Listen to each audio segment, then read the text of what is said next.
Welcome back to Sleep Storyteller, where every night is a new adventure, and every story is a journey into the unknown. I'm so glad you're here, ready to relax, unwind, and let the gentle sound of rain guide you into a peaceful slumber. As we begin tonight's story, I invite you to close your eyes, take a deep breath, and let the world outside fade away. Remember, this is your space, a place to let go, to dream, and to find the calm you need. If you're ready for tonight's story, go ahead and hit that like button, subscribe to the channel, and leave a comment below sharing what helps you relax most at night. Now, let's begin. The Lantern of Eternal Night, in a remote corner of the world, where the days were fleeting and the night stretched endlessly, there was a legend whispered among travelers. They spoke of a lantern that burned with an eternal flame, casting a glow that illuminated not just the darkness of the land but the shadows within one's soul. It was said that those who found the Lantern of Eternal Night would uncover truths they were too afraid to face and paths they were destined to take. Elon first heard the tale from an old merchant in a market nestled in the folds of a mountain pass. He was a wiry man with eyes like embers and a voice that carried the weight of countless stories. As he sold her a carved wooden compass, he leaned closer and whispered, "You've walked many paths, traveler, but the lantern, that is a story for those who dare to seek it." Intrigued, Elon pressed him for more, and the merchant revealed that the lantern was hidden deep within the forest of silent shadows, a place where the trees seemed to whisper secrets and the air hummed with an otherworldly energy. "The forest is alive," the merchant said, his voice dropping to a near whisper. "It listens, it watches. Only those with an open heart and unwavering courage can find the lantern.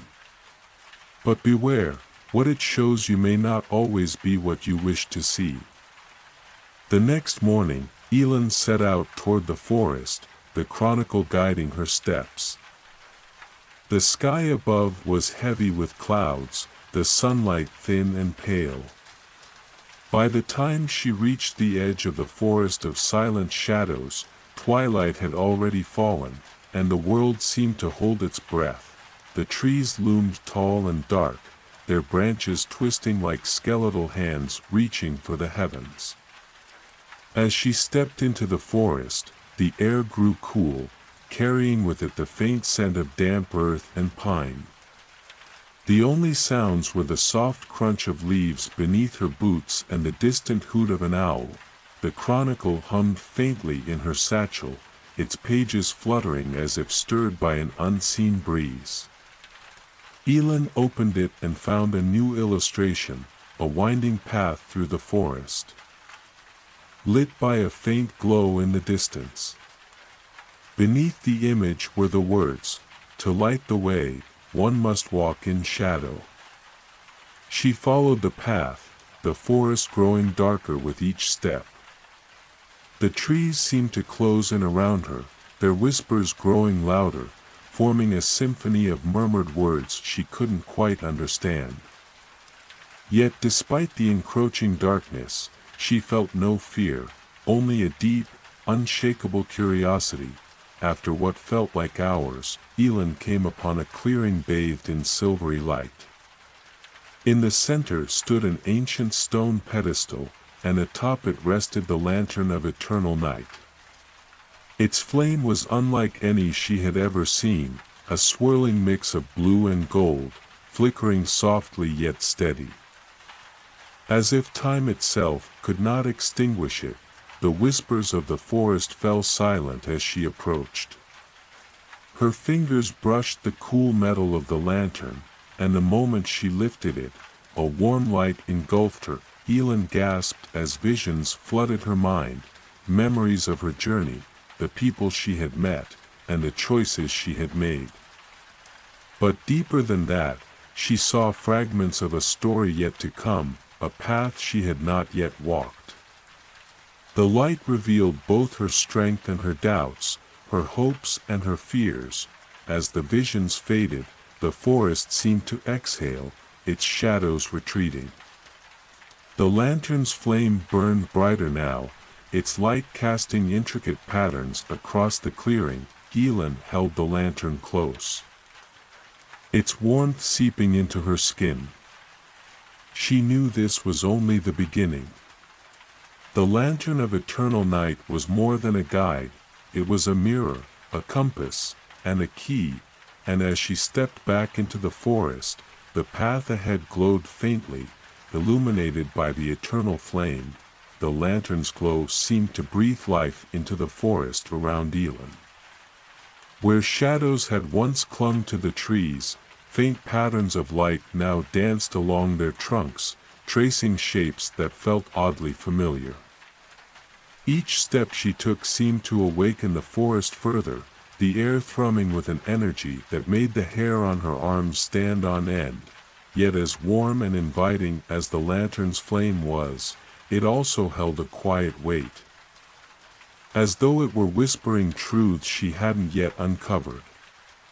Elin felt its pull, not physical but deep within her, like a memory she couldn't quite recall. She walked for what felt like hours, the forest unfolding in ways that defied logic. The trees shifted subtly, forming arches that guided her deeper. The path beneath her feet shimmered faintly, as if the lantern's light seeped into the earth itself. Eventually, Elin came to a narrow stream, its water so clear it reflected the lantern's glow like liquid gold. She knelt by its edge, her reflection wavering in the ripples. But it wasn't just her own face she saw, the water shimmered, and another image appeared, a figure cloaked in silver, holding the same lantern she now carried. Their face was obscured, but their posture was unmistakable. They were waiting. "Who are you?" Elin whispered, her voice barely louder than the stream's gentle murmur. The figure didn't respond, but the chronicle in her satchel stirred. Opening it, she found a new inscription scrawled in ink that glowed faintly, as if lit by the lantern's flame. "To find what you seek, you must walk where the light cannot reach." Elin frowned, the weight of the words settling in her chest. She looked at the stream again, but the figure had vanished, replaced by the soft reflections of the trees and the lantern's light. Standing, she tightened her grip on the lantern and pressed onward, the path ahead narrowing into a dense thicket.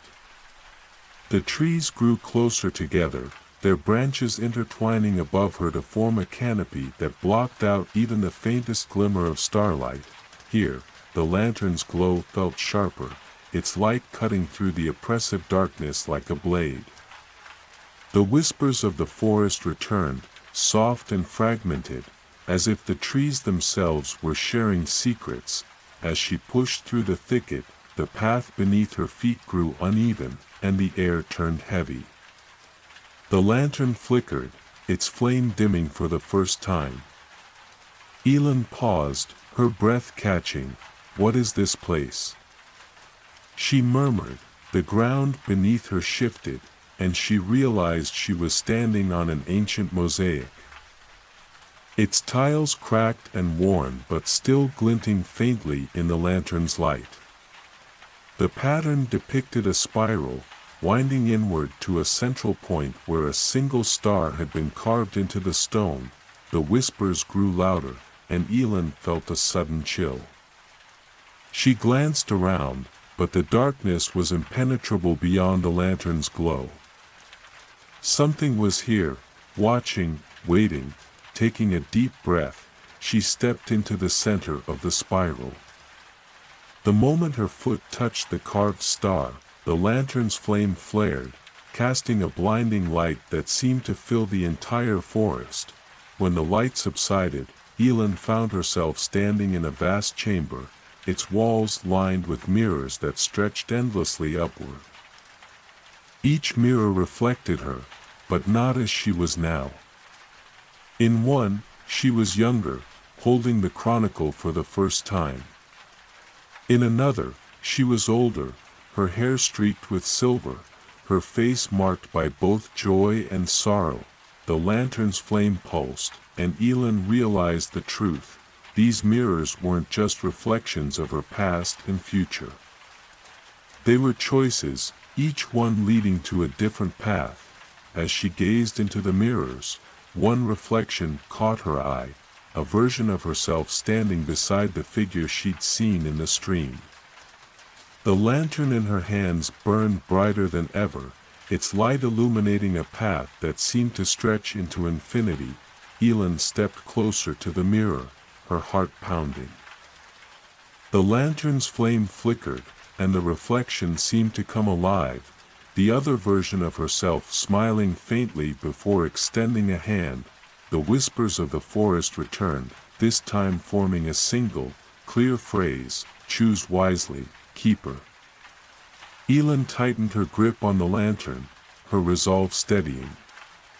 She didn't know what lay ahead, but she knew one thing for certain: the lantern of eternal night had brought her here for a reason. The mirrors shimmered as if alive, their surfaces rippling like water. Each reflection of Elin seemed to beckon her closer, silently urging her to step into their world.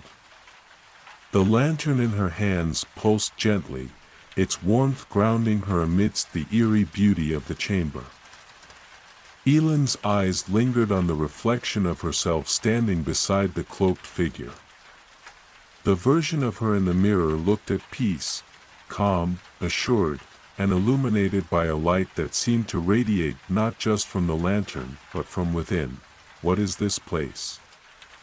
she whispered to the quiet. The chronicle stirred again in her satchel. She pulled it out, its pages glowing faintly in the lantern's light. A new inscription had appeared: "The mirror reveals, but the lantern decides." The weight of the words settled in her chest. The lantern wasn't just a guide, it was a judge, a keeper of truths. Elin realized then that the journey she was on wasn't just about the forest or the cloaked figure. It was about her, her choices, her purpose, her path forward. The chamber began to shift, the mirrors rearranging themselves into an archway that framed the reflection she had been drawn to. The cloaked figure in the mirror raised their hand, gesturing for her to follow. Elin hesitated, her fingers tightening around the lantern's handle.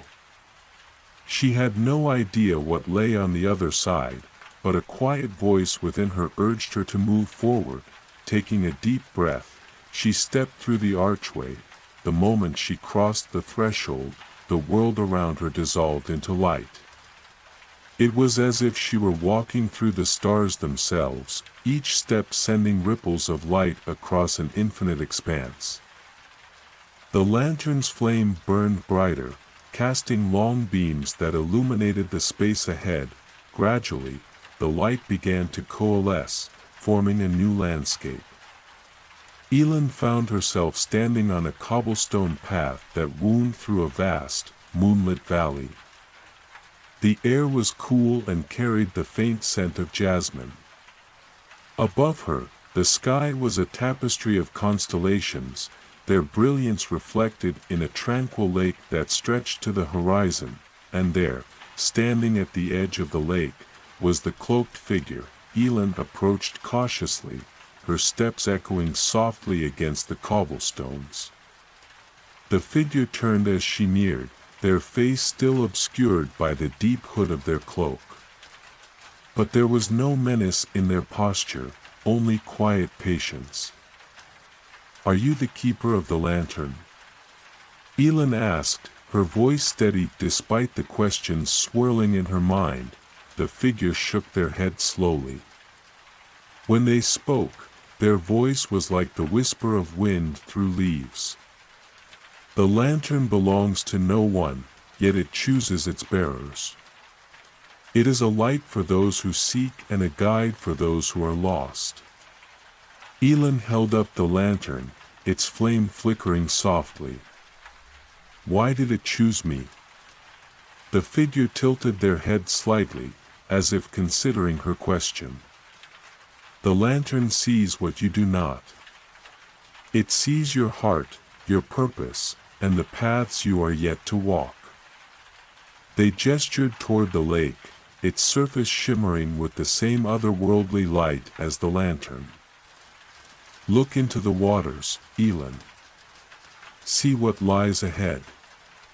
She hesitated but stepped closer to the water's edge. The lantern's light reflected on the surface, and as she gazed into it, the ripples stilled, revealing a vision. She saw herself standing at a crossroads, the lantern in her hands casting light on two diverging paths. One path was narrow and winding, shrouded in mist. The other was wide and clear, lined with golden trees that glowed with an inviting warmth, but the vision didn't stop there. The narrower path led to a distant mountain peak, where the cloaked figure waited beside a gate of light. The wider path, though beautiful, faded into a shadowy void, the vision dissolved. Leaving Elin staring at her own reflection once more, the choices you make will shape more than your own fate, the figure said softly.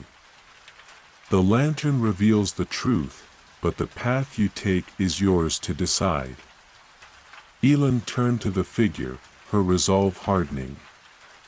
What happens if I choose the wrong path? There is no wrong path, they replied, their voice gentle. Only the path you are willing to walk. As their words settled over her, the figure raised their hand, and the cobblestone path began to shift once more, forming two distinct trails, one narrow and misty, the other golden and bright. Elin glanced down at the lantern in her hands, its flame steady and unwavering. She took a deep breath. Her heart steady, the moment Elin chose, the world seemed to pause. The lantern's flame flickered brightly, its light intensifying as if acknowledging her decision. The air around her shifted, and for a brief second, it felt as though time itself was holding its breath. She stood at the crossroads, the narrow path veiled in mist, and the golden one stretching out before her, bathed in soft, warm light. There was a quiet calmness in the air, as though the land itself was waiting for her next move. Her fingers tightened around the lantern's handle, the gentle pulse of its light grounding her, helping her focus. Her choice had not been an easy one. The golden path, with its inviting glow, called to her heart.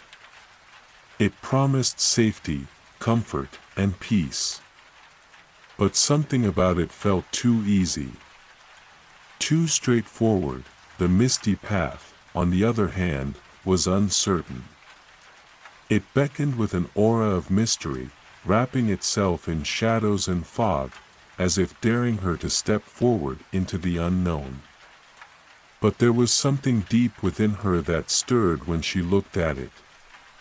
She felt an inner strength, an unspoken challenge that whispered to her soul. Her gaze turned to the cloaked figure standing quietly by the edge of the lake, still watching her with those unseen eyes. They had not spoken since her choice, but Elin felt an unspoken understanding pass between them, without another thought. She stepped toward the misty path. The moment her foot touched the cobblestone, the air around her seemed to shimmer, and the fog thickened. The light of the lantern swirled, casting shadows that danced and swayed like figures in a forgotten dream. As she walked further into the mist, the air grew cooler, and the distant sound of flowing water whispered in her ears. The path twisted and turned, each step taking her deeper into the unknown. She couldn't see beyond the fog, but she didn't need to. The lantern guided her, its flame unwavering despite the uncertainty of the journey. After a time, the mist parted slightly, revealing a stone archway, its surface covered in ancient symbols that glowed faintly in the lantern's light. The path led through the arch, where beyond it lay a vast, open valley, bathed in the soft light of an unfamiliar moon. Elin paused at the archway, studying the symbols carefully. They seemed to shift and change before her eyes, as though they were alive, speaking to her in a language she could almost understand. The more she stared, the clearer the symbols became, revealing a story of journeys and choices, of paths taken and paths left behind. She reached out, her fingers brushing against the cool stone. The moment her skin touched the symbols, a warmth surged through her body, and the lantern flared to life, casting brilliant beams of light across the valley beyond. It was then that she understood. The misty path wasn't just about uncertainty, it was about transformation. It was about discovering the strength within herself, even when the way forward was unclear. The lantern wasn't simply a guide, it was a reflection of her inner light, a beacon that would shine through the darkness no matter where her path led. With a deep breath, Elin stepped through the archway, feeling the weight of her decision settle into her bones. The lantern's light illuminated the path ahead, and the valley before her stretched endlessly into the unknown, a world waiting to be explored. And though the journey would not be easy, she knew, deep within her heart, that she had chosen the right path. The path of the lantern, the path of the eternal night. And so, with the lantern held steady in her hands, Elin walked forward, her steps light but resolute, ready to embrace the secrets the valley had yet to reveal. Elin's journey through the valley felt endless, though each step she took seemed to carry her further into the heart of the unknown. The cool air wrapped around her, whispering faint, elusive words that she could almost understand, like the forgotten languages of stars long faded from memory. The lantern's light illuminated the path ahead, casting a golden glow on the rocks and flowers that lined the way. The valley stretched out endlessly, an expanse of glowing mist and shadowy trees that seemed to sway without a breeze. The silence was thick, almost tangible, broken only by the soft whisper of the lantern's light and the distant murmur of water flowing somewhere beyond the horizon. As she walked, Elin felt the weight of her choice pressed gently on her shoulders, like a promise made to the universe itself. The golden path had been inviting, but the misty one, this journey, held something deeper. The lantern, now glowing brighter with each passing moment, felt more alive than ever, as though it recognized her strength, guiding her to places she had not yet dared to dream of. After what felt like hours, or perhaps days, she came upon a small clearing. In the center of the clearing stood a tree, unlike any she had seen before. Its trunk was silver, its leaves shimmering like glass, catching the light in ways that seemed to defy the rules of nature. The tree's branches stretched high into the sky, twisting and curling like the arms of some ancient being, their tips reaching for the stars themselves. At the base of the tree, a stone pedestal stood, carved with the same glowing symbols she had seen on the archway earlier. Upon the pedestal rested a small, intricately carved box, its surface covered in dust. The sight of it stirred something deep within her, a feeling she couldn't quite place, but one that felt both familiar and strange. Elin approached the pedestal slowly, her breath catching in her chest as she neared the box. The lantern's light flickered and shifted, its flame dancing more eagerly now. As she reached out to touch the box, a sudden chill filled the air, and the ground beneath her seemed to tremble. Without warning, the tree's branches began to move, their tips reaching toward the lantern in her hands. The leaves shimmered, catching the light of the flame, and as they did, the world around her began to shift. The stars above seemed to grow brighter, the sky itself bending and swirling as if caught in a cosmic dance. A voice, soft and ancient, filled the air around her, echoing like a whisper in the dark. The lantern chooses its bearers not by chance, but by purpose, it said. What you seek is not always what you find, Elin. But the truth lies in your heart, and the path you walk will reveal it. Elin stood frozen for a moment, the weight of the words settling around her like a shroud. Her gaze shifted from the box back to the lantern, its flame flickering softly, as if urging her forward. Carefully, she lifted the box from the pedestal, feeling the coolness of the stone beneath her fingertips. As soon as the box left its resting place, the tree's branches stilled, and the air grew quiet once more. She opened the box slowly, heart pounding in her chest. Inside, there was a small stone, smooth and glowing faintly with an inner light. It was unlike anything she had ever seen, dark as midnight, but with the same golden glow that reflected from the lantern's flame. Her fingers brushed against the stone, and as she did, a wave of energy surged through her, coursing from her fingertips into her very soul. The lantern pulsed brighter in response, its light swirling around her, weaving into the stone's glow. The energy was overwhelming, like a force too vast to comprehend, and yet, Elin felt no fear. There was no darkness here, no shadow that could consume her. Only light, only the steady hum of the lantern's flame and the warmth that enveloped her as the stone's power merged with her own, and then, the stone began to float from her hand, glowing brighter and brighter until it hovered in the air before her, suspended by the lantern's light. The tree's silver branches reached toward it, the shimmering leaves turning silver white, and the ground beneath Elin's feet seemed to hum with energy. A deep rumble filled the air, and the world shifted once again. The mist parted, revealing a vast, glittering city in the distance, a city that seemed to float on the horizon, bathed in an eternal twilight. The voice, softer now, echoed once more. The lantern has chosen, Elin. The city awaits. With a final glance at the box, she closed it gently and returned it to the pedestal.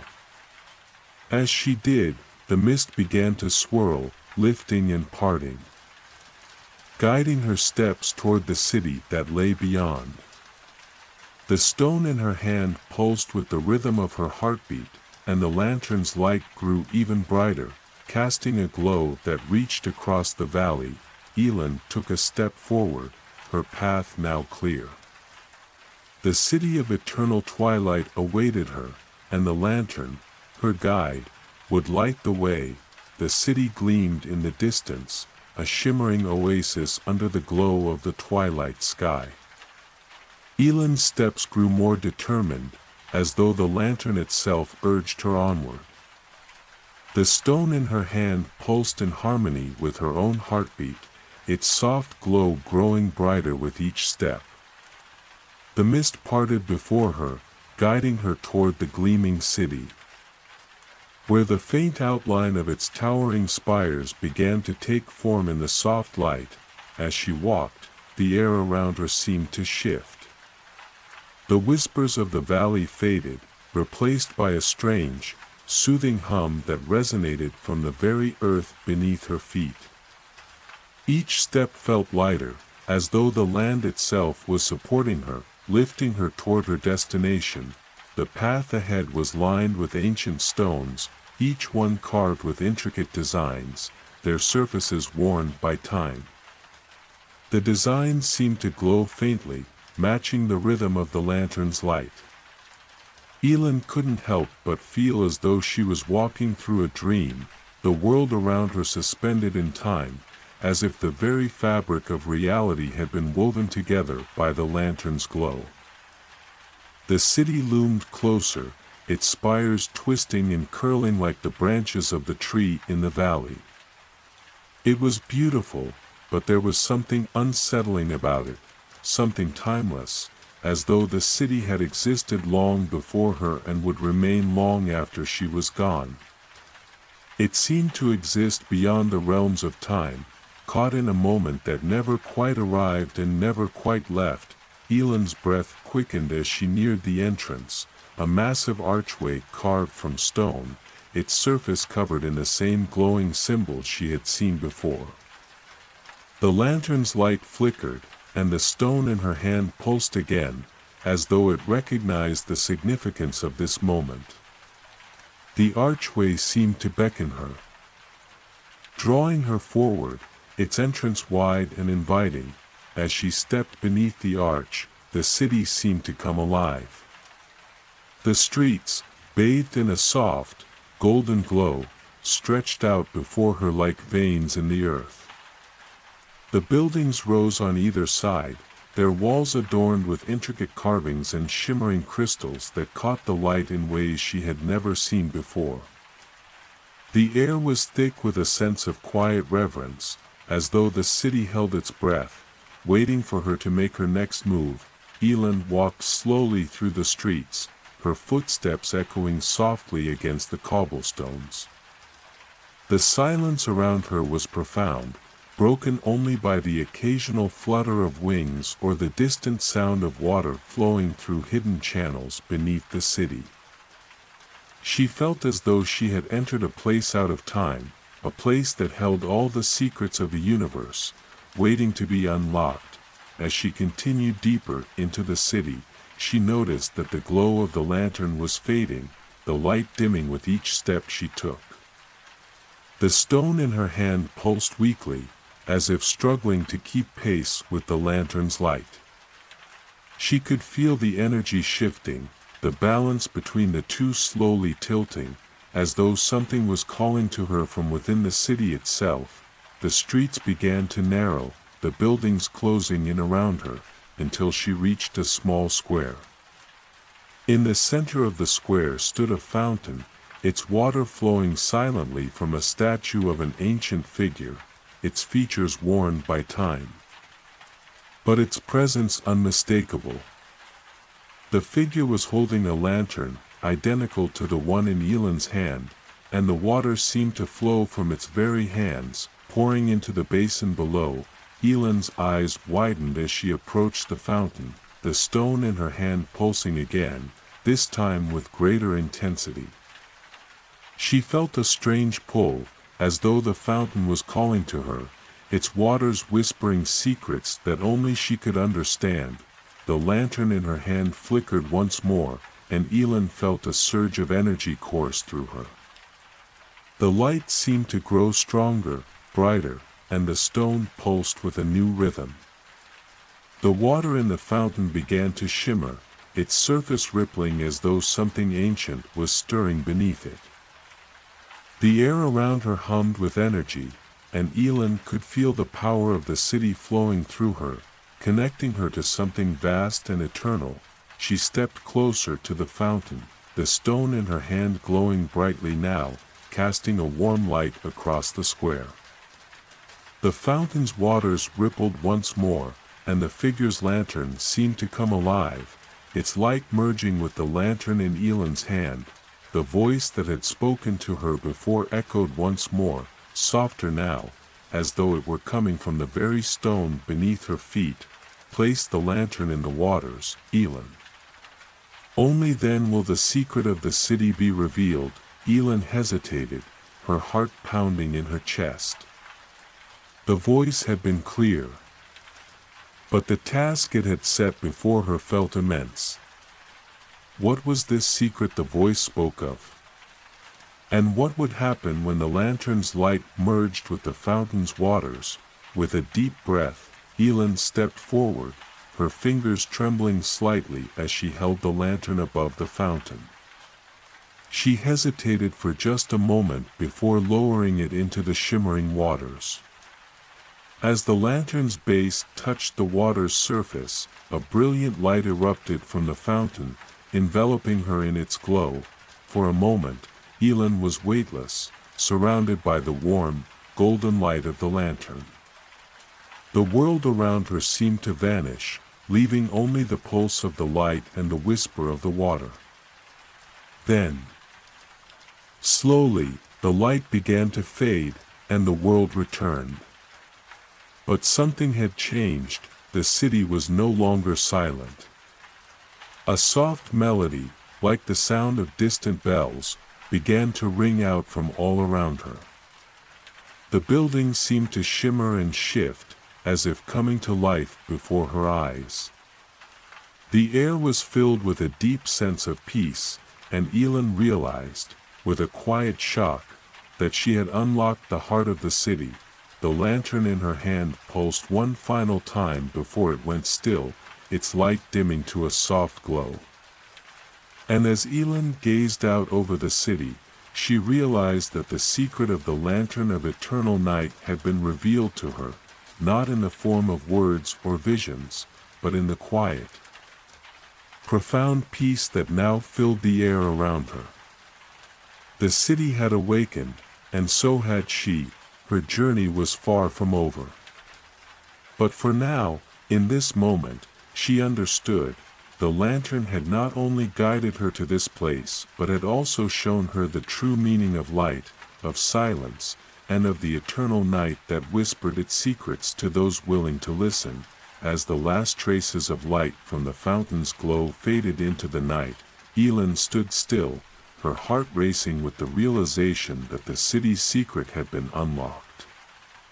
The gentle hum that had filled the air moments before had now softened to a tranquil silence, but there was a depth to it, an underlying pulse that felt almost like a heartbeat.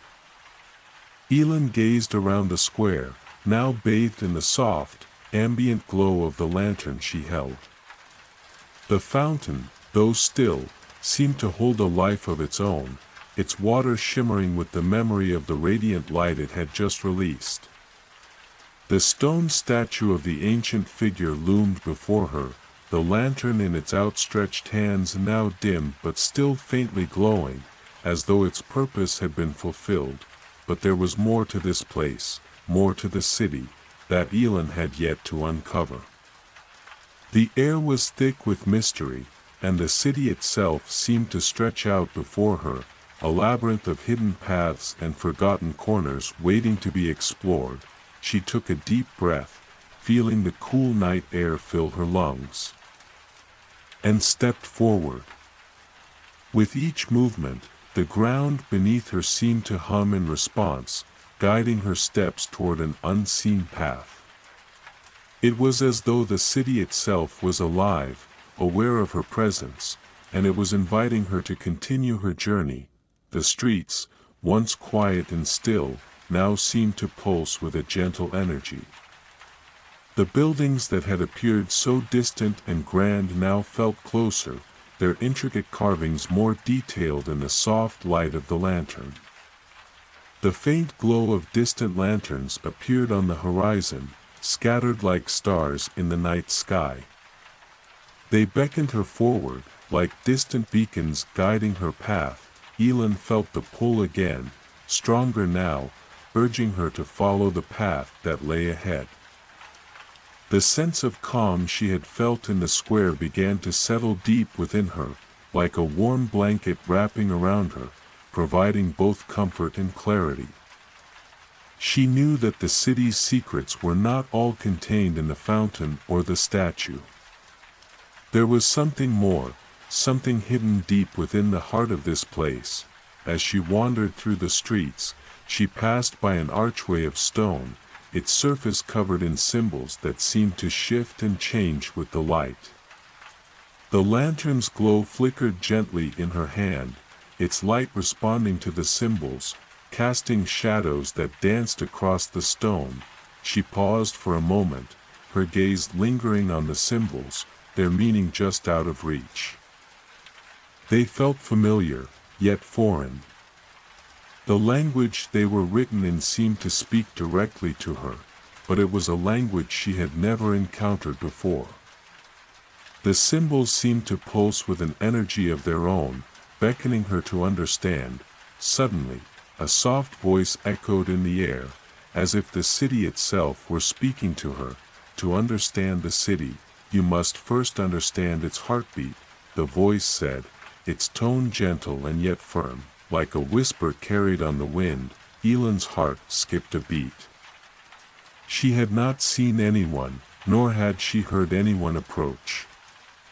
The voice seemed to emanate from the very stones beneath her feet, as though it were coming from the city itself. Follow the path of the lanterns. The voice continued. They will guide you to the heart of the city, to the place where all secrets are kept. Ellen nodded slowly, as if she had known this all along. The lantern in her hand seemed to hum in agreement, its light flickering brighter as though it were encouraging her to continue. She stepped forward again, her footsteps light and sure, the symbols on the stone archway shifting and changing as she passed beneath them. The path ahead grew clearer, the lanterns growing brighter, casting a warm glow on the cobblestones. The city was alive, its rhythm matching her own. As she continued deeper into the heart of the city, the buildings began to take on a new form. The stone walls, once solid and unyielding, now seemed to shift and sway, like the branches of the ancient tree she had seen in the valley. They bent and twisted, their shapes bending to the will of the wind, yet they remained steady, holding their ground. Ellen felt a deep sense of wonder as she watched the transformation. The city was not just a place, it was a living, breathing entity, full of secrets and stories waiting to be discovered. And she was the one who had been chosen to uncover them. She turned a corner and found herself in front of a massive door, its surface covered in the same glowing symbols she had seen throughout the city. The door was unlike any she had ever seen, its edges blurred and shifting as though it were not entirely solid. It seemed to hum with energy, the air around it charged with an unseen force. Ellen stepped forward, her hand trembling slightly as she reached for the door's handle.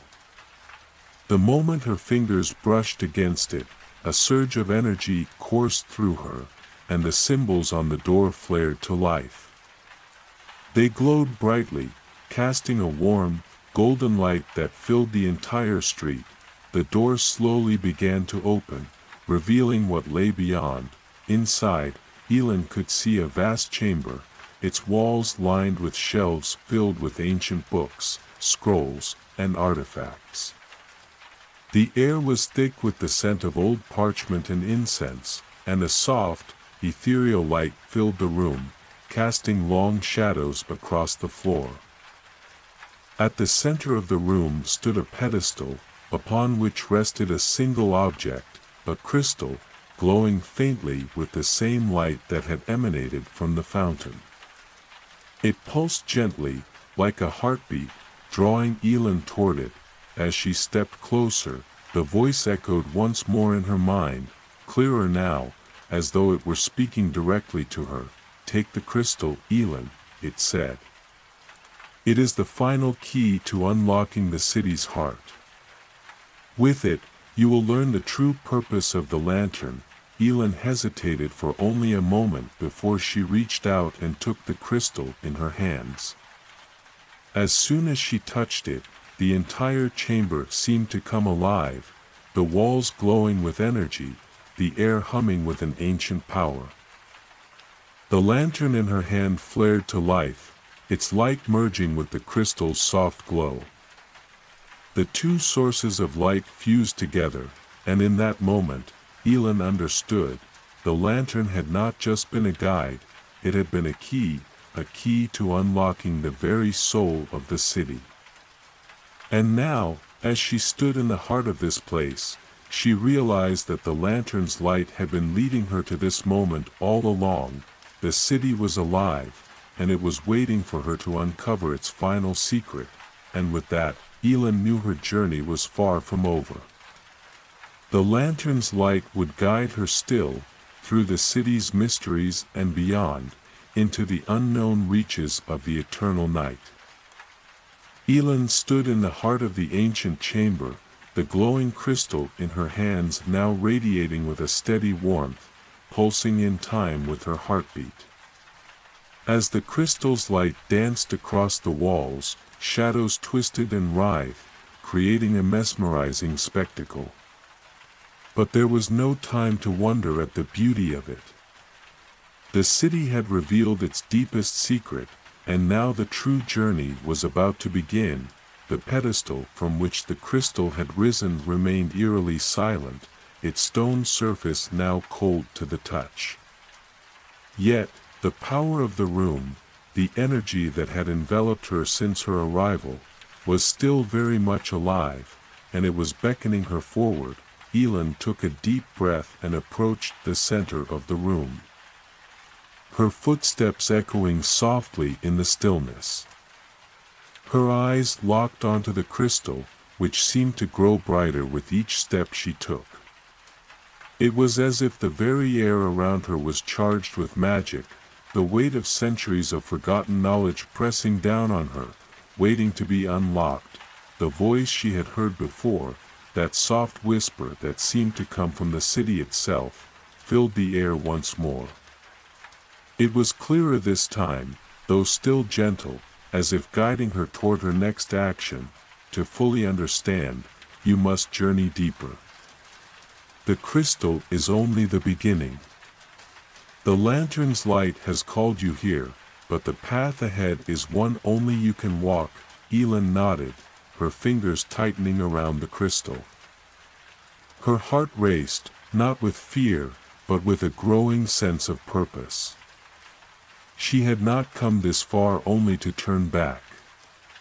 The lantern, the city, and now the crystal, it all led to this moment. As if in response to her resolve, the crystal in her hands began to glow even brighter, sending out beams of light that traced patterns along the walls. The room itself seemed to respond, the shelves of books and scrolls beginning to shift, parting to reveal a hidden passageway. The entrance to the passageway was narrow, almost as if it had been concealed for centuries, waiting for the right person to uncover it. The air that flowed from it was cool, filled with the scent of ancient earth and the faintest hint of jasmine. It was as though the passage led into another world entirely, a world hidden deep beneath the city's surface. Without hesitation, Elin moved toward the passage, her lantern flickering once again in her hand. The golden light from the crystal illuminated her way, casting long shadows that seemed to dance along the stone walls. As she stepped into the darkness, she could hear the faintest sound, the whisper of the wind, but somehow more like a sigh. It was as though the city itself was breathing with her, guiding her steps. The passage was winding, its walls adorned with carvings that told stories of old. Elin paused for a moment, her fingers grazing the intricate designs, tracing the patterns of unknown creatures and symbols that seemed to shift and change beneath her touch. It was as if the carvings had been waiting for her to understand them, to bring them back to life. She continued on, her journey growing quieter with each step. The air became thicker, the faint scent of jasmine stronger, and the sense of an unseen presence around her grew more palpable. The further she went, the more she felt as though she were walking through the very bones of the city, its heart pulsing with energy beneath her feet. After what felt like hours, the passage opened up into a vast underground cavern, its walls stretching high into the darkness. The crystal's glow illuminated the cavern, revealing a network of sparkling pools of water that seemed to shimmer with their own light. In the center of the cavern stood a single stone pedestal, much like the one from the chamber above. On the pedestal, however, was something entirely different. A lantern, an ancient, silver lantern, unlike any Elin had seen before. Its surface was covered in runes and symbols, much like the ones she had seen on the walls of the passage. It pulsed with an eerie light, casting long shadows that stretched across the cavern, as if it were reaching out to her. The moment Elin laid her eyes upon the lantern, the room seemed to come alive. The water in the pool shimmered, rising in slow, deliberate waves. The walls of the cavern pulsed with energy, and the air grew thick with an ancient power that vibrated deep within her chest. It was the same power she had felt in the city, but now it was more intense, more real, as if the very earth beneath her was alive with magic. The voice echoed again, its tone now filled with a sense of finality. You have found it, Elin. The lantern of eternal night. It has been waiting for you. Elin stepped forward, her heart racing. She could feel the pull of the lantern, as though it were calling her by name. She could almost hear its whispers, beckoning her to take it, to carry it into the night. With trembling hands, Elin reached for the lantern. The moment her fingers brushed against its cold, silver surface, a surge of energy coursed through her. The cavern shook, the light from the lantern growing blindingly bright. The ground beneath her feet trembled as if the very foundation of the city was shifting, and then, as suddenly as it had begun, the light faded. The cavern returned to its serene stillness, and Elin stood alone before the pedestal, holding the lantern of eternal night in her hands. She could feel the power of the lantern coursing through her, an ancient energy that seemed to bind her to the city itself. It was as if the lantern was more than just an object, it was a part of her now, and she, a part of it. The voice spoke once more, softer now, but with a sense of finality. The lantern is yours, Elin. The city's secrets are now yours to keep. But remember, this is only the beginning. The night is long, and the journey ahead is one only you can take. Elin nodded slowly, understanding now that her role in this ancient city was far greater than she had ever imagined. The lantern's light had guided her here, and it would continue to guide her on a path only she could walk. With the lantern in hand, Elin turned toward the exit of the cavern. The path ahead was unclear, but the city's heartbeat was steady, and she could feel it calling her, urging her forward into the unknown. The lantern of eternal night was hers, and with it, the secrets of the city, and perhaps even the very fabric of time itself, awaited her discovery. Elin stood at the edge of the cavern. The lantern of eternal night cradled in her hands. The soft, silver glow illuminated the path ahead, its light now calm and steady, unlike the blinding surge that had filled the cavern moments before. It was as though the lantern, having chosen her, had settled into a rhythm, one that matched her own heartbeat. The air was thick with anticipation as she stepped away from the pedestal, the weight of the lantern now a quiet presence, guiding her as she moved. The voice she had come to know as the city's ancient guide echoed softly in her mind, a quiet murmur that reminded her of her purpose. Go forth, Elin. The path before you is veiled in shadows, but the lantern's light will reveal what lies hidden. You are the keeper of secrets now. It is time to walk the forgotten roads, to awaken that which has slumbered for ages. With the voice still echoing in her thoughts, Elin began her journey through the labyrinthine passageways beneath the city. Each step she took seemed to reverberate through the stone, as if the walls themselves were whispering in ancient tongues, secrets of a time long past. The further she ventured, the more she felt the presence of something greater surrounding her, a quiet, almost protective force that wrapped around her like a warm embrace. As she moved, the lantern's glow seemed to deepen, shifting in hue as if attuned to the very rhythm of the city's pulse. The walls began to shift, revealing more carvings, faded symbols that seemed to come alive as the light touched them. It was as though the city had been waiting for this moment, when Elin would awaken it from its slumber. The deeper she traveled, the more the city seemed to unfold before her. What had once been a labyrinthine maze now felt like a sacred pathway, carved with purpose and intention, guiding her towards something. She passed through a series of chambers, each one more wondrous than the last. In one chamber, towering trees with luminous branches spread their roots across the floor, their leaves rustling as if in conversation with the lantern's light.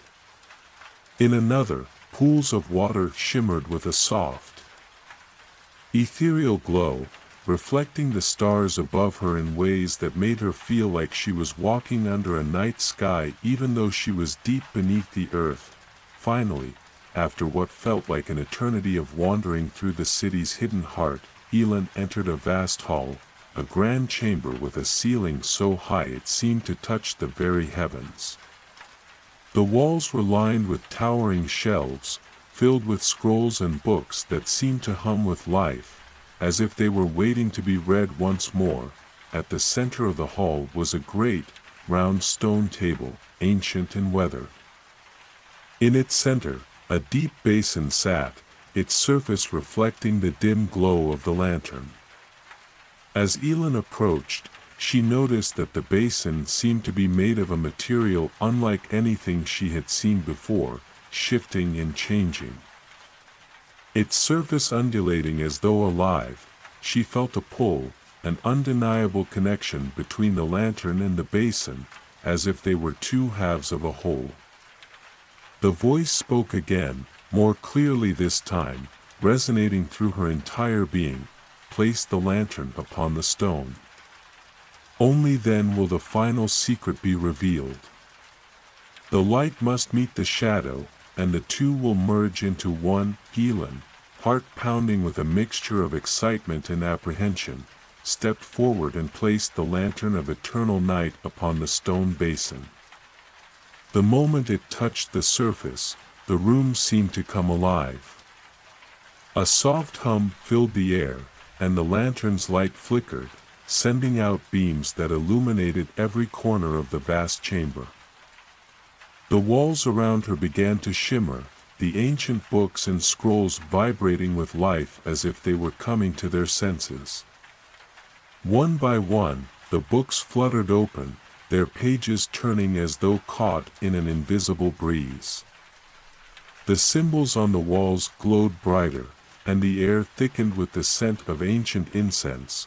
Then, the basin itself began to glow, its surface rippling like water disturbed by a gentle breeze. From the basin's depths, a soft, melodic voice began to rise, an ethereal sound that seemed to resonate with the very fabric of her soul.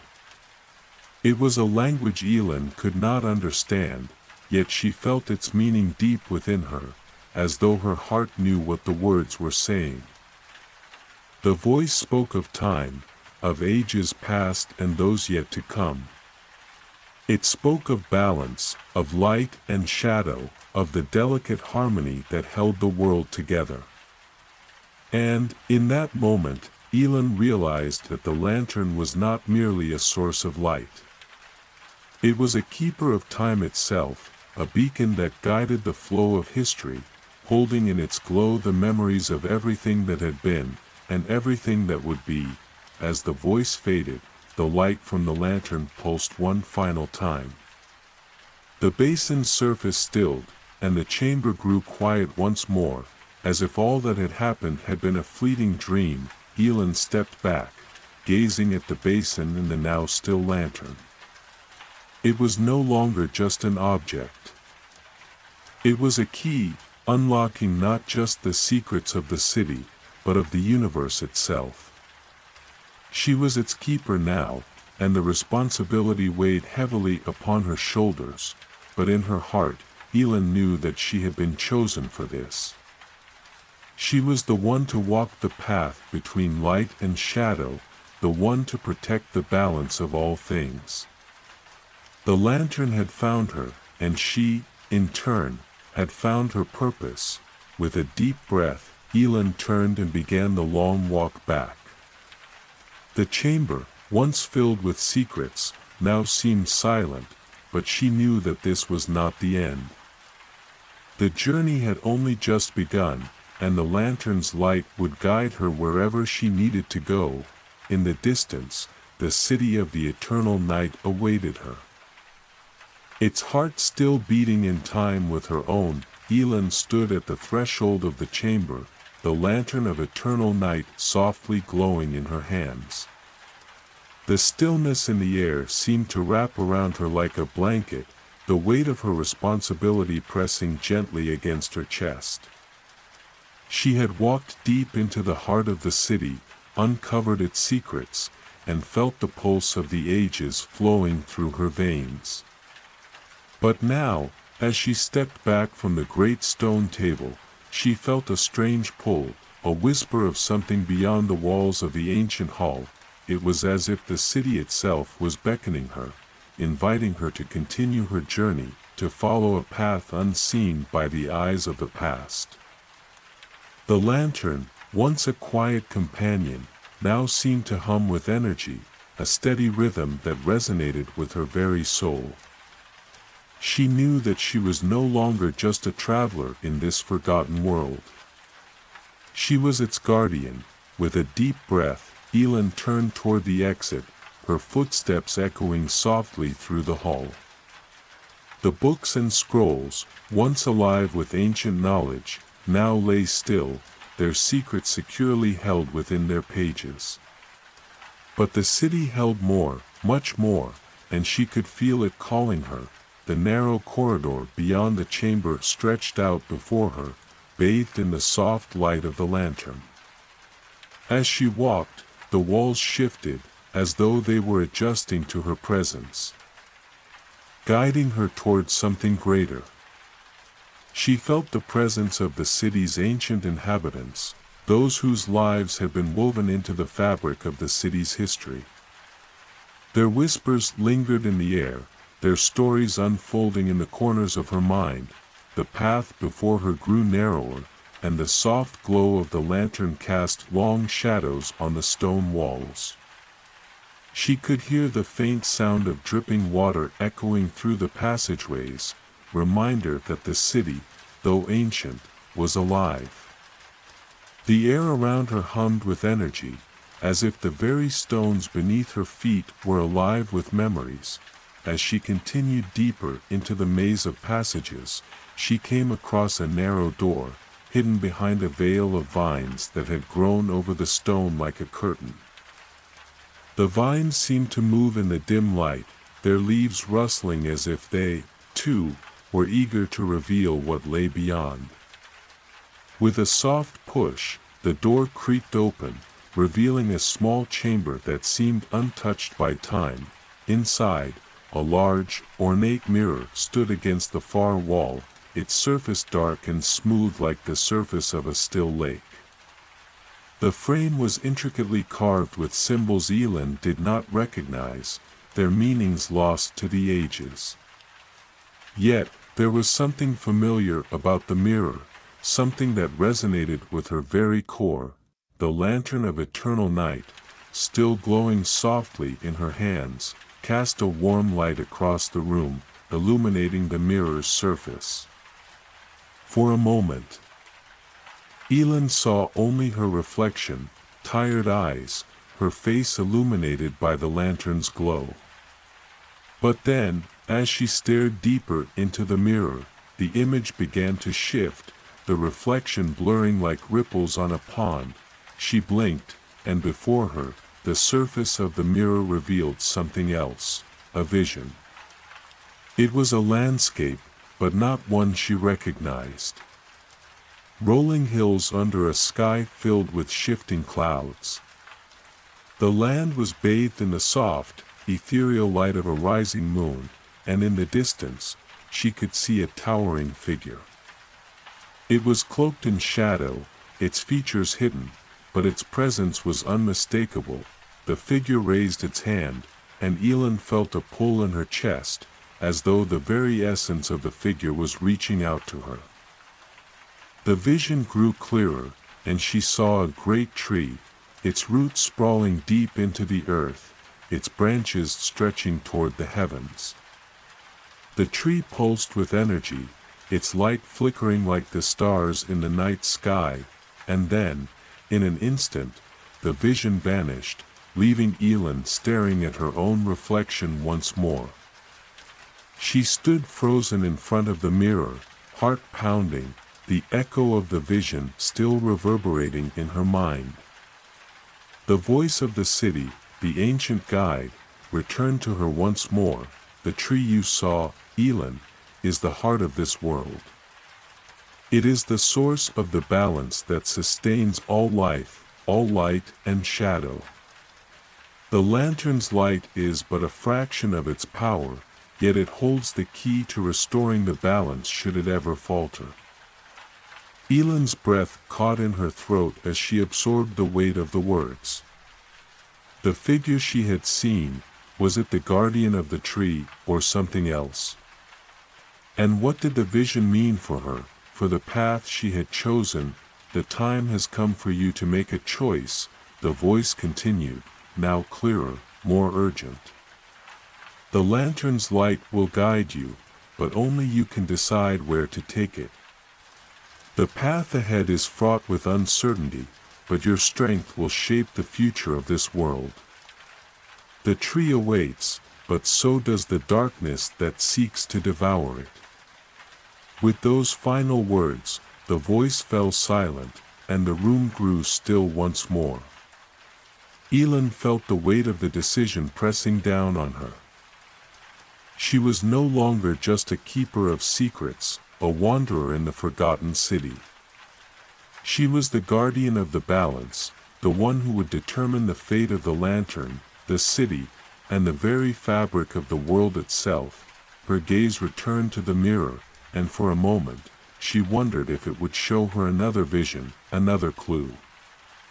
But the mirror remained dark, the surface calm and still. It seemed that the next step was hers to take. With a quiet sigh, Elin turned away from the mirror, the lantern's light gently illuminating the path ahead. She was ready. Whatever lay beyond this moment, she would face it with the strength of the city behind her and the lantern in her hands. The stone beneath Elin's feet grew colder as she ventured deeper into the heart of the city. The vision from the mirror had left a lingering sense of purpose within her, but with that purpose came an overwhelming weight, the knowledge that the very balance of the world rested on her shoulders. The mysterious figure in the vision, the tree, and the dark force threatening to consume it all had ignited a spark of determination in her, yet a quiet fear settled within her chest. The lantern in her hand glowed brighter now, the soft light pushing back the encroaching darkness that threatened to swallow the narrow path. As the flickering shadows danced against the stone walls, she could hear a distant echo, almost like a whisper, calling her name. It was faint, but it grew stronger with every step she took. Elin. She paused. The voice was familiar, yet distant, like a memory almost forgotten. It was a voice from her past, from a time when she had not known the weight of the world's secrets, when her days were filled with simpler concerns. The voice of her mother. Elin's heart tightened in her chest, the familiar pang of longing and loss rising within her. Her mother had always spoken of light and darkness, of the eternal dance between the two forces. She had warned Elin that the balance of the world was fragile and that there would come a time when Elin herself would be tested. As Elin moved forward, she remembered her mother's teachings, her gentle hand on Elin's shoulder, and the stories of ancient guardians who had walked this path long before her. The lantern had been passed down through the generations, each bearer entrusted with its light, its power, and its duty. Elin was the latest in a long line, but unlike the others, she could feel that her journey was destined to be different. The voice seemed to be guiding her now, not from memory, but from the very walls of the city, as though the stones themselves whispered the echoes of the past. Her footsteps led her to a vast chamber, its ceiling lost in shadows, its walls carved with intricate symbols of forgotten lore. The air inside was thick, almost tangible, and Elin felt a shiver run down her spine. At the center of the chamber stood a pedestal, its stone surface covered in dust and cobwebs. On it, nestled in the center, was an object that caught Elin's eye. The lantern of eternal night, her lantern, was casting its light over an ancient stone tablet. The glow from the lantern seemed to pulse in rhythm with the energy of the chamber, as though it recognized the significance of this place. She stepped closer, her heart racing. As she approached the pedestal, the air around her seemed to vibrate with a quiet hum, a resonance that made her feel both at ease and unsettled all at once. She gently placed the lantern next to the tablet, and as she did, the symbols etched into the stone began to glow faintly, one by one. It was a map. Elin's eyes widened as the glowing symbols formed a detailed map of the city. But this was unlike any map she had ever seen. It shifted and moved, as if alive, and as she studied it, she realized it was not just a map of her current surroundings, but of a hidden path, one that led far beyond the city's borders. The path was long and winding, shrouded in mystery, but one thing was clear: it led to the great tree from her vision. The map seemed to call to her, the light from the lantern guiding her hand as she traced the path with her finger. As she did, the symbols around the map began to pulse more brightly, their energy intensifying. "Elin," the voice whispered again, this time more urgently. "The path is before you. You must follow it, for the lantern's light will not guide you forever. The darkness is drawing near, and only the heart of the tree can restore what is threatened." Her heart pounded in her chest as she understood the gravity of the situation. The journey would not be easy, and there would be countless challenges ahead, but there was no turning back now. The city had chosen her. The lantern had chosen her. With a steady breath, Elin turned away from the pedestal and looked at the path before her, both physical and spiritual. She could feel the weight of the lantern in her hand, its light now flickering with an intensity she had never felt before. It was time to step forward. The map had revealed the path, but now it was up to her to walk it, and so, with her gaze fixed firmly on the horizon, Elin stepped into the unknown, the lantern's light her only guide through the thickening darkness. Elin's journey into the unknown was slow but deliberate, as the path revealed by the glowing map in the chamber unfolded before her. With each step, the weight of the lantern seemed to grow, as if it was both a gift and a burden, a beacon of hope and a reminder of the stakes that lay ahead. The map had not just shown the path, it had shown her the cost of failure, the looming darkness that threatened to engulf the world. As she ventured deeper into the dense forest outside the city, the air grew thicker, more oppressive.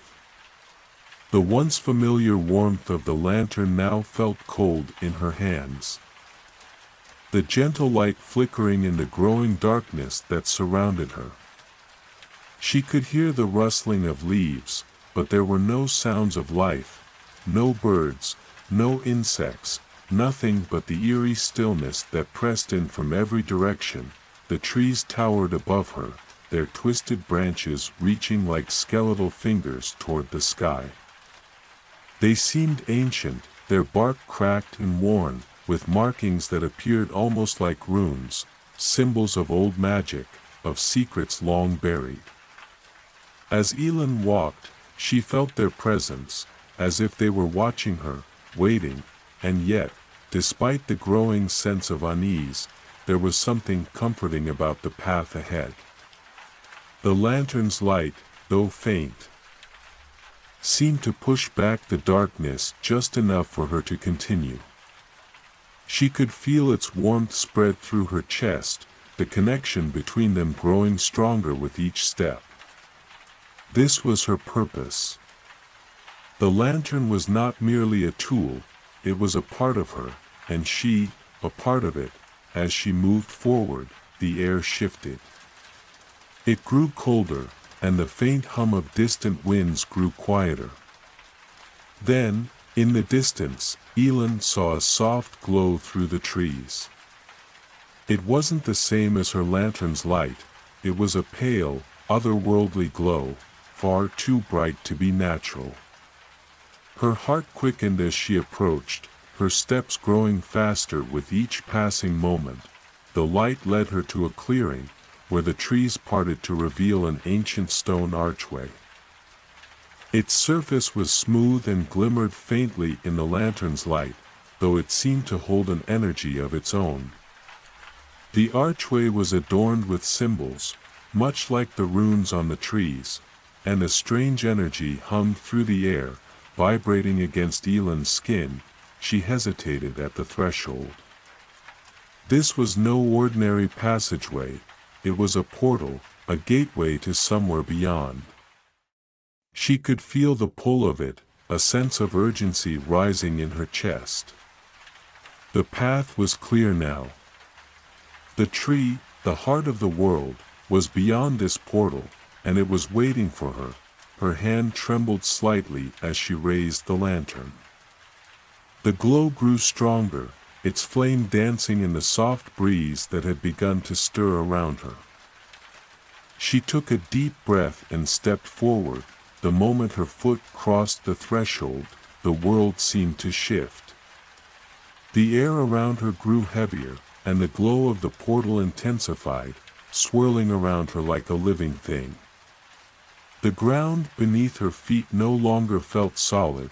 There was a sense of floating, of being caught between two worlds. She could hear a voice again. This time, it wasn't the whisper of her mother. It was deeper, more resonant, as if the land itself was speaking to her, Elin. The voice called, not in words, but in the very essence of her being. You are the light in this world's darkness. But remember, even light can be consumed. The path ahead will test you. Will you have the strength to face what lies in wait? Elin closed her eyes for a moment, the weight of the voice pressing down on her.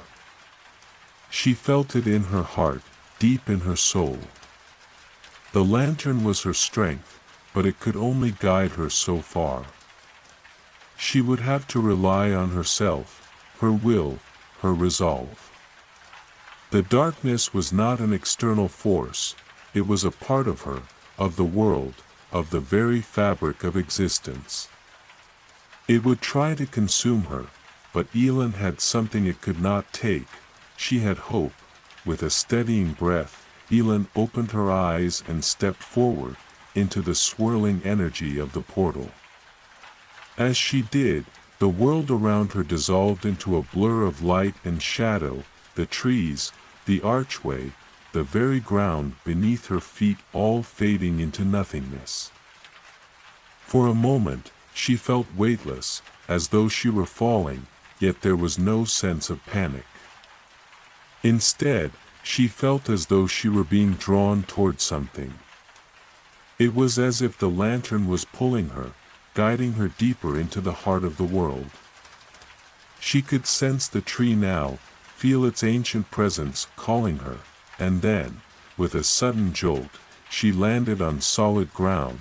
She opened her eyes, and before her stood the great tree, the heart of the world. Its trunk was vast, towering high into the sky, its roots sprawling deep into the earth.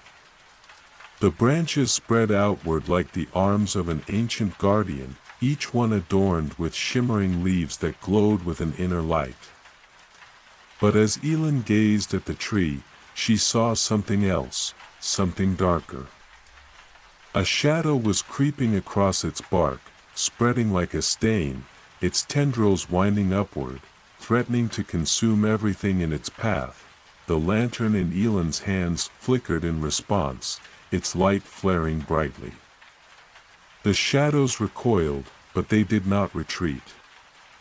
They were strong, stronger than anything she had faced before. Elin stepped forward, the weight of her purpose heavier now than ever before. The darkness had come. But so, too, had the light. Elin stood before the great tree, the heart of the world, her lantern's light flickering fiercely against the encroaching shadow. The air was thick with tension, as if the very earth itself held its breath. The shadows, dark and sinister, stretched across the tree's bark, their black tendrils reaching for the shimmering leaves that had once glowed with vitality. The light of the lantern seemed to pulse in time with her heartbeat, its flame dancing with determination. The voice, deep and resonant, filled her mind again. "You've come, Elin. But do you truly understand the weight of your mission?" The shadows whispered in response, their movement a dark symphony, winding around the ancient tree as if it were their prey. Elin felt the cold fingers of doubt brush against her heart, but she pushed them away. She had come too far, faced too many trials. To falter now, the tree, once vibrant and full of life, seemed to groan beneath the weight of the darkness. Its leaves had begun to wither, the once golden light now a pale, sickly hue. The shadows seemed to feed on its life force, growing stronger with each passing moment. Elin could feel it, the connection between the lantern and the tree, pulsing in the air around her. The tree was suffering, and the lantern's light was the only hope of salvation. The voice spoke again, softer this time, a hint of sorrow in its tone. "The darkness that consumes this tree is not of your world. It is the same shadow that once threatened to tear the very fabric of the universe apart. And it has returned." Elin's grip tightened on the lantern. She could feel the weight of its power growing heavier, but she knew that it was not enough. The light of the lantern alone could not banish the darkness, it was only a tool. The true power lay within her will to fight, to protect, to restore. She took a step forward, her breath steady, her gaze unwavering. The shadows hissed, recoiling from the light, but they quickly regrouped, swelling like a tide that refused to retreat. The air grew colder, and Elin's heart pounded in her chest as she realized that this was no ordinary battle. The shadows were not mere creatures of the dark, they were a force, an ancient presence, born from the very fabric of the night itself. "You cannot defeat me," the shadows whispered, their voices a chorus of countless whispers, each one filled with malice and contempt. "You are but a flicker in the endless night. You cannot hope to banish what has always existed." Elin's eyes narrowed, the lantern's light flaring brighter in response. She could feel the presence of the tree deep in her heart now, the pulse of its life force intertwined with her own. The darkness might have existed before her, But she was not alone in this fight. She was not just a flicker, she was a flame. With a determined breath, Elin lifted the lantern high, its light casting long shadows across the ground. The air around her seemed to shimmer with power, and the very earth beneath her feet trembled. The lantern's flame grew, burning brighter, its light now blinding in its intensity. The darkness hissed and writhed, struggling against the light, but it was not enough. The shadows were pushed back, retreating just a little, their grip on the tree loosening, but Elin knew this was only the beginning. The darkness had no intention of leaving so easily. The tree groaned again, its ancient voice calling out in a soft, mournful whisper. "Help me." Elin stepped closer, her feet light on the ground, as if she were moving in tune with the very heart of the earth. Her hand trembled, but her resolve was unshakable. The lantern's light was hers to command. And it was time to reclaim the life that had been stolen. She closed her eyes for a moment, gathering the light within her, feeling the warmth of the lantern spread through her chest. This was not just about the tree, nor was it just about the lantern. It was about the balance between light and darkness, the eternal dance of opposites that kept the world in harmony. Elin whispered a prayer, a soft plea to the forces that govern the world. By the light of the lantern, I call upon the heart of the earth. By the will of those who came before me, I call upon the strength of this world. May the shadows retreat, may the light return. The lantern's light flared once more, expanding outward in a blinding burst of energy. The darkness shrieked, recoiling in pain as the light pushed it back, slowly but surely. The air was thick with power, the very essence of life itself coursing through Elin's veins. She felt the pulse of the tree, the rhythm of its life, and she knew that she was not alone in this fight. As the light spread, the shadows began to fade, their form dissipating like smoke in the wind. The tree's leaves slowly began to glow once more, the golden light returning, stronger than before. The roots of the tree, once withered and weak, began to stir, reaching deep into the earth, drawing strength from the land itself. Elin's breath was steady, but her heart raced as the final remnants of the darkness were consumed by the light. The shadows shrieked one last time, their voices fading into silence as the tree's glow grew brighter, enveloping everything around her. And then, all was still. The tree stood tall and vibrant once more, its bark glowing with life, its branches stretching high into the sky. The lantern's light flickered once, and then faded to a soft, steady glow. Elin lowered it, her hands trembling with exhaustion, but her heart was full. The battle was won. Elin stood in the midst of the tranquil clearing, the weight of the moment settling over her like a heavy cloak. The air around her was still, almost serene, and the soft hum of the earth's heartbeat filled the silence. The tree, now restored, radiated with golden light, its branches swaying gently in the breeze. The lantern, its purpose fulfilled, glowed faintly in her hands, its flame steady but no longer burning with the intensity of before. She felt the presence of the ancient tree all around her, its roots deep within the earth, its branches stretching toward the sky. The connection between them was palpable, a silent bond that pulsed with life. The shadows had been pushed back. For now, but Elin knew that the battle for balance was far from over. The voice, once deep and foreboding, spoke again. You have done what many thought impossible, Elin. The darkness that threatened this world has been banished, but do not be fooled. The lantern of eternal night holds a greater secret, one that even you are yet to understand. Elin closed her eyes for a moment, taking in the quiet peace that surrounded her. She could still feel the echoes of the darkness, faint and lingering, but they were now distant. She had won, but there was a price to pay. The voice's words lingered in her mind, a reminder that the journey was not over. The lantern, the voice continued, is more than just a tool of light. It is a key, one that opens the doors to a deeper, more ancient power.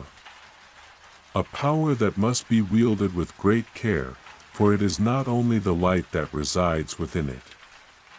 Darkness, too, is bound to it, and as long as the lantern exists, so too will the shadows. Elin's heart quickened at the mention of darkness. She had known, deep within her, that the light she held was not without its counterpart. It had always been a part of the world, as much a part of her as the air she breathed. The lantern was more than she had ever realized. What do you mean? Elin asked, her voice steady but filled with curiosity. The tree seemed to pulse in response, its branches swaying more vigorously as if urging her to listen. There is a realm beyond the veil of this world, the voice whispered, a tremor of ancient sorrow in its tone. A realm where shadows dwell, where the eternal night is not just an absence of light, but a force of its own. It is there that the lantern's true power lies, and it is there that its next test awaits. Elin's grip on the lantern tightened. She could feel the weight of its secrets pressing against her, a burden she had never fully understood. But now, standing in the presence of the restored tree, its golden light bathing the clearing in a soft glow, Elin felt an undeniable pull toward whatever lay beyond. The shadows were retreating for now, but they would return. And when they did, she had to be ready. She took a deep breath, her resolve hardening. She could feel the lantern's call, soft, insistent, like a whisper in the back of her mind. It was time to uncover the truth of its power, to understand what lay beyond the shadows. The voice spoke again, its tone gentler now, almost tender. You have the strength within you, Elin. The lantern has chosen you. But you must be cautious.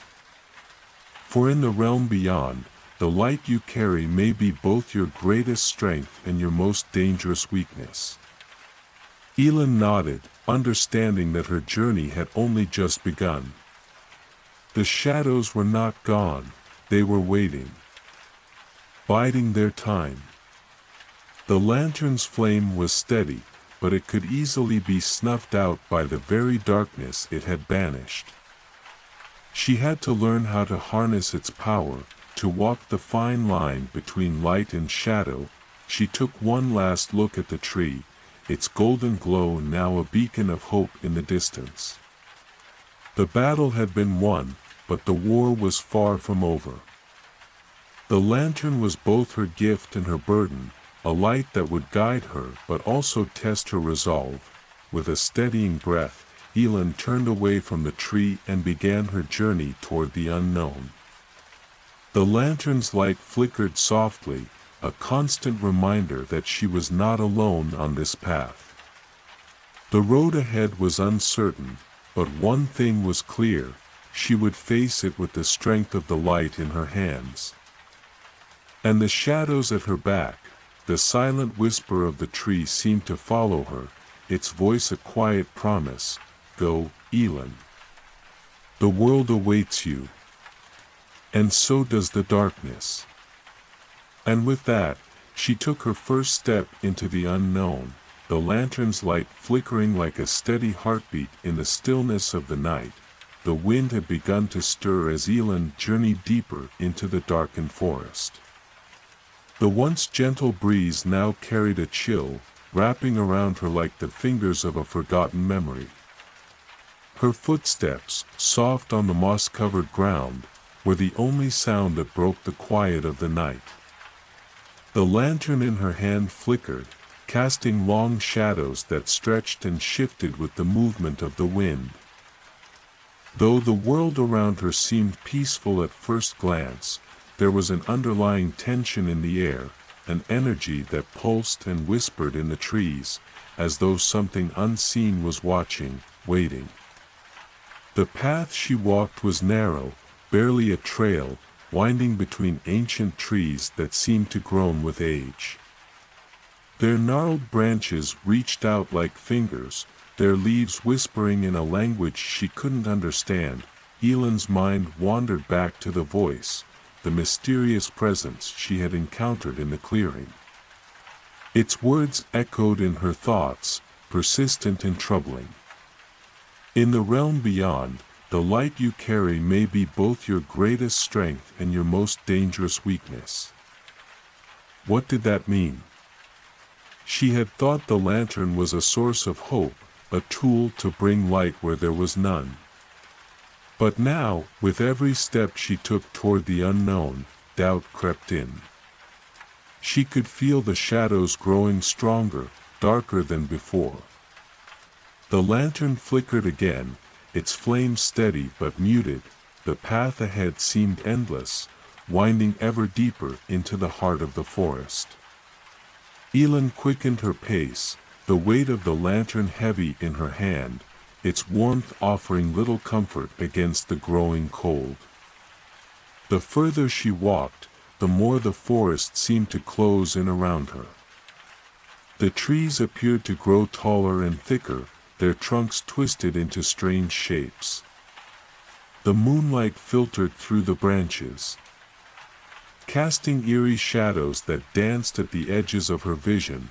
At last, the path opened into a clearing, a circular space surrounded by towering trees whose branches intertwined to form a canopy above, blocking out the sky. In the center of the clearing stood a stone archway, ancient and weathered, its surface covered in vines and moss. It seemed to hum with an energy that Ellen could feel deep within her bones. The lantern's flame flickered once more, almost as if responding to the presence of the archway. Ellen approached cautiously, her heartbeat quickening with every step. As she neared the arch, she felt a coldness in the air, an unnatural chill that made the hairs on the back of her neck stand up. The archway seemed to pulse with a life of its own, the shadows within it deeper than the night itself. She hesitated, her fingers tightening around the lantern's handle. The voice from the tree echoed in her mind again. The lantern is a key. It will guide you, but it will also test you. The realm beyond the veil is not a place for the unprepared. Ellen took a deep breath. She had come too far to turn back now. The archway called to her, its darkness beckoning with the promise of answers. She stepped forward, her heart pounding in her chest, and as she did, the lantern's flame brightened, casting a warm, golden glow that pushed back the shadows in front of her. The air around her shimmered like a veil lifting, and with each step, the world around her seemed to change. The trees, the sky, the ground beneath her feet, all seemed to blur, shifting between realms as though she was crossing into another world altogether. And then, with a final step, she was through the archway. Ellen blinked as her surroundings settled into focus. She was no longer in the forest. Instead, she stood in a vast, empty expanse of nothingness, an endless void, where the sky was a swirling mix of deep purples and blacks, and the ground beneath her was a smooth, black stone that seemed to stretch into infinity. The only source of light in this dark realm was the lantern in her hand, its flame now burning brighter than ever. But somehow, it didn't feel like enough. The shadows around her were not like the ones she had known. They were alive, swirling in the distance, like mist that moved and breathed. They seemed to watch her, waiting, as though they knew exactly who she was and why she had come. Ellen's heart raced. She could feel the weight of the darkness pressing in on her, pushing against her, but she refused to let it break her.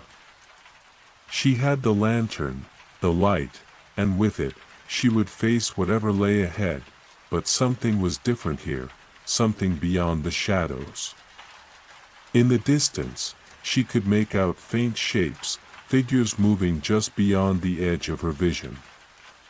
Were they shadows, or something else? Were they the guardians of this realm, or something far more dangerous? Ellen took a step forward, her gaze fixed on the figures. Her voice, when it came, was a whisper in the heavy air. What is this place? The shadows stirred, as though responding to her words, and in that moment, she understood. This was no ordinary place.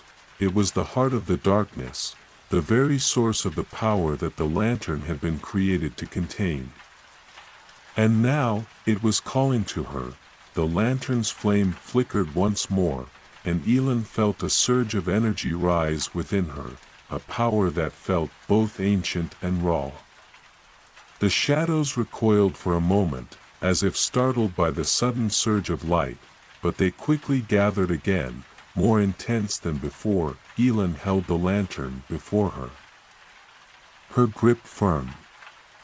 She had come this far, and she would not falter now. The lantern's light was the key, but it was also the challenge. The darkness was not just an enemy to defeat, it was a force to understand, to control, to coexist with. The realm of eternal night awaited her. And Ellen, lantern in hand, would walk its path to uncover the secrets it held. Ellen stood at the edge of the void, the lantern's light flickering in the unyielding darkness.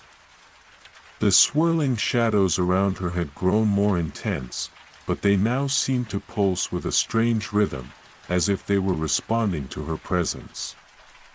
The air itself felt thick, heavy with the weight of forgotten memories and lost time. Each breath she took seemed to carry the scent of something ancient, something far older than the forest from which she had come. The figures in the distance, which had once been mere shapes, now became clearer. They were not entirely human, not entirely shadow either. Their forms were fluid, shifting between the substance of darkness and the faintest outline of flesh, their eyes gleaming like distant stars. They seemed to float, hovering just above the ground, their movements slow and deliberate. Ellen tightened her grip on the lantern. She could feel its warmth in her palm, a steady beacon in the cold emptiness of this realm. The light felt like an old friend, reliable and constant, but she knew it was not the only thing she would need here. This place, this endless expanse of twilight, was more than just a test of endurance. It was a place of choice, a place of decision. She had passed through the archway, but she didn't know what awaited her on the other side. The shadows, these strange beings, were no longer just lurking in the distance. They had noticed her, and they were coming closer, drifting toward her with an unnatural grace. Ellen could feel her pulse quicken as the distance between them closed.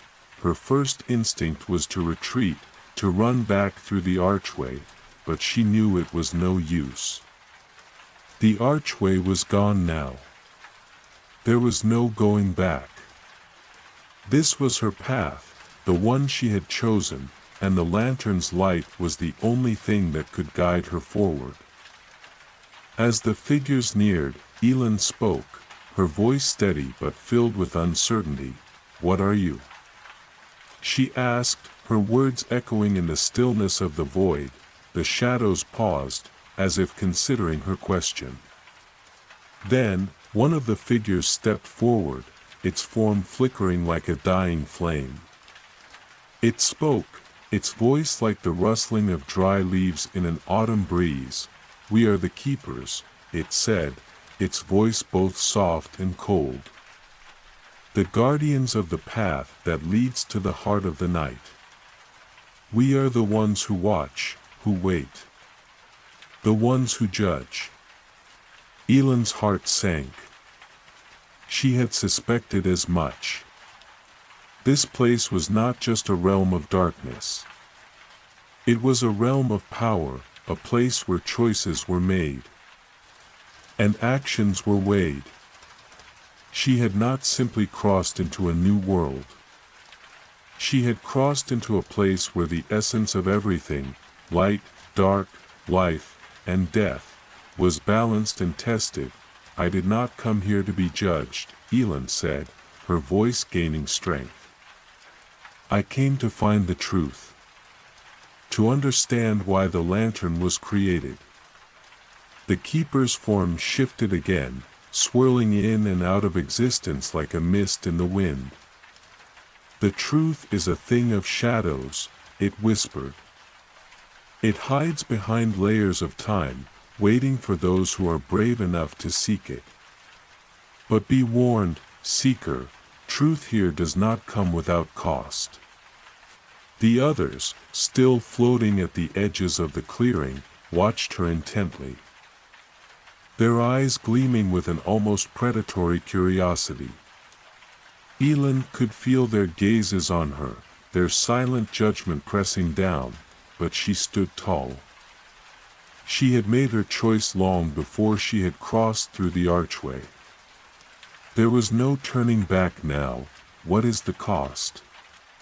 she asked, her voice steady despite the unease curling in her stomach. The keeper did not answer immediately. Instead, it drifted closer, the air around it shimmering as though reality itself was bending. The shadows seemed to grow darker still, swallowing the faint light of the lantern as it came nearer. "The cost," the keeper said, its voice now a whisper that seemed to resonate deep within her bones, "is not always what you expect. The truth you seek, it may not be the truth you wish to find. The lantern you carry is not merely a light. It is a key to something far older, far deeper. And those who seek it must face what lies beneath." Ellen's mind raced. Beneath? Beneath what? What did it mean? She had thought she understood the lantern, thought she knew its purpose, but now she was not so sure. The keeper's words gnawed at her, unsettling her like a puzzle that could not be solved. "Why me?" she asked, her voice barely above a whisper. "Why was I chosen?" The keeper's form flickered, shifting like the wind. "The lantern chooses those who are ready," it said. "Those whose hearts carry the weight of both light and darkness. You have crossed paths with shadows before, child. And now you must walk the path of truth." Ellen's hand tightened around the lantern's handle. The air was thick with anticipation, the silence between her and the keeper stretching long and heavy. She could feel the weight of the decision pressing on her chest. She had always known that there was something more to her journey. Something greater than simply finding the lantern and walking away. But what was it? And could she truly face whatever lay beyond the shadows? The keeper's voice broke through her thoughts, sharp and cold. "You have come far, but you have not yet seen the heart of the night. Only by passing through the veils of truth will you unlock the power within the lantern. But remember, truth is not given freely. It must be earned." Ellen swallowed hard, trying to steady her breath. She could feel the eyes of the keepers upon her, waiting for her next move. The lantern's light flickered once more, casting an eerie glow on the shifting shadows that surrounded her. She was no longer just a seeker. She was now part of the story, a piece in the grand design of light and dark, truth and deception. And the only way forward was through the heart of the night itself. With a steadying breath, Elin took her first step into the deeper shadows, the lantern's glow cutting through the darkness before her. She did not know what lay ahead, but one thing was certain: she was ready to face whatever came next. Elin's heart beat like a drum in the depths of the void, each step she took sending ripples through the dense air. The shadows parted and swirled around her, moving with a mind of their own, as though the very fabric of this world was alive, testing her resolve. The keeper's words echoed in her mind: truth must be earned. What truth? And what was the price of that truth? She could feel it, deep within her bones, a pull, a gravitational force drawing her deeper into the unknown. As she walked, the lantern's light dimmed and flickered, as if it too was uncertain of its path. The shadows, once mere figures, now seemed to grow in stature, and the figures within them began to change. No longer just formless beings, they now took shapes, faces half remembered from the corners of her mind, memories long buried under years of forgotten pain. Some were fleeting glimpses, others lingered, their eyes hollow and accusing, as if they too sought something from her. Do you remember us? One whispered, a voice barely more than a breath, yet it felt like it came from everywhere at once. Elin stopped, the cold shiver of fear crawling up her spine. She had not been prepared for this. The shadows were not just guardians of the night, they were the echoes of the past, and they seemed to recognize her. But how? She lifted the lantern higher, its light shining in her palm like a fragile star, casting long, trembling shadows across the ground. Who are you? She asked, her voice sounding thin, distant in the heavy air. Another whisper answered, we are your past, your forgotten self. The words chilled her to the bone. Forgotten. She had no memory of these shadows, no recollection of them ever being a part of her life. Yet the flickers of recognition in the faces of the figures around her felt undeniable. One figure stepped forward, more distinct now, a woman, her face pale, her eyes wide with sorrow. Elin could see the familiar curve of her jaw, the shape of her features, though they were distorted, as though viewed through a fog. You've come to seek the truth, the woman's voice trembled. But are you prepared for what you will find? Elin took a step back, her heart pounding in her chest. What do you mean? You have forgotten, the woman continued, her voice both tender and sorrowful, but the truth of the lantern is bound to you. It is tied to everything you have ever been, everything you have lost. The shadows around Elin seemed to close in tighter, their whispers louder now, as if the very air itself was pressing in on her.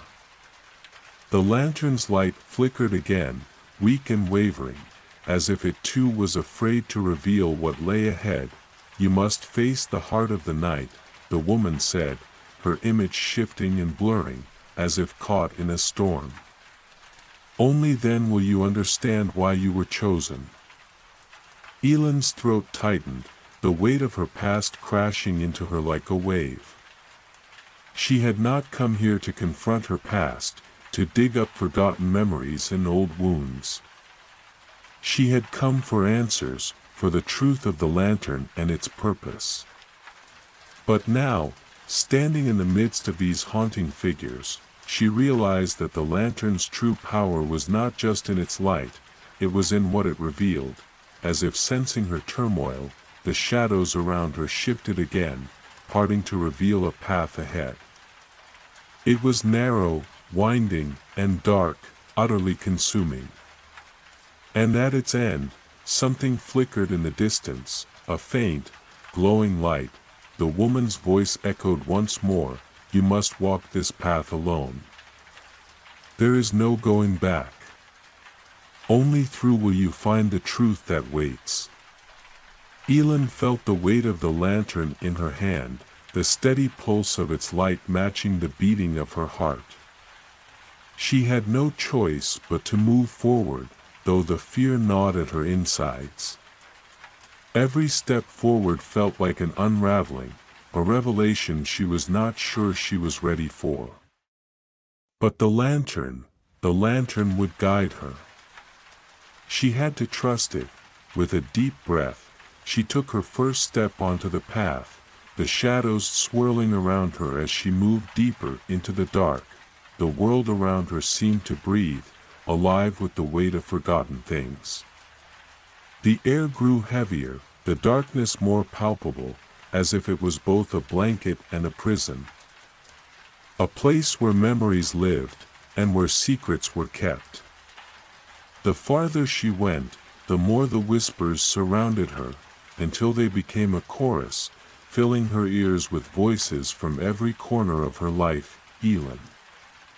The voices spoke her name, echoing like a call from the past. She could hear them, distant at first, then closer, pressing in on her, surrounding her. They were not just memories, they were pieces of herself that she had left behind. Pieces she had tried to forget. The path narrowed, the shadows growing darker, more oppressive. The lantern's light flickered again, casting long, haunting shadows that stretched out before her. As she moved, she could feel the weight of something heavy in the air, something ancient and powerful. As though the very fabric of reality itself was stretching thin, revealing glimpses of what lay beyond. At the end of the path, the light grew brighter, and Elin's breath caught in her throat. There, in the center of the clearing, stood a figure, its form both familiar and alien, as though it were made of light and shadow woven together. The figure's face was obscured, its features hidden beneath a veil of darkness. The figure spoke, its voice like the sound of wind through dry leaves. "You have come far, Elin. But the hardest choice is yet to come." Elin stood frozen, her heart pounding in her chest. The lantern's light flickered once more, casting shadows that seemed to stretch endlessly into the distance. The figure before her was no longer just a shape. It was a reflection of herself, of everything she had been, everything she had become. The lantern's light dimmed once again, and Elin understood. To move forward, she would have to face what she had buried within herself. The truth of the lantern was not just a revelation of the world, it was a revelation of who she truly was. The path ahead was dark, but it was the only way forward. With a deep breath, Elin stepped forward once more, ready to face whatever awaited her in the heart of the night. The moment Elin stepped forward, the world seemed to shift. The ground beneath her feet trembled as the darkness around her began to pulse with an energy that was both unsettling and strangely familiar. Her heart thudded in her chest, the rhythm echoing through the silence of the night. The figure before her, a reflection of herself, stood still, its shadowy form flickering like a flame caught in the wind. As she advanced, the shadows that had once been distant whispers now seemed to coalesce into figures, some vaguely familiar, others strange and twisted. Faces from her past, from moments she had long forgotten, appeared in the darkness, their eyes fixed on her with expressions that were both questioning and knowing. They seemed to be waiting for her, as though they had always known she would return to this moment. this place, Elin took a deep breath, the air thick with the weight of unspoken truths. The lantern's light flickered and swirled, casting long, wavering shadows that danced across the ground, as if alive. The whispers from the figures grew louder, overlapping each other, their voices rising in a soft crescendo. "Do you understand now?" one voice called, a faint, mournful tone. "You've always known," Elin's throat tightened. She had always felt something inside her, something that had never quite fit, like a puzzle missing a piece. And now, as she stood in the hall, Elin continued her journey, the lantern's soft glow dancing with each step she took. The world around her was quiet, still, yet alive in its own way. The path wound through silent forests where the trees whispered in the wind, over hills where the grasses swayed like waves on the ocean, and beside streams that mirrored the stars above. It was as if the entire world was holding its breath, waiting for something, or perhaps someone, to awaken it once more. She had learned much in her time with the lantern. The weight it held was not a burden, but a gift, one that allowed her to see the world through new eyes. Where once she had seen only shadows and fear, she now saw the delicate interplay of light and dark.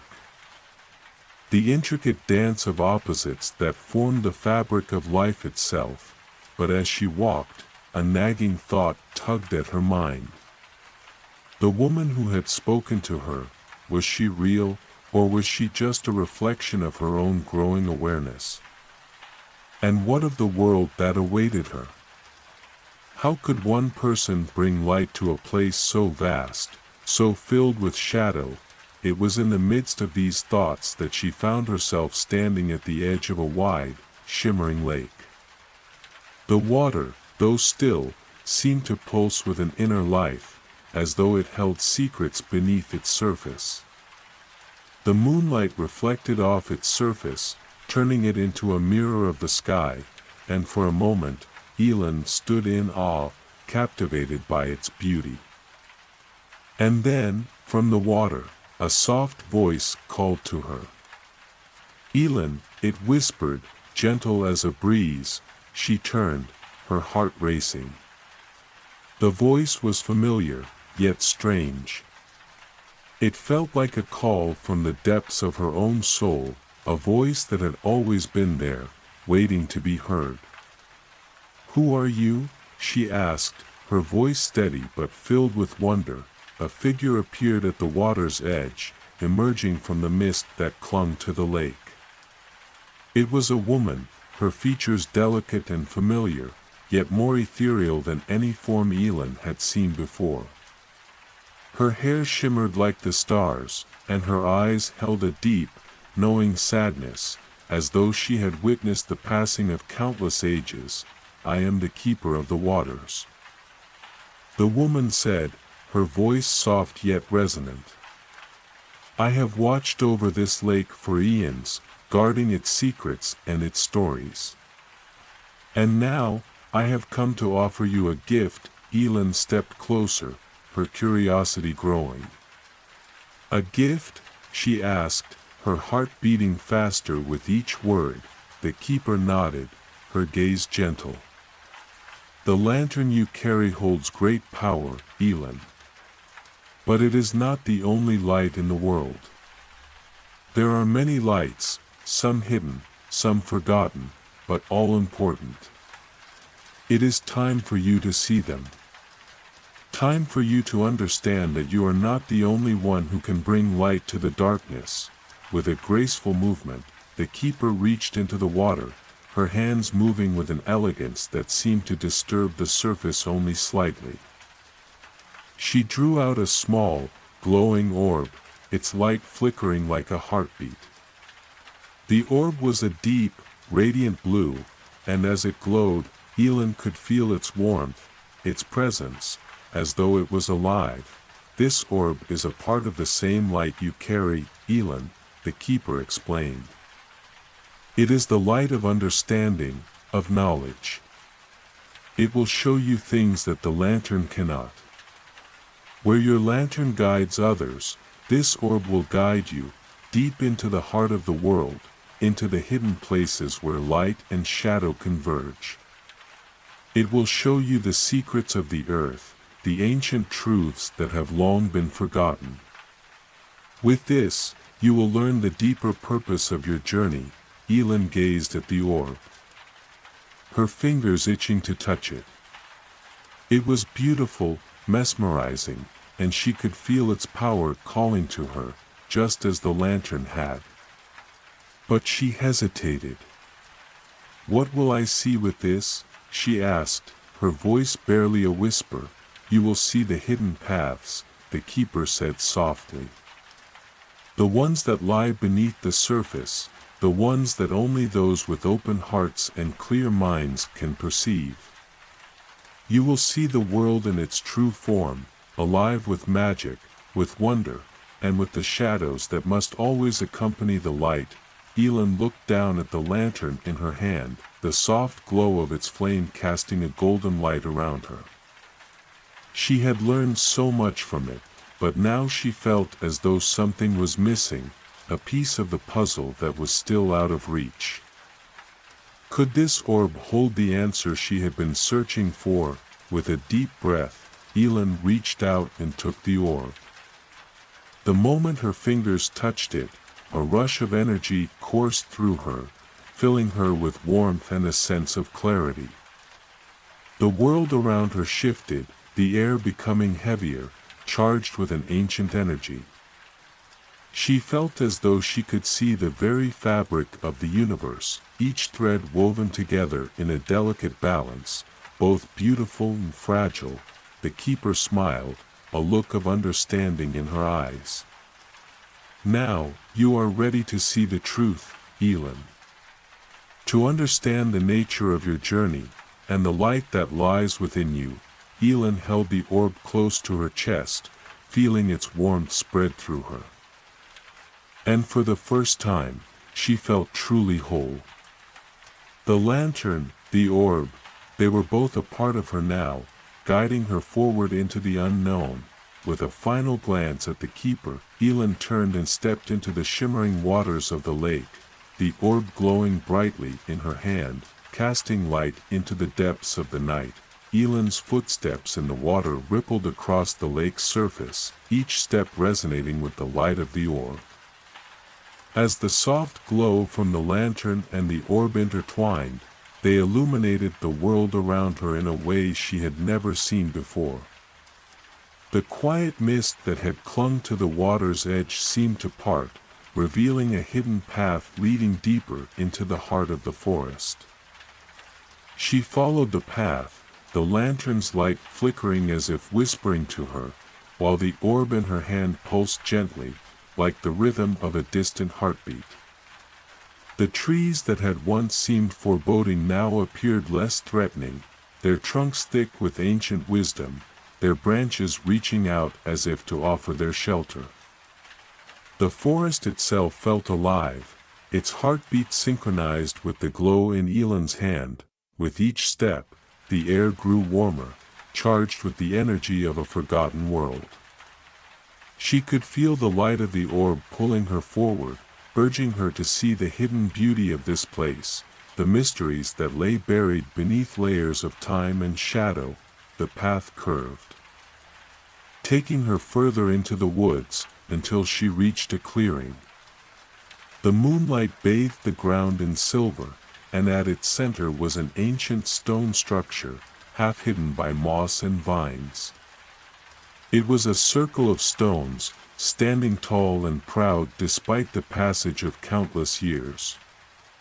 Each stone was etched with symbols she didn't recognize, yet they seemed to hum with a strange resonance, as if they had once held great power.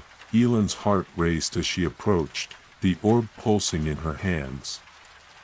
She could sense that this was a place of great significance, a place where the threads of light and shadow wove together to create something beyond the world she had known. Stepping into the center of the stone circle, She felt a surge of energy rise from the earth beneath her feet. The orb's glow intensified, bathing the clearing in a brilliant light, and for a moment, everything was still, frozen in time. Elin closed her eyes, letting the warmth of the light envelop her, feeling a deep sense of peace, as if she had come home to a place she had long forgotten. When she opened her eyes again, the clearing had transformed. The stones, once weathered and old, now shone with a brilliant, ethereal light. The air hummed with an ancient power, and she could see faint images flickering in the air around her, visions of a time long past. She saw the trees, not as they were now, but as they had once been, full of life. Their branches stretching high into the sky, their leaves dancing in the breeze. She saw creatures that no longer roamed the earth, their forms shimmering like ghosts, their movements graceful and fluid, and then, as if summoned by her presence, a figure appeared at the edge of the clearing.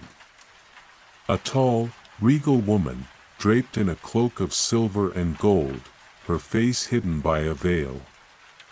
Elin could feel the power of this figure, an ancient being, a guardian of the forest, of the light.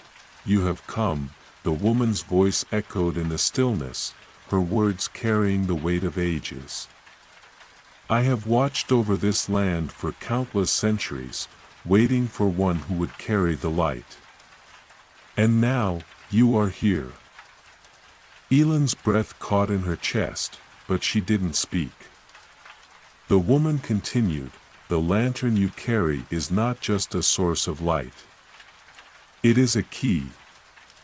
A key to unlock the forgotten paths, the ones hidden deep within the heart of the world. But you cannot walk these paths alone. The orb you now hold is the light of understanding, the bridge between the seen and unseen, the tangible and the ethereal.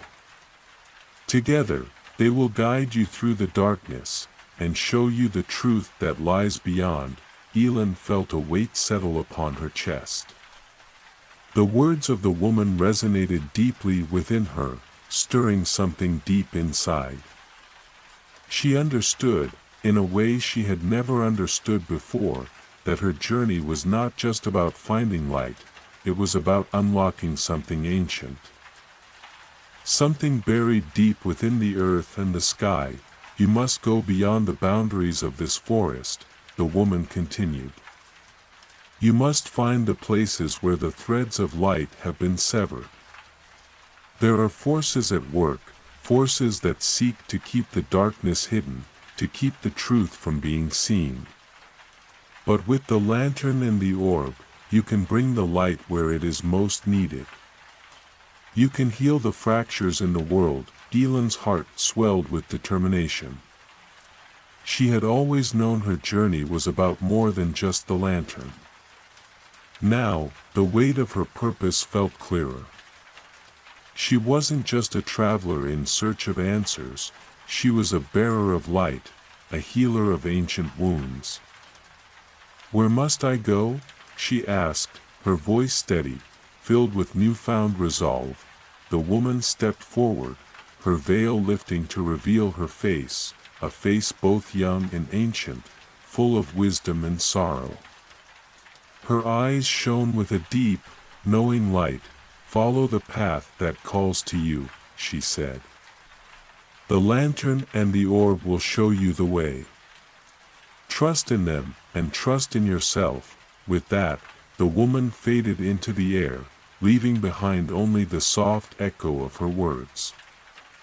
Elin stood alone in the center of the stone circle, the glow of the lantern and the orb warming her hands, her heart full of purpose. The path ahead was still unclear, but Elin knew that she was ready. With the light of the lantern and the orb, she would uncover the secrets of the world, heal its fractures, and bring light to places long forgotten. The first rays of dawn filtered through the canopy, casting golden beams of light across the stone circle.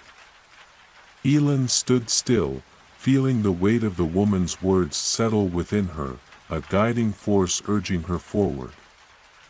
The orb in her hand hummed gently, a soft pulse that seemed to sync with the rhythm of her own heart.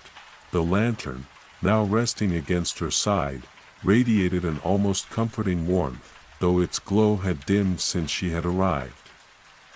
It was as if the lantern too had understood the gravity of the task ahead, and it whispered to her, a quiet murmur she could almost understand.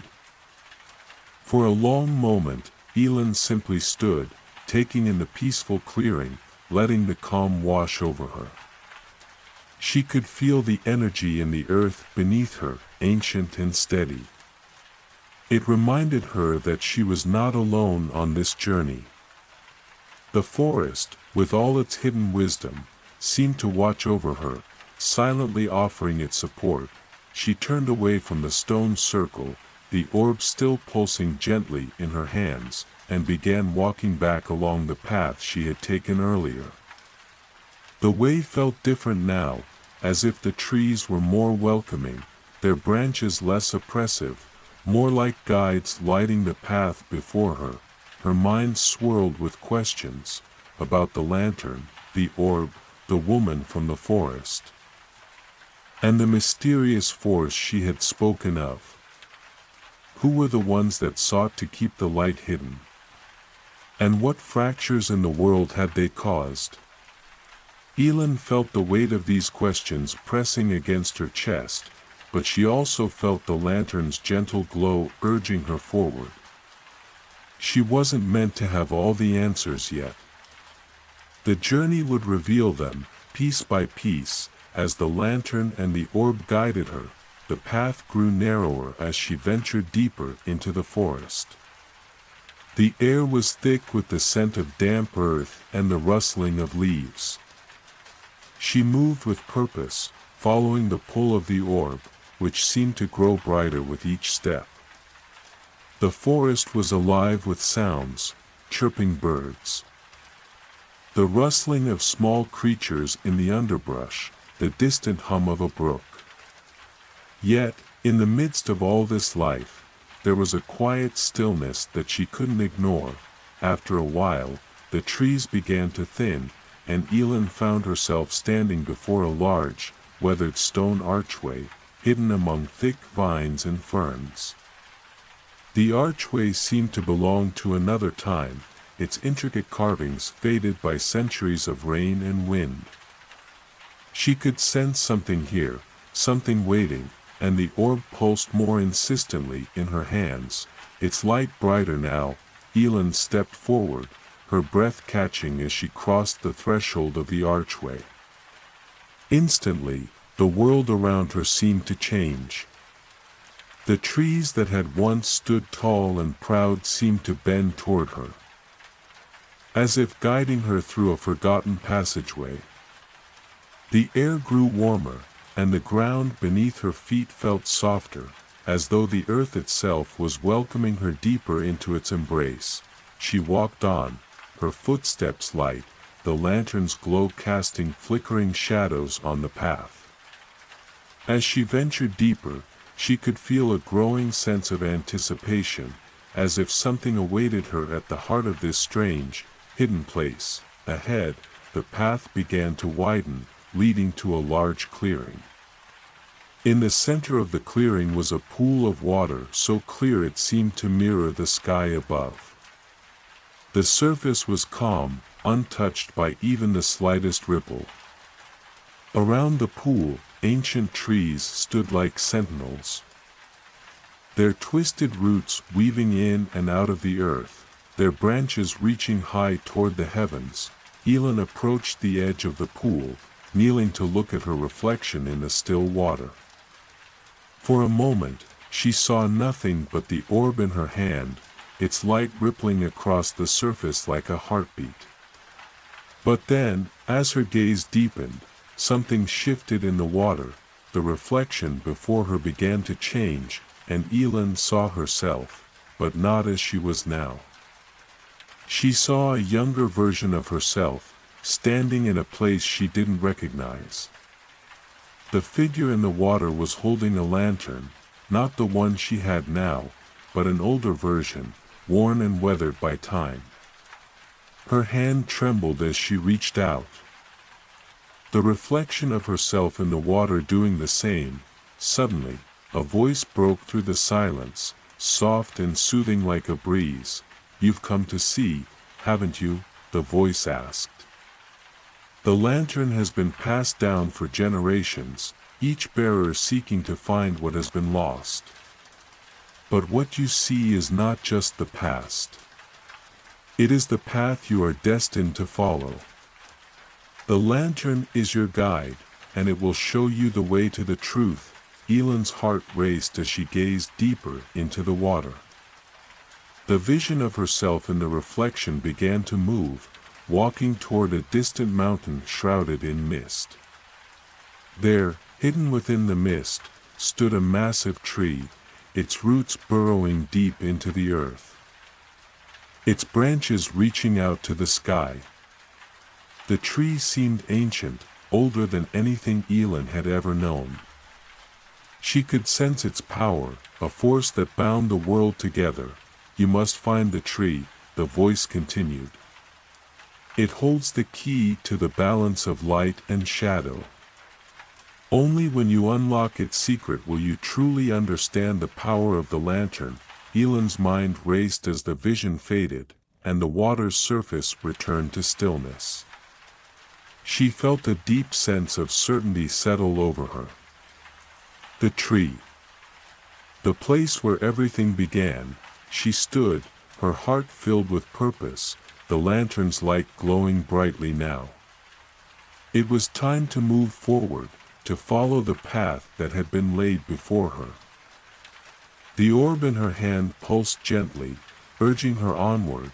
With a steady breath, Ellen turned away from the pool, ready to face whatever awaited her. The lantern, the orb, and the secrets of the world were calling to her, and she was determined to uncover the truth hidden within the shadows. Ellen walked deeper into the heart of the forest, the orb still glowing steadily in her hands, casting soft light over the winding path. Her thoughts lingered on the vision she had seen in the pool. The ancient tree with its vast, sprawling roots and towering branches, hidden in mist, seemed to beckon her. It was not just a tree, it was a symbol, a place where everything began and where everything would end. The lantern's glow pulsed gently, as if in sync with her heartbeat, guiding her step by step toward the unknown. The forest around her was still and quiet, as though it too awaited the unfolding of events. The air grew cooler, the shadows longer, and the light from the orb now seemed more vibrant, cutting through the gathering dusk. The path ahead was overgrown with moss and vines, and the trees seemed to grow taller and more ancient, their gnarled roots twisting through the earth like the threads of forgotten stories. Ahead, Ellen spotted a narrow bridge, made of weathered wood and stone, stretching across a small stream. The bridge seemed to invite her, its edges worn smooth by centuries of travelers. The lantern's glow flickered in the soft breeze, casting a warm light on the weathered stones. As she stepped onto the bridge, the sound of the flowing water below seemed to grow louder, as if it, too, was speaking to her. When she reached the other side, the path began to incline, leading her toward the mountains in the distance. She could feel a change in the atmosphere. The air was thicker here, charged with an ancient energy. Her steps quickened, driven by an inner pull, as though the forest itself were urging her onward. The sky above had darkened now, the stars beginning to emerge, twinkling faintly. The lantern's light grew brighter in response, illuminating the path ahead with a steady, comforting glow. Ellen's thoughts turned to the mountain she had seen in the vision, where the tree stood waiting for her. She felt a sense of urgency now, knowing that she was nearing the point where everything would become clear. As she reached the base of the mountain, the trees thinned out, and she found herself standing at the edge of a vast clearing.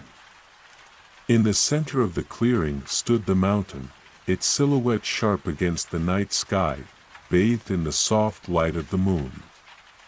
The mist was thick here, swirling at the base of the mountain like a living thing, obscuring her view of what lay beyond. Elin hesitated for a moment, the weight of the moment pressing on her. The orb in her hand pulsed once more. Its light steady, as if reassuring her that she was on the right path. She stepped forward, her footfalls muffled by the soft ground beneath her.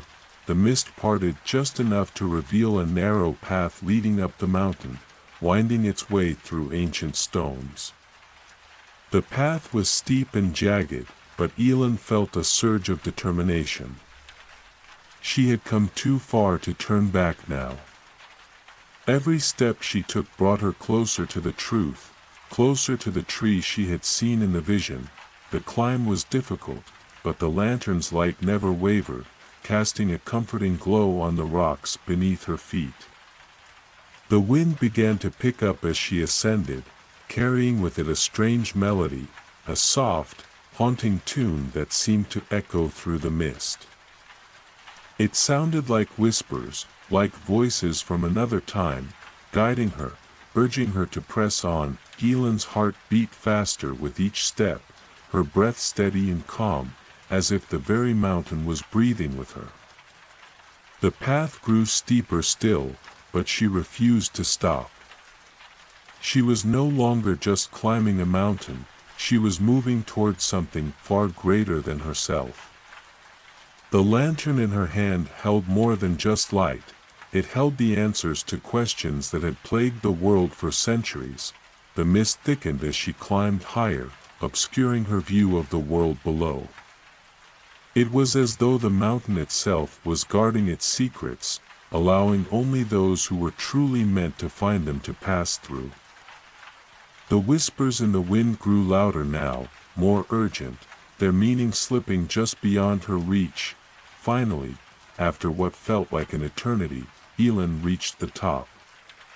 She stepped onto a plateau, her heart racing, and the mist parted before her, revealing what lay hidden in the heart of the mountain.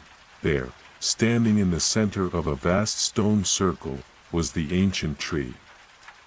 Its massive roots stretched deep into the earth, while its branches reached high into the night sky, disappearing into the stars. The tree was alive with energy, its bark shimmering with a faint silver glow, and its leaves whispered in a language she could almost understand. Elin stood before the tree, her breath catching in her chest. This was the tree from her vision, the place where everything began, where everything would end. The lantern in her hands flickered, its light casting long shadows across the stone circle, as if the very air was waiting for something to happen. She stepped forward, her hand outstretched, and as if responding to her touch, the tree began to stir. The ground beneath her feet rumbled softly, and the branches of the tree swayed, as though welcoming her. She could feel the energy of the tree pulsing through the earth, its ancient wisdom calling to her. The lantern's light flickered one last time, and then, as if it had been waiting for this moment, it surged with a brilliant, blinding glow. Elin closed her eyes, feeling the light wash over her like a wave, and in that moment, everything became clear. The tree was not just a tree, it was a gateway, a bridge between worlds, between light and shadow. The lantern, the orb, and everything she had encountered on her journey had led her here, to this moment, to this truth. She was the keeper of the lantern, the one chosen to restore balance, to heal the fractures in the world. Elin stood in the heart of the stone circle, the tree's energy surrounding her, the lantern's light illuminating the way forward. The whispers in the wind faded, replaced by a deep, resonant silence, as if the world itself was holding its breath. She was ready. The journey had led her here, and now, with the lantern of eternal night in her hands, Elin would uncover the secrets that had been hidden for so long, and in doing so, restore the balance between light and shadow once more. Elin stood still, her heart beating in harmony with the ancient rhythm of the world around her. The energy of the tree pulsed gently, its roots deep in the earth, its branches brushing the very edge of the stars. She held the lantern before her, the glow now brighter than ever, its light mingling with the silver shimmer of the tree. It was as if time itself had slowed, as if every moment, every breath, was woven into a singular, eternal thread. The whispers of the wind had faded completely, leaving only a profound silence. For a long time, Elin simply stood, feeling the weight of the moment, feeling the connection between herself, the tree, and the lantern. The world seemed to hold its breath, waiting for something, perhaps for her to act, or perhaps for the world to unfold its secrets at last. The tree before her, with its towering presence, seemed to reach beyond the limits of the mountain, its essence stretching into realms she could not fully comprehend. Yet, she felt an understanding, a knowing that she had always been destined to come here, to stand before this great power. Gently, she placed the lantern at the base of the tree. The glow from the orb in her hands illuminated the roots. And as she did, the light began to seep into the bark of the tree. The tree trembled as though awakening from a long slumber, its branches shivering with life.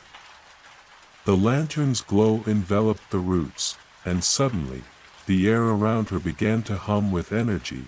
A soft, melodic voice filled her mind, a voice that was both ancient and timeless, yet filled with warmth and wisdom. It was the voice of the tree.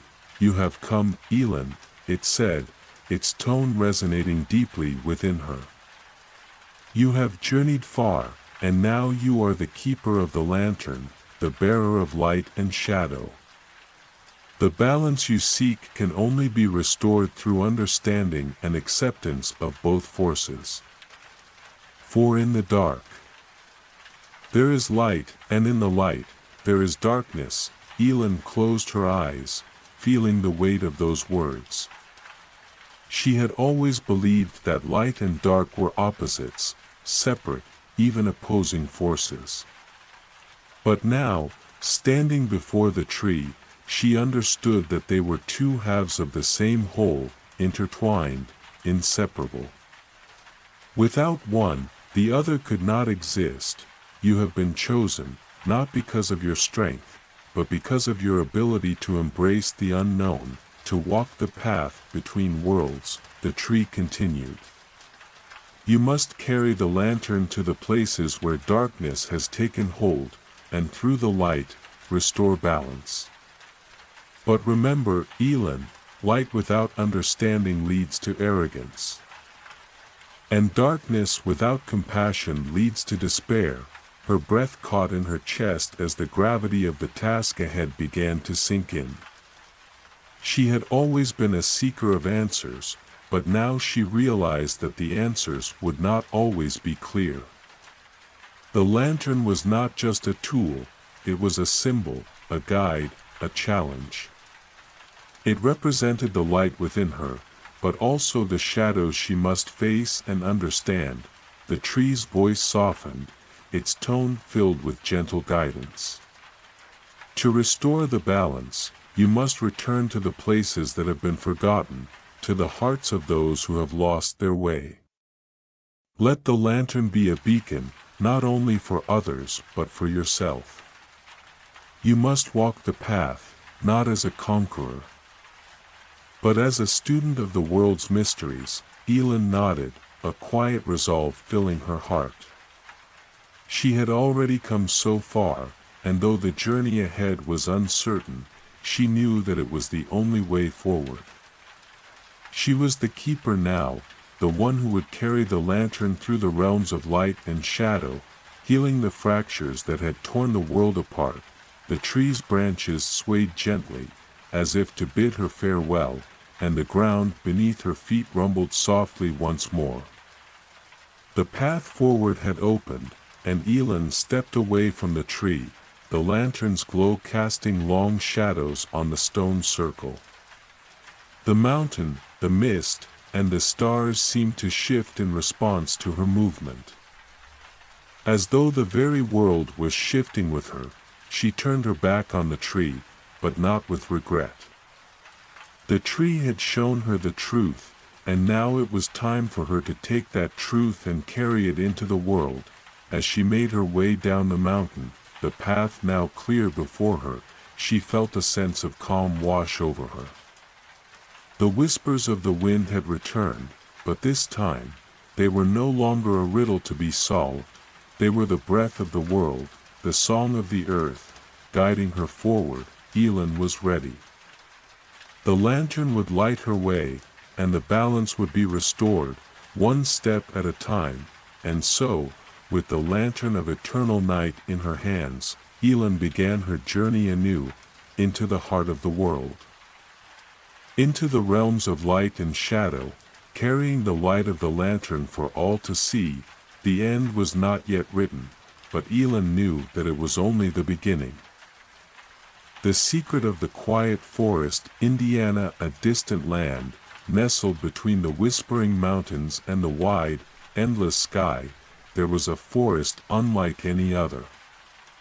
It was called the Quiet Forest, and it was said to hold a secret, one that could only be uncovered by those with a heart open enough to hear the silence. The trees of the quiet forest were ancient, their trunks gnarled and wise, their leaves shimmering with a soft, almost otherworldly glow. The air was thick with the scent of moss and earth, and the sound of the wind moving through the branches was like a soft, constant lullaby, soothing to the soul. People had long been drawn to the forest, but few had ventured deep enough to uncover its mysteries. There were stories passed down through generations, whispers of those who had walked into the heart of the forest, only to return changed, with eyes that saw the world in a new way. Some said they had found answers to questions they hadn't known they were asking. Others spoke of a profound sense of peace, as if the very air in the forest had the power to quiet the mind and calm the heart. One cool autumn morning, a young traveler named Alara arrived at the edge of the quiet forest. She had heard the stories of the forest's secret and felt a pull deep within her heart to uncover it. She had wandered for many days, guided only by the quiet whispers of her intuition, until she found herself standing before the towering trees of the forest. There was a sense of reverence in the air, as if the forest itself was holding its breath, waiting. Alara took a deep breath and stepped forward, her footsteps soft on the moss-covered ground. She felt an immediate sense of peace wash over her, as if the very act of entering the forest had invited her into a space of stillness and calm. The deeper she went, the quieter the world seemed. The usual hum of birdsong and rustling leaves grew distant, replaced by a profound silence that felt both strange and familiar. As she walked deeper into the forest, she noticed that the trees seemed to shift as if they were guiding her, their branches reaching out in gentle arcs, almost as though they were beckoning her to follow. She didn't question it. There was something about this place that made her feel as though she was being led by an unseen hand, one that knew exactly where she needed to go. Hours passed, or perhaps it was only moments. The passage of time felt elusive in the quiet forest. As Alara continued along the winding path, she came across a small clearing. In the center of the clearing stood an ancient stone well, its surface smooth and worn by centuries of weather and touch. The well seemed to hum with a quiet energy, as if it had been waiting for her all this time. Elara approached the well slowly, her heart beating in time with the gentle pulse of the forest. She peered into the depths of the well, but all she saw was darkness. She was about to turn away when a soft voice seemed to speak from the well itself. "To uncover the secret, you must first listen," the voice said, its tone gentle but firm. Elara's breath caught in her throat, her body frozen in place. She looked around, but there was no one in sight. The voice had come from the well, but it didn't feel like it was speaking to her. It felt like it was speaking through her, as though it had always been a part of her. The voice lingered in the air, swirling around her like a soft breeze. "To hear the secret," the voice continued, "you must first silence your heart. Only then will you be able to understand." Elara closed her eyes, trying to quiet the thoughts that raced through her mind. The voice spoke of silence, and yet her mind was a constant whirl of questions, doubts, and curiosities. She had come here for answers, but what could silence reveal that her questions could not? She felt an uneasy stir in her chest, a desire to understand but no clear way forward, and then, just as the last of her thoughts began to settle, something extraordinary happened. The forest around her seemed to deepen, the silence thickening as if it were a living thing. It wasn't an absence of sound, it was a presence, a deep, quiet hum that filled her every sense. She could feel the pulse of the trees, the rhythm of the earth beneath her feet, the steady beat of her own heart. It was as if the forest itself was breathing, and in that breath, she too was connected to something much larger than herself. In that moment, Elara understood. The secret of the quiet forest was not something that could be spoken or taught, it was something that had to be experienced. It was the art of listening to the silence, of quieting the noise within and without, and in that silence, hearing the truth that lay hidden beneath the surface of the world. And so, Elara sat down by the well, closing her eyes, and for the first time in her life, she truly listened, not to the world around her, but to the quiet space within her own heart. The forest waited. And in that waiting, she felt herself drawn deeper into the mystery of the quiet forest, one breath at a time. As Elara sat beside the ancient well, the world around her seemed to dissolve into an endless quiet. The whispers of the wind, the rustle of leaves, and even the distant songs of birds faded into a soft hum that pulsed through the earth and into her body. It was as if every inch of the forest had exhaled, creating a deep, almost sacred stillness that wrapped around her like a blanket. She took a deep breath, letting the silence fill her. Her mind, once racing with questions, began to slow. The constant chatter that had always seemed so natural began to quieten, allowing her thoughts to settle like dust in the air. For the first time in what felt like an eternity, she was at peace, not searching for answers, but simply being. As she sank deeper into this meditative stillness, the voice from the well spoke once again, not through words, but through a feeling. It was a knowing that surged up from the earth beneath her, an ancient wisdom that seemed to echo through her very bones. "The secret of the forest is not in what you seek," the voice whispered, "but in what you allow yourself to hear.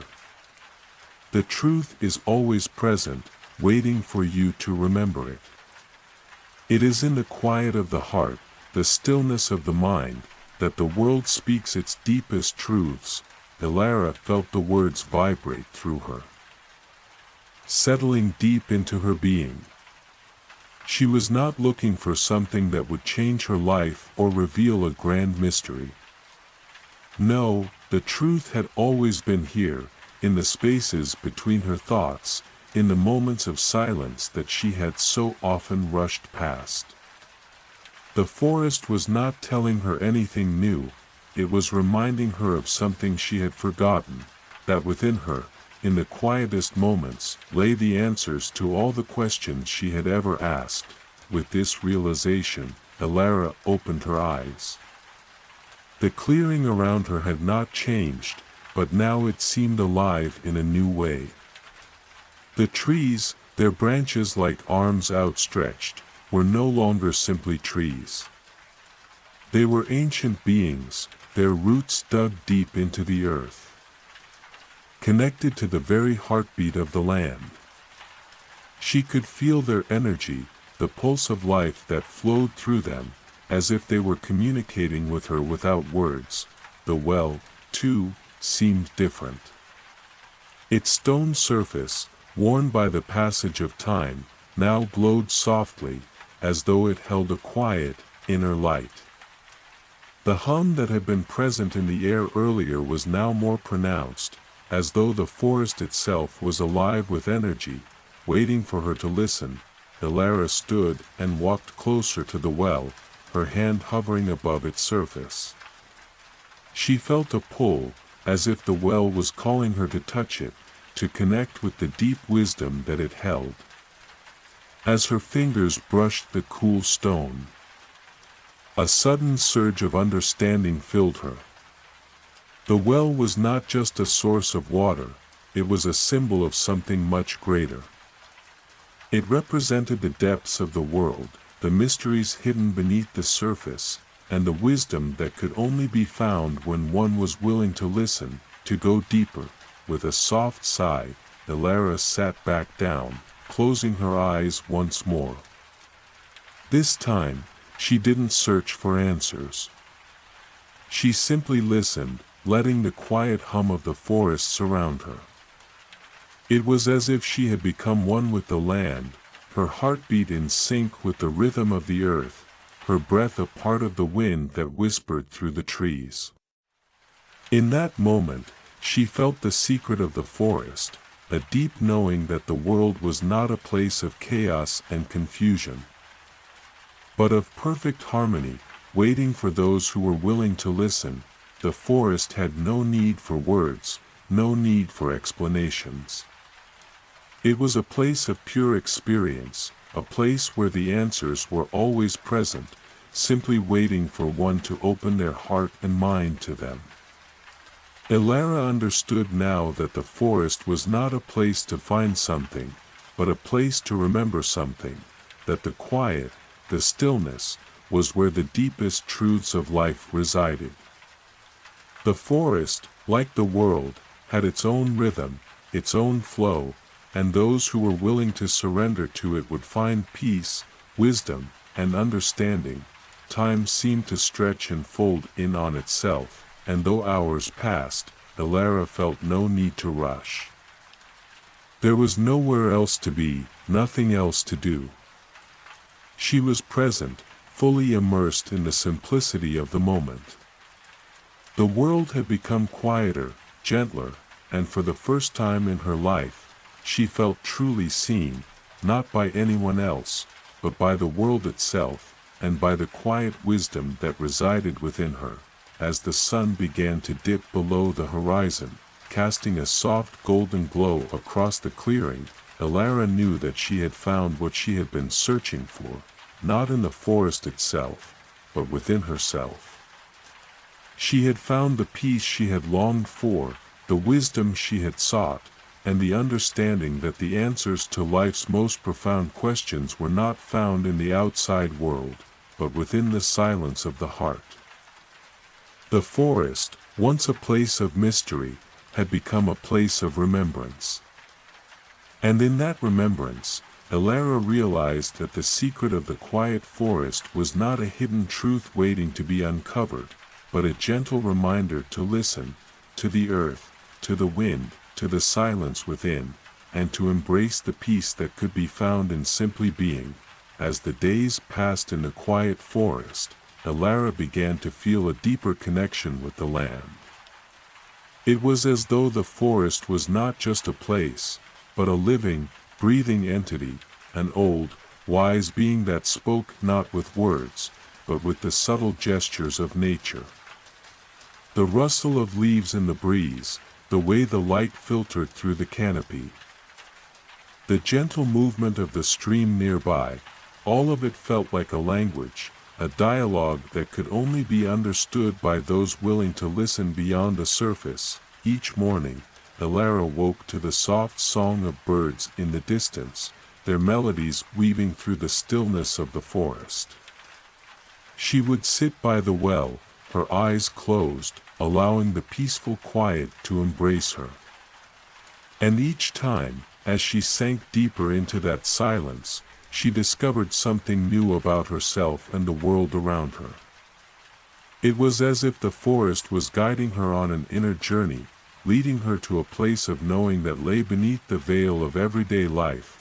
One afternoon, as Elara wandered through a particularly dense part of the forest, she came across a small grove she had not noticed before.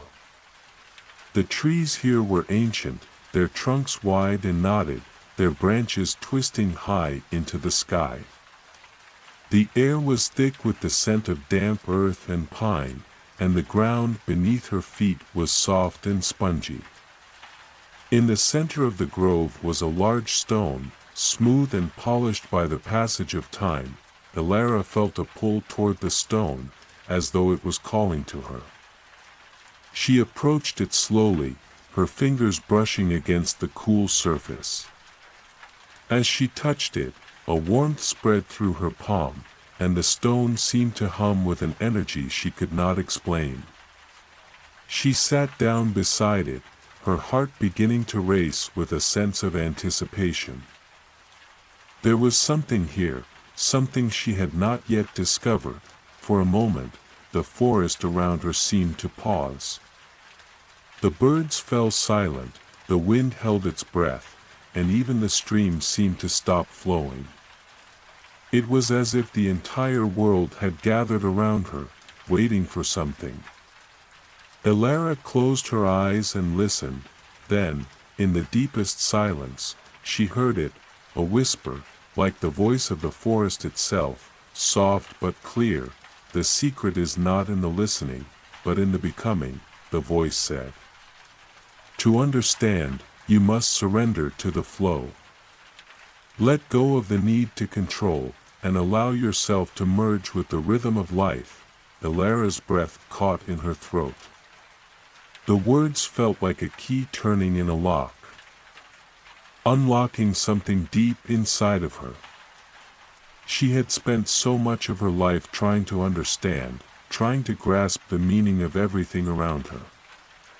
But here, in the heart of the quiet forest, she was being asked to do something entirely different, to stop searching, to stop striving, and to simply become one with the flow of life itself.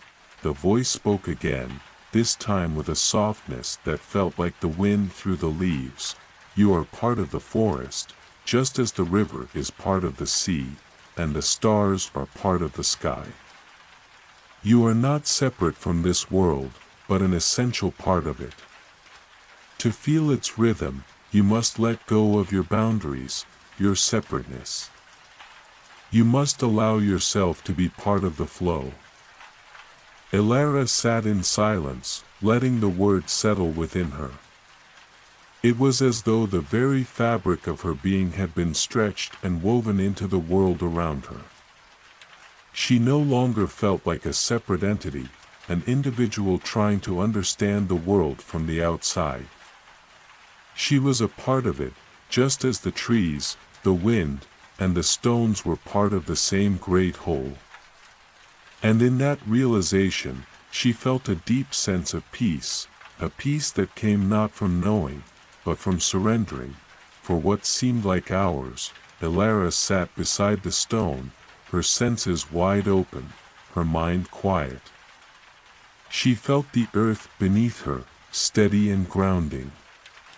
She felt the breeze on her skin, gentle and soothing. She felt the pulse of the forest, the rhythm of the trees, the flow of the stream. And as she felt these things, she realized something profound. Life was not something to be understood, but something to be experienced. It was a dance, a flow, a song that could not be captured by the mind, but could only be lived by the heart. In that moment, Elara understood that the secret of the quiet forest was not a hidden truth, waiting to be uncovered. It was a way of being, a way of letting go, of surrendering to the rhythm of life, of becoming part of the flow rather than trying to control it. The forest had not been hiding something from her. It had simply been waiting for her to remember the truth that was already within her. As the sun began to set, casting long shadows across the grove, Elara felt a deep sense of gratitude wash over her. She had come to the quiet forest seeking answers, but what she had found was far more valuable: the peace that comes from being in harmony with the world, from surrendering to the flow of life, and from embracing the quiet wisdom that exists in every moment. She stood slowly, her heart full, and began her walk back to the well. The forest felt different now, less like a mystery to be solved and more like an old friend, gently guiding her along the path of remembrance. And with each step, she felt herself becoming more and more a part of the rhythm of the world, as the days in the quiet forest passed. Elara's sense of self began to dissolve into the world around her. The more she listened, the more she understood the subtle language of nature. The leaves no longer whispered just the wind, they spoke of time and cycles, of growth and decay, of beginnings and endings. The river, once a simple stream of water, now seemed like a thread connecting all things, flowing between mountains, across valleys, and through the roots of trees, carrying with it the wisdom of the ages. She no longer searched for answers, because she had realized that the answers were not something to be found, they were something to be experienced. Every moment in the forest was an opportunity to be, to feel the presence of life itself in its most pure and simple form. There was no need for plans, no need for destinations, only the unfolding of the present moment, like the petals of a flower slowly opening to the sun. One afternoon, as Elara sat beneath a particularly ancient tree, she felt a pull within her, a desire to explore the deeper mysteries of the forest. There was a part of the forest that she had not yet visited, a place where the trees grew taller and the shadows deeper, where the air seemed to hum with a quiet, vibrating energy. It was said that this part of the forest was sacred, and only those who were truly ready would be drawn there. Elara had no hesitation. She had listened to the forest, and now it was calling her to a new experience. With quiet resolve, she stood and began walking toward the edge of the grove, following a narrow trail that seemed to appear before her with every step she took. The path was winding, and the trees grew denser the further she went, their branches intertwining above to form a canopy of leaves that filtered the light in a soft, golden haze. As she walked deeper into the forest, the quiet grew thicker, almost tangible, surrounding her like a veil. The air was cool and damp, and the scent of earth and moss was stronger here. It was as if the forest was holding its breath, waiting for her to take the next step. After some time, she arrived at a small clearing, where a group of towering stone pillars stood.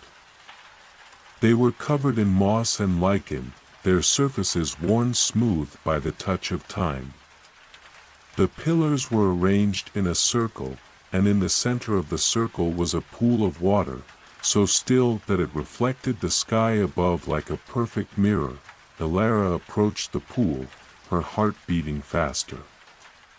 She felt the same sense of anticipation that she had felt when she first entered the forest, like she was on the verge of discovering something extraordinary.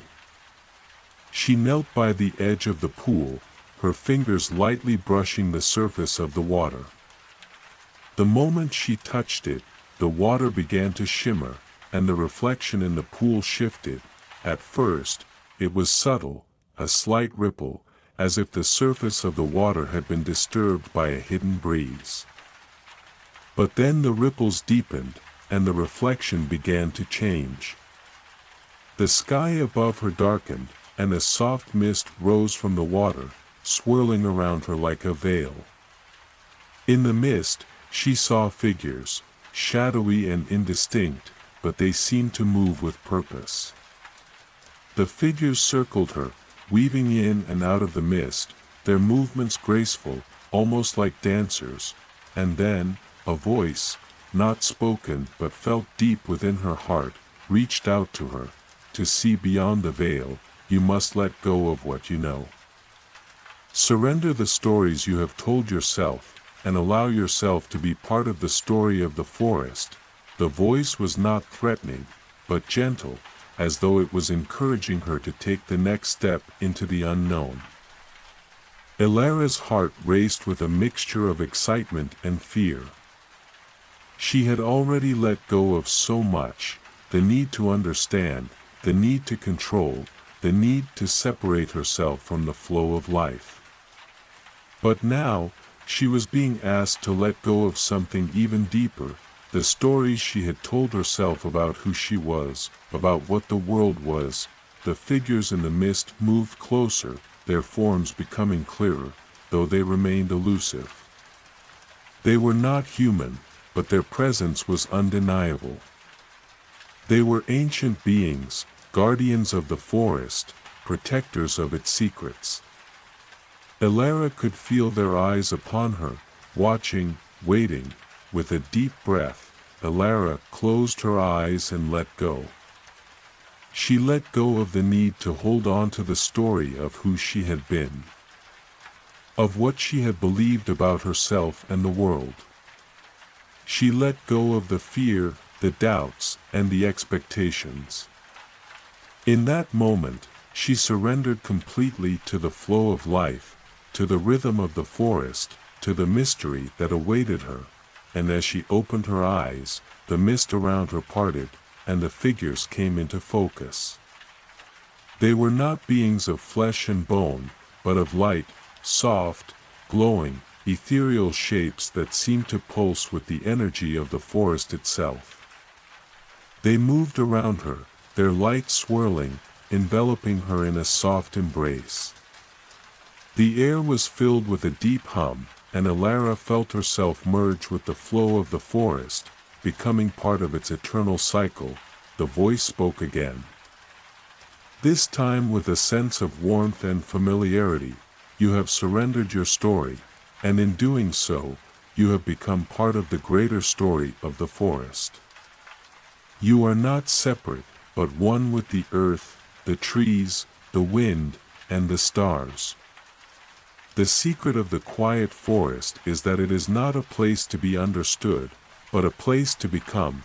Elara's heart swelled with the understanding of this truth. She had spent her life trying to find her place in the world, trying to make sense of everything. But now, in the heart of the forest, she understood that she was not meant to understand everything. She was meant to be part of it all, to live in harmony with the rhythms of life, to become one with the flow of the world. To surrender to the beauty and mystery of existence. The mist faded, and the light of the pillars grew brighter, casting long shadows across the clearing. Elara stood, feeling lighter than she had ever felt before, as though a great weight had been lifted from her shoulders.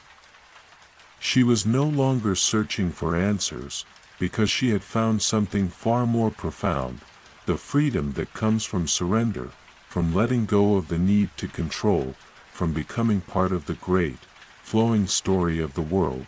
Elara's journey through the quiet forest had taken her to a place where words could no longer capture the depth of her experience.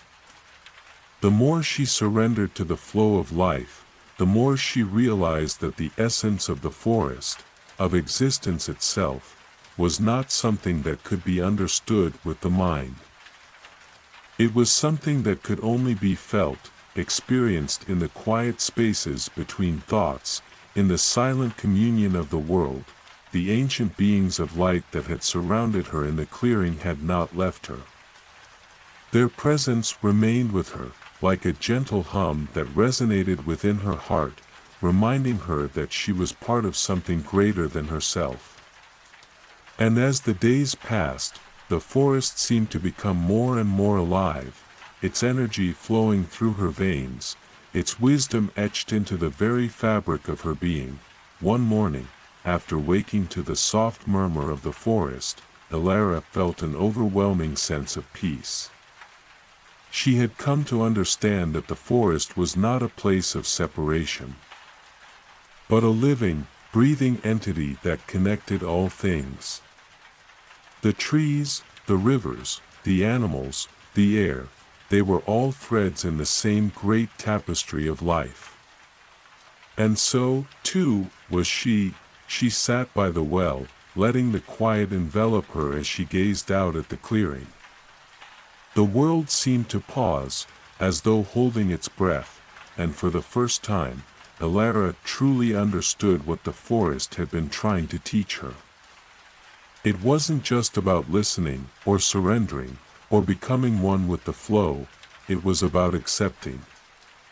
Accepting the moments of stillness, accepting the rhythm of life, accepting the mystery, and above all, accepting herself, exactly as she was. The well's gentle hum had become a familiar presence. A constant reminder that the wisdom she sought was not outside of herself, but within.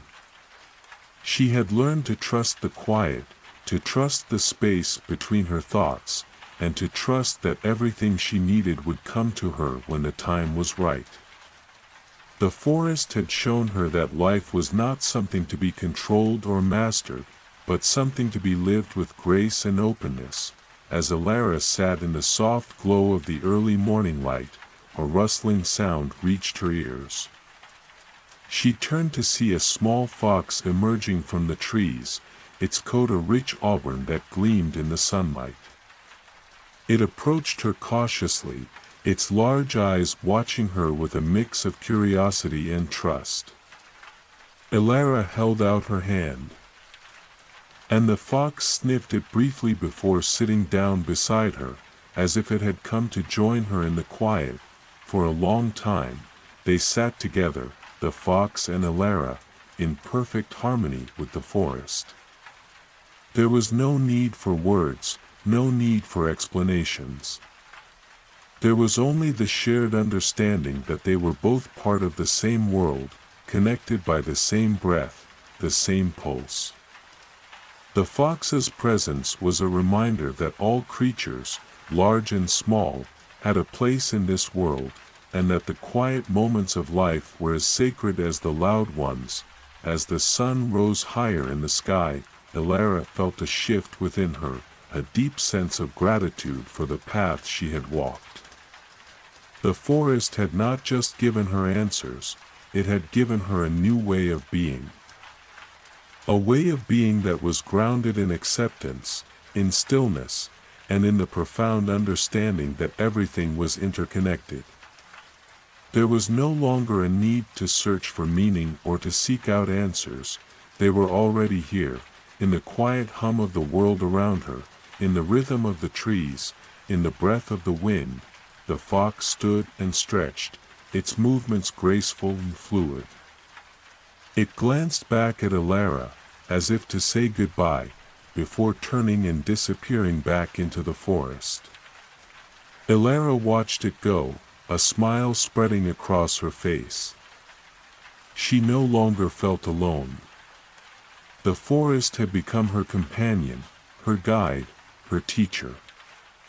And with each passing day, she felt herself becoming more attuned to its rhythms, more in tune with the flow of life that moved through all things. As the fox disappeared into the trees, Elara stood and began walking back toward the clearing where she had first arrived.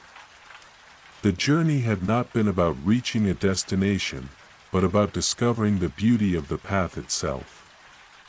Every step she took now was a part of the rhythm of the world, a part of the story of the forest. And with every step, she was more and more at peace, more and more connected to the wisdom of the land. In the distance, the well stood as a silent sentinel, a reminder of the quiet wisdom that had guided her. It was not just a source of water, it was a symbol of the stillness and clarity that could be found within. When one was willing to listen, to surrender, and to accept the flow of life, as Elara approached the well, she paused for a moment, feeling the weight of the silence around her. The forest was no longer a place of mystery to be solved, but a place of peace to be embraced. She had come to understand that the secret of the quiet forest was not something hidden in the shadows or buried beneath the earth. It was a living, breathing truth that could only be discovered by those willing to be still, to listen, and to accept. The fox's visit, the quiet of the forest, the hum of the well, it was all a reminder that life was not something to be figured out. It was something to be lived. Fully and completely, with all its mysteries, its rhythms, and its silences. And as Elara stood there, in the heart of the quiet forest, she knew that she had found the most precious thing of all, peace. The days in the quiet forest continued to unfold in their natural rhythm, each one gently flowing into the next. Elara had settled into a life of simple presence, no longer feeling the need to chase after answers or seek out the next mystery. She had come to understand that the secret of the forest wasn't in its hidden corners or its ancient stones, it was in the everyday moments, in the stillness between breaths, in the quiet pulse of the land beneath her feet. One crisp morning, as the sun began to rise and bathe the world in a soft, golden light, Elara woke to a peculiar feeling, a gentle nudge within her, urging her to step beyond the boundaries of the forest she had come to know so well. The call was soft, yet unmistakable, like the whisper of a dream that could no longer be ignored. For the first time since her arrival in the quiet forest, Elara felt a stirring of curiosity.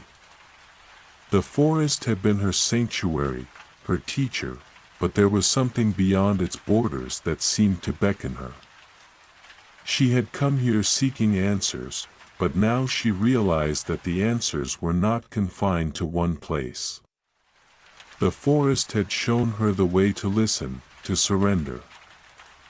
But it had also shown her that there was a world beyond the trees, a world that was just as much a part of the flow of life as the forest itself.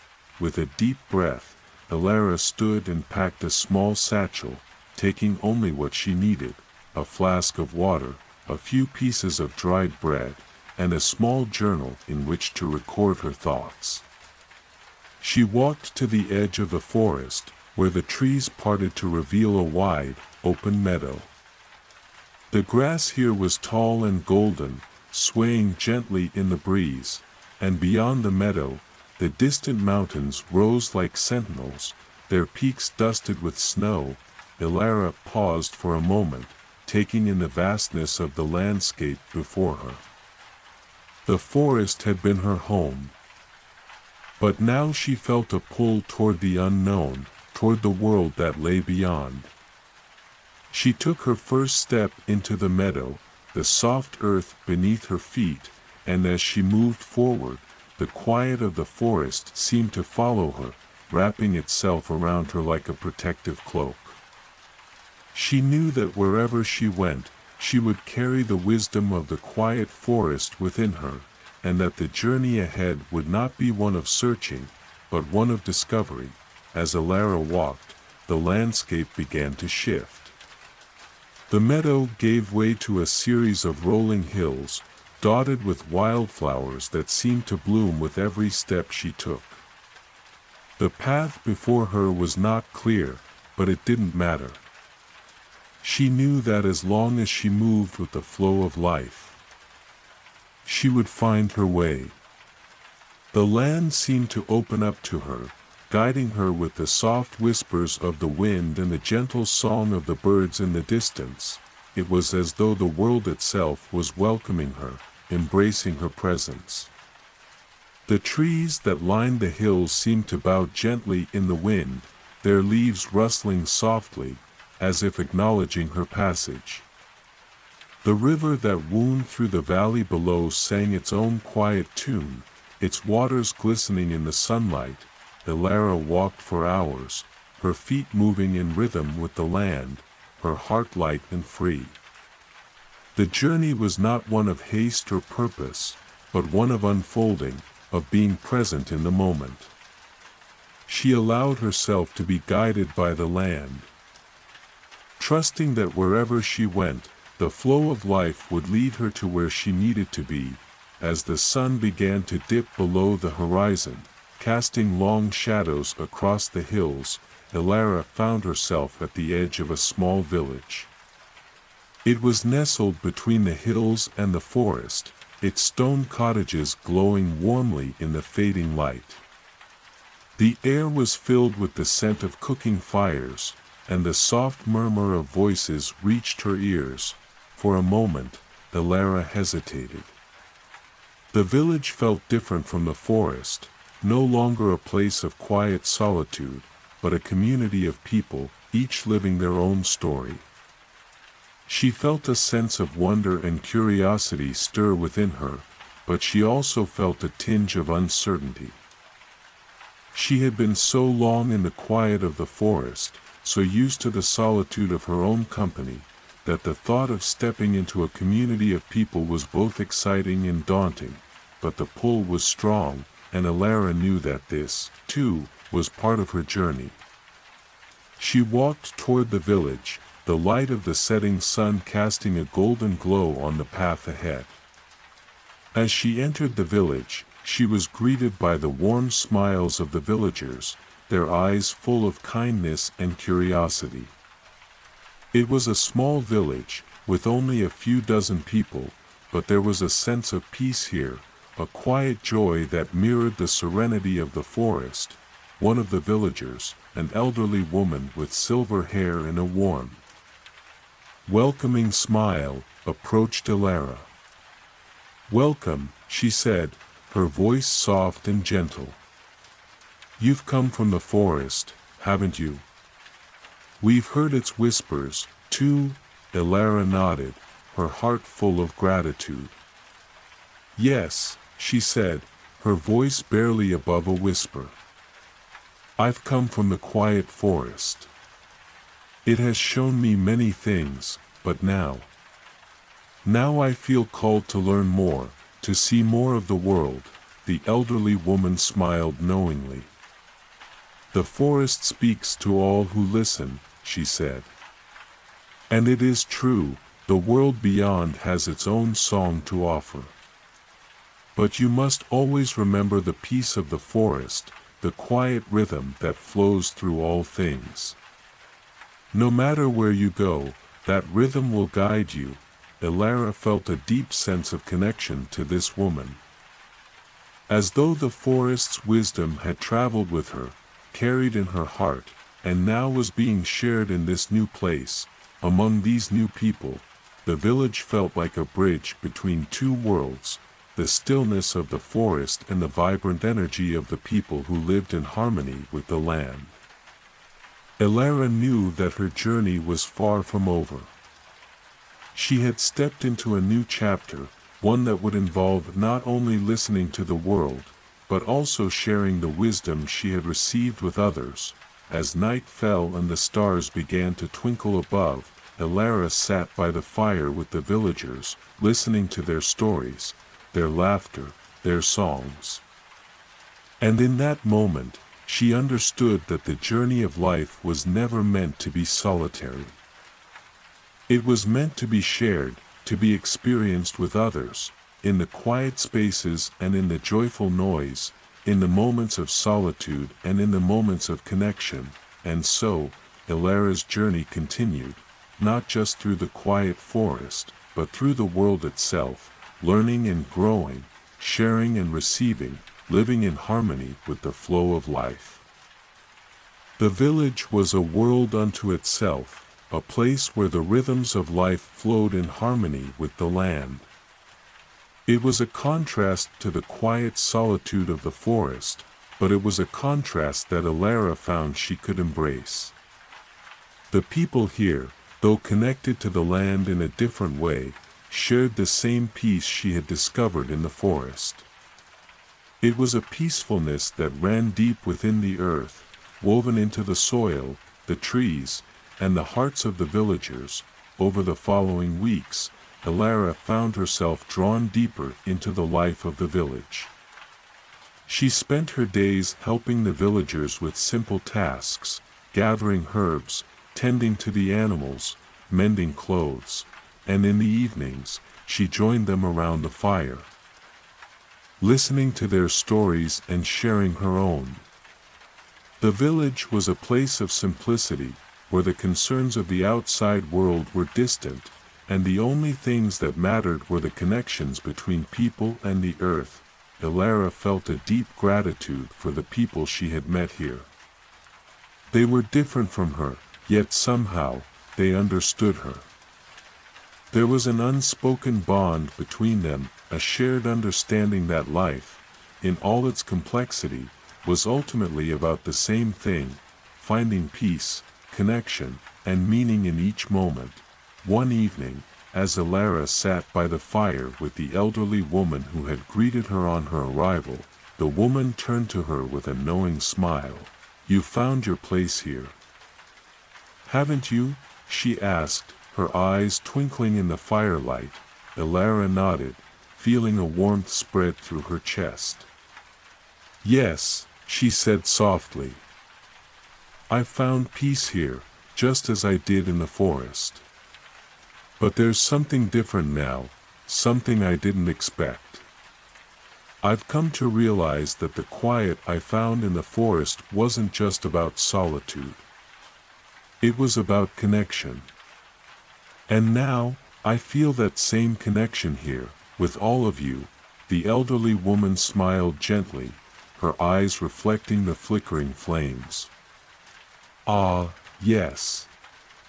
That's the true secret of the quiet forest," she said. "The forest teaches us to listen, to be still, to connect with the world in a way that goes beyond words. But the true test comes when we step out into the world, into the company of others. That is where the lessons of the forest are truly put to the test." Ilara looked into the woman's eyes, understanding now that the quiet she had felt in the forest was not something to be kept for herself, but something to be shared with others. It was not just the absence of noise, but the presence of something deeper, the understanding that all beings, all things, are interconnected. Whether in the stillness of the forest or in the bustling activity of the village, this connection remained constant, a thread running through everything. That night, as the stars above the village twinkled brightly, Ilara felt a deep sense of fulfillment. She had found a place where the lessons of the forest and the wisdom of the village could intertwine, where she could live in harmony with the land and with others. The village had become a new kind of sanctuary for her, a place where she could continue her journey of discovery, not in isolation, but in the shared experience of community. The next morning, Ilara woke early, before the village stirred. She walked to the edge of the forest, as she had done so many times before. The trees stood tall, their branches reaching toward the sky, their leaves rustling softly in the morning breeze. It was a place that still held deep meaning for her, a place where she had learned the art of surrender, of listening, of being. But as she stood there, she realized that the forest had changed for her. It was no longer a place of solitude and mystery, but a place of balance. It was not separate from the world, it was a part of it. The village, with its laughter and voices, its shared stories and moments of connection, was not an interruption of the peace of the forest. It was a continuation of it. Elara smiled softly to herself, feeling the stillness of the forest in her heart, even as the sounds of the village echoed in the distance. The two worlds, solitude and connection, silence and sound, were not opposites. They were two sides of the same coin, each one necessary for the other. The stillness of the forest had taught her the value of quiet, but the village had shown her the beauty of connection, of sharing the quiet with others. As she walked back toward the village, she felt the rhythm of life all around her, the soft rustle of the leaves, the hum of the village, the quiet pulse of the earth beneath her feet. It was a rhythm that had no beginning and no end, a rhythm that was always in motion, always flowing, always returning to itself, and in that moment, Elara understood that the secret of the quiet forest was not just in its silence, but in its ability to teach those who walked its paths to see the world with new eyes. To see that the forest was not an escape from the world, but a way to be more fully present in it. To see that the quiet moments of life were just as valuable as the loud ones, and that the true peace of the forest could be found in the balance between them. The journey had not ended, it had only just begun. And now, with the wisdom of the forest in her heart and the connection of the village in her soul, Elara was ready to continue her journey, wherever it might take her. Days passed in a peaceful rhythm as Elara continued to grow alongside the village. She had become a familiar presence, always moving gently through the lives of the villagers, contributing in small, meaningful ways. Her connection with the land, the forest, and the people had deepened, and she felt more integrated into the fabric of life here than she could have ever imagined. But as much as she had embraced this new life, Elara could not ignore the quiet pull she still felt, a call from within, whispering to her as it had on the day she left the forest. It was not the call for more knowledge, nor was it a desire for something outside her reach. It was a deeper yearning, one that seemed to speak of a new step, a new stage in her journey. She could feel it in the quiet corners of her heart, like a tender reminder that her path was still unfolding. One crisp morning, just as the sun began to rise over the distant hills, Elara found herself standing on the edge of the village, looking out across the meadow. The land stretched out before her, a vast expanse that seemed to invite her forward, calling her into the unknown. It was time, Elara realized.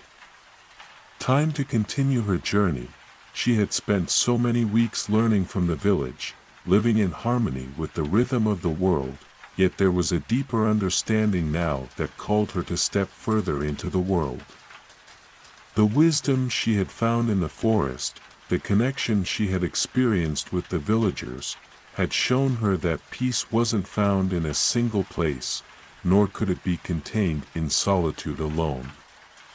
It was found in the dance between the worlds, the stillness of the forest and the vibrancy of life beyond it.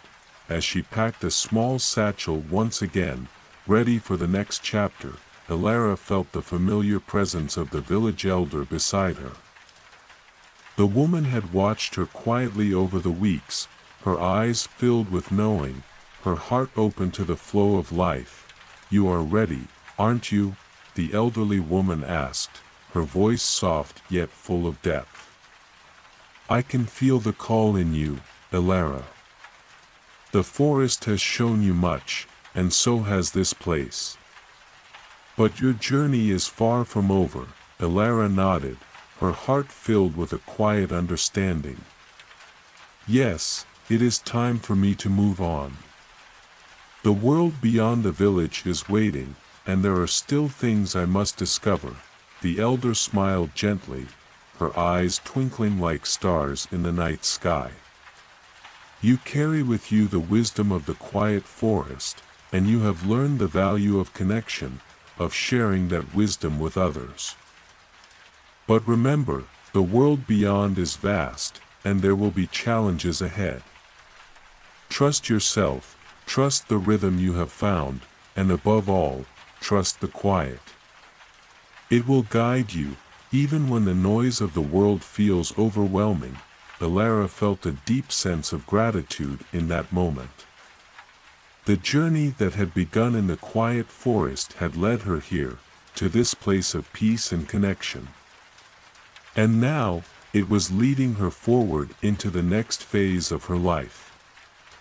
With each step, she knew she was becoming more and more attuned to the quiet that flowed through all things, the quiet that spoke not in words, but in feelings, in the stillness between breaths. With a final embrace, Elara bid farewell to the elder and the village. And as she stepped once again into the meadow, she felt the land beneath her feet, a solid foundation that had supported her through so much. The sun was just beginning to rise, casting a golden glow across the land, and Elara felt a deep sense of peace settle over her. Her journey had always been about discovery, about finding her place in the world, about understanding the rhythms of life and the mysteries that lay within them.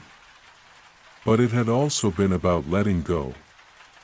Letting go of the need to control, to understand everything, to define herself by the places she had been. The journey was not a destination, but a series of moments, each one leading to the next, unfolding like the petals of a flower. As she walked further into the meadow, she could feel the presence of the quiet forest with her still, its wisdom, its stillness, its connection to all things. She had learned from it that true peace was not something to be found in a specific place, but something that lived within her, in the way she moved through the world, in the way she listened to the world, and in the way she connected with all that was. The wind rustled through the tall grasses of the meadow, and Elara stopped for a moment, allowing the breeze to wash over her.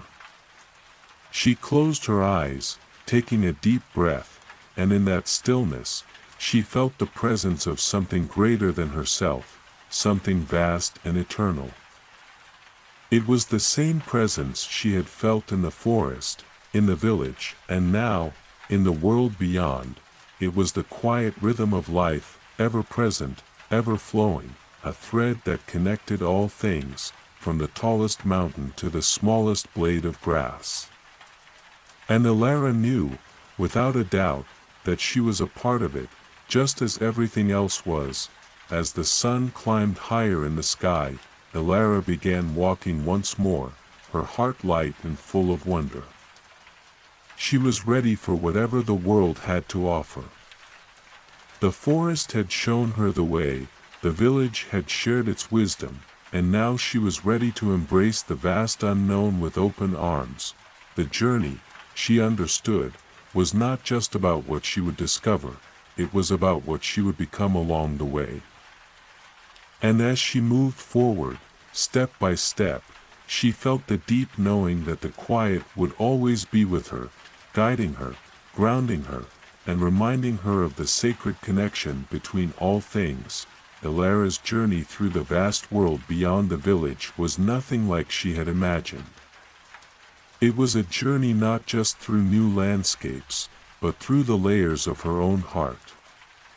The call of the quiet forest still echoed in her soul, reminding her of the stillness that had once been her refuge, but now, she found herself moving through a world that was louder, faster, and filled with more people, more choices, more unknowns.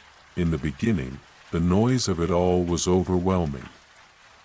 The bustling towns, the markets filled with voices, the constant hum of life, it felt as though she had stepped into a whirlwind. She missed the gentle whisper of the wind through the trees, the soft rustle of leaves beneath her feet. But slowly, something began to shift within her. The stillness she had carried with her was not something that needed to be protected in a specific place. It was something she could carry with her, like a quiet light that shone from within. As she walked through the towns, she found herself noticing the small moments, the way the sunlight danced through the windows of a bakery, the laughter of children playing by the river, the quiet pause of an elderly man as he sat on a bench, gazing at the horizon.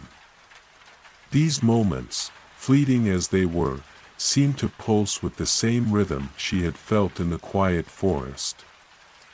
They were reminders that peace, that quiet connection, was not bound to any one place. It was in the way we moved through the world, in the way we paid attention to the present moment. Elara continued her travels, visiting new villages, meeting new people, and always seeking that quiet rhythm that had so deeply touched her. Each place she visited had its own unique energy, its own way of being, but in each place, she found echoes of the peace she had known in the forest. It was as though the world itself was a vast, interconnected web, and each person she met was a thread, weaving the tapestry of life. One evening, as Elara sat by a campfire in a small village nestled by a serene lake, she was approached by a young woman. The woman was tall, with dark hair that shone like raven feathers and eyes that gleamed with curiosity. She smiled at Elara and sat beside her by the fire. "You seem like someone who knows something about quiet," the woman said, her voice calm and steady. "I see it in the way you move through the world. But it's not always easy to find peace, is it?" Elara met her gaze, sensing a kindred spirit in this woman. "No, it's not always easy," she replied. "But I've learned that peace isn't something that can be found in a place. It's something that comes from within. Something we carry with us, no matter where we go." The woman nodded, her eyes thoughtful. "I've been searching for something, too," she said. "For years, I've traveled from place to place, always looking for the right place, the right people, the right life. But I feel like I'm missing something, something I can't quite grasp." Elara smiled gently, feeling the wisdom of the quiet forest rising within her once more. "Perhaps what you're missing isn't something outside of you," she said. "Perhaps it's the quiet within you, the peace that comes from simply being. When we stop searching for it in the world, we might find that it's already here, inside us, waiting to be noticed." The young woman looked at her in surprise, as if Elara's words had struck a chord deep within her.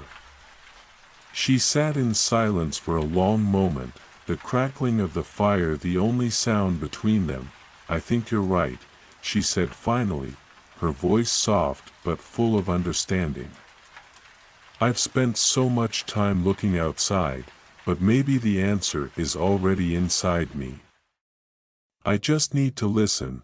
Elara nodded, a deep sense of peace settling over her as she realized that she had just shared with another what the quiet forest had shared with her. The forest had shown her that peace was not a destination to be reached, but a way of being, a quiet song that could be heard in the stillness of the heart. And now, she was passing that wisdom on to someone else, helping them to hear the same song. As the fire burned low and the stars began to fill the sky above, Elara felt a deep sense of fulfillment. Her journey was no longer about finding answers or seeking destinations. It was about sharing what she had learned, about connecting with others in the way that the forest had taught her. It was about recognizing that the quiet rhythm of life was not just hers to experience, but a universal truth, one that belonged to all. The next morning, as she set out once again, Elara felt a new sense of purpose. She was no longer just a traveler, she was a messenger, carrying with her the wisdom of the quiet forest and the knowledge that peace was not something to be found in the world, but something to be cultivated within. She had learned to listen to the world, to hear the song of the universe in the rustling of the leaves, the laughter of the children, the whisper of the wind, and now, as she continued her journey, she knew that no matter where she went, the peace of the forest, the quiet song of life, would always be with her. As Elara continued her journey, she found herself becoming more and more attuned to the subtle rhythms of the world.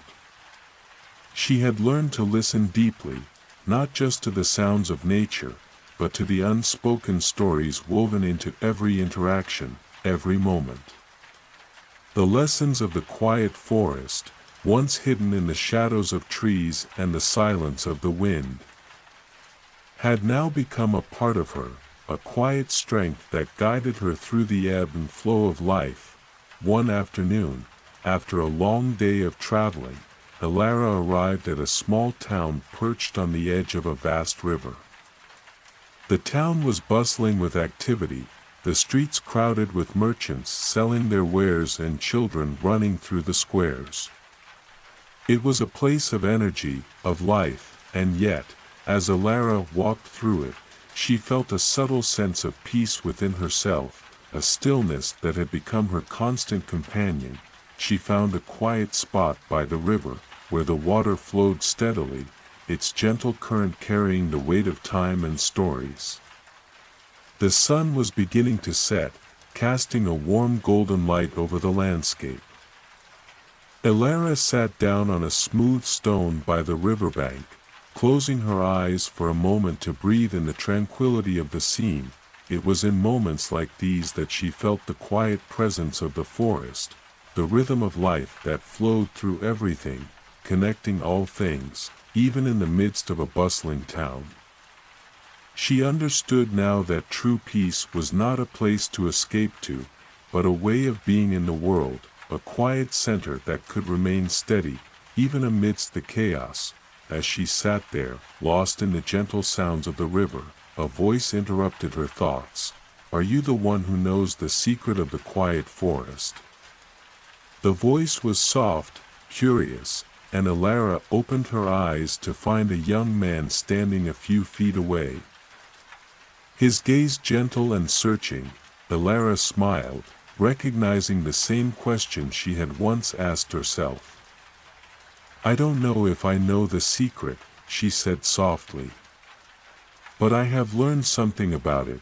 The young man stepped closer, sitting down beside her on the stone. "I've heard of someone like you," he said, his voice filled with wonder. "Someone who has walked through the quiet forest and learned its wisdom. People say it changes you, that it teaches you to see the world in a new way." Elara nodded, feeling the weight of his words. She had indeed been changed, but not in the way she had expected.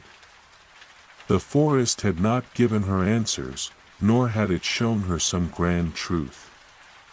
What it had done was teach her to listen not just to the world around her, but to the world within her. It had shown her that peace was not something to seek outside, but something to cultivate from within. "It's true," she said, her voice steady and calm. "The quiet forest teaches you to listen in a different way. It's not about hearing the noise or the silence.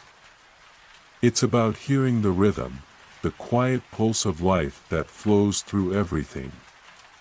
It's in the trees, in the wind, in the way people move through the world. And it's within us, too."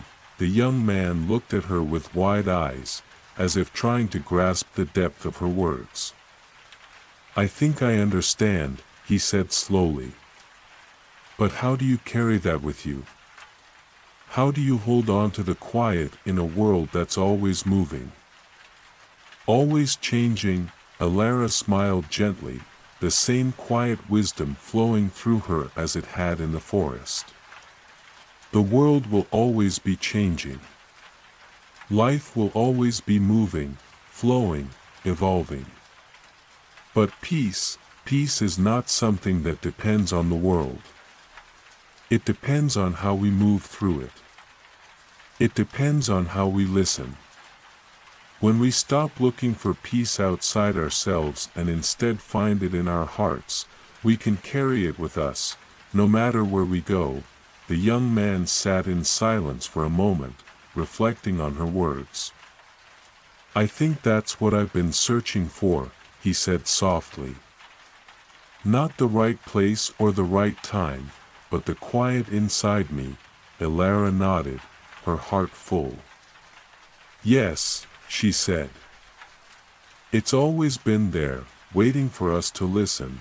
As the sun dipped below the horizon, casting a soft purple glow across the sky, the young man and Alara sat together by the river, sharing the quiet of the evening.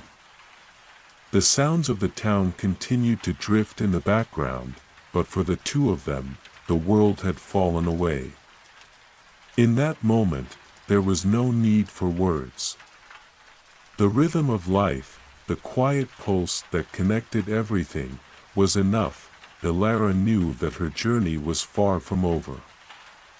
There were still many places to visit, many people to meet, and many lessons to learn.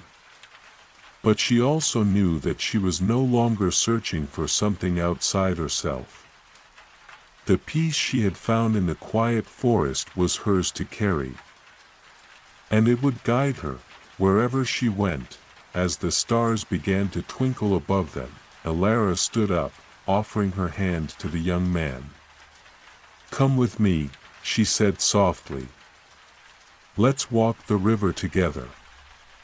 There's much to see, and even more to listen to, and as they walked side by side, Alara felt a deep sense of connection, not just to the world around her, but to the young man beside her. The rhythm of life was always flowing, always moving, always changing. But in that moment, they had found a quiet place within themselves, a place where time seemed to pause, where the world slowed down, and where the truth of the quiet forest was always present. The days passed in a rhythm that was familiar to Alara, yet always new. She traveled with the young man by her side, whose name was Kale. He was full of questions and curiosity, a seeker in his own right, much like Alara had once been. They spoke often as they walked, exchanging thoughts and stories, each conversation a thread in the tapestry they were weaving together. Alara had grown fond of Kale's earnest nature.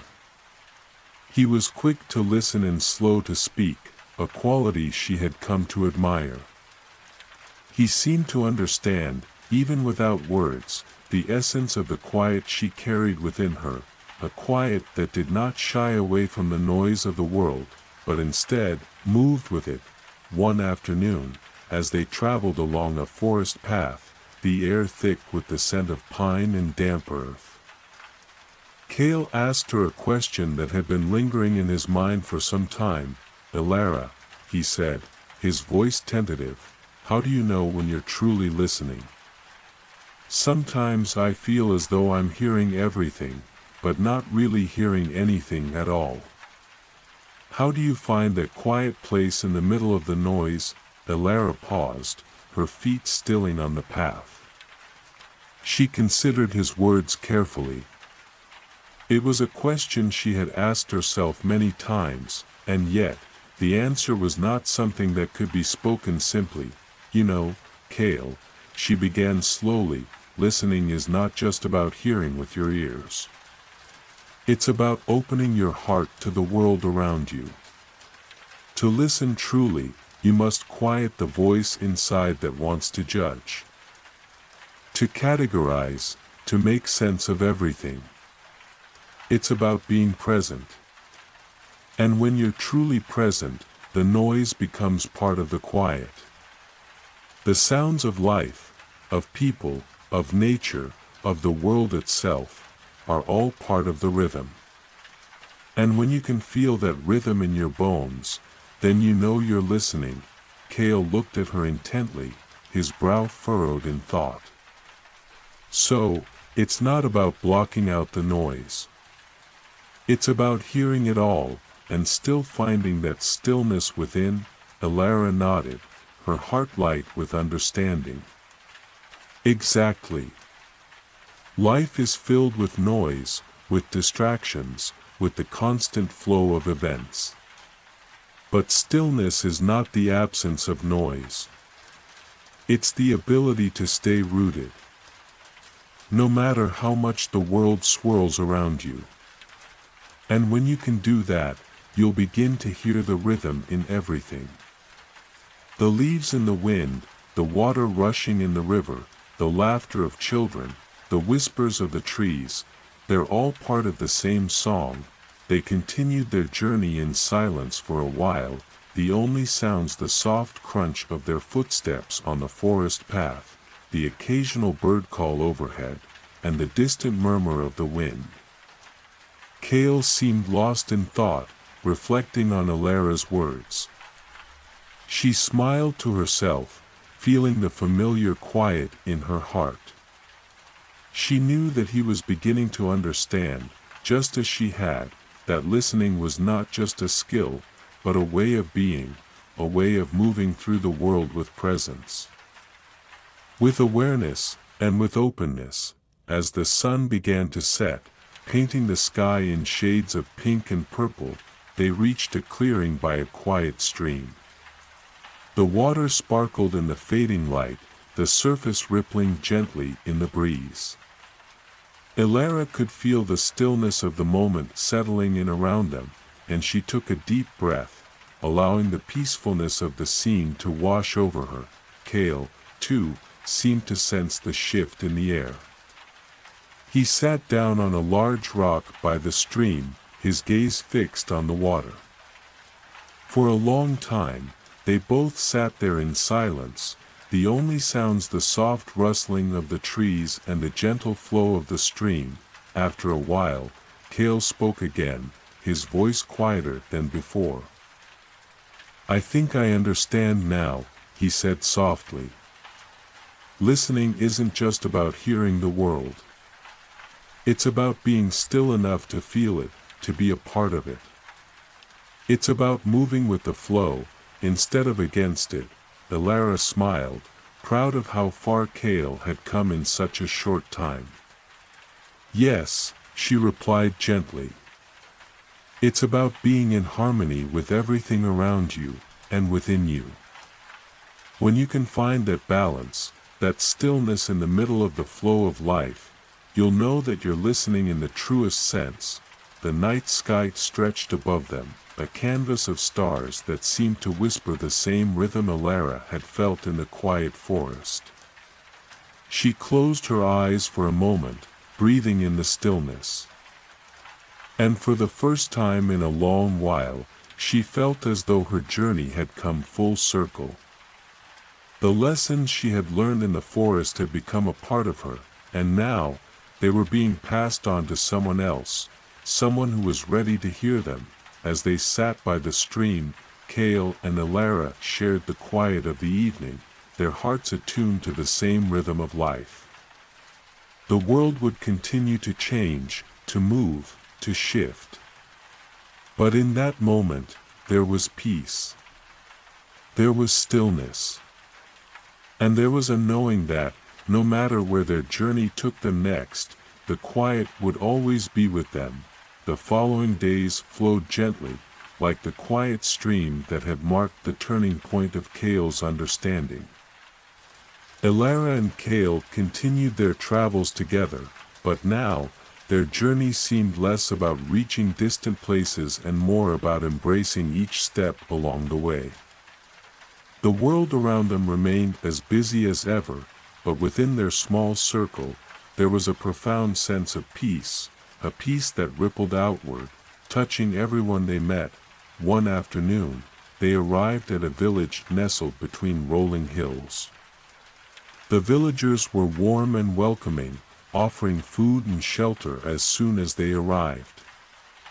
It was a place where the land met the sky in endless curves, where the earth felt rich and alive, and the air carried the scent of wildflowers and fresh rain, after settling into a small cottage at the edge of the village. Elara and Kale spent their days exploring the hills, learning the local ways, and quietly observing the rhythms of the land. The village was peaceful, yet there was something different about it, a sense that the people here had found a balance between the noise of the world and the stillness of nature. It was a harmony that seemed to pulse in the air, a song that the villagers knew how to hear. One evening, as they sat on a hill overlooking the village, Elara and Kale watched the sun set in a blaze of orange and gold.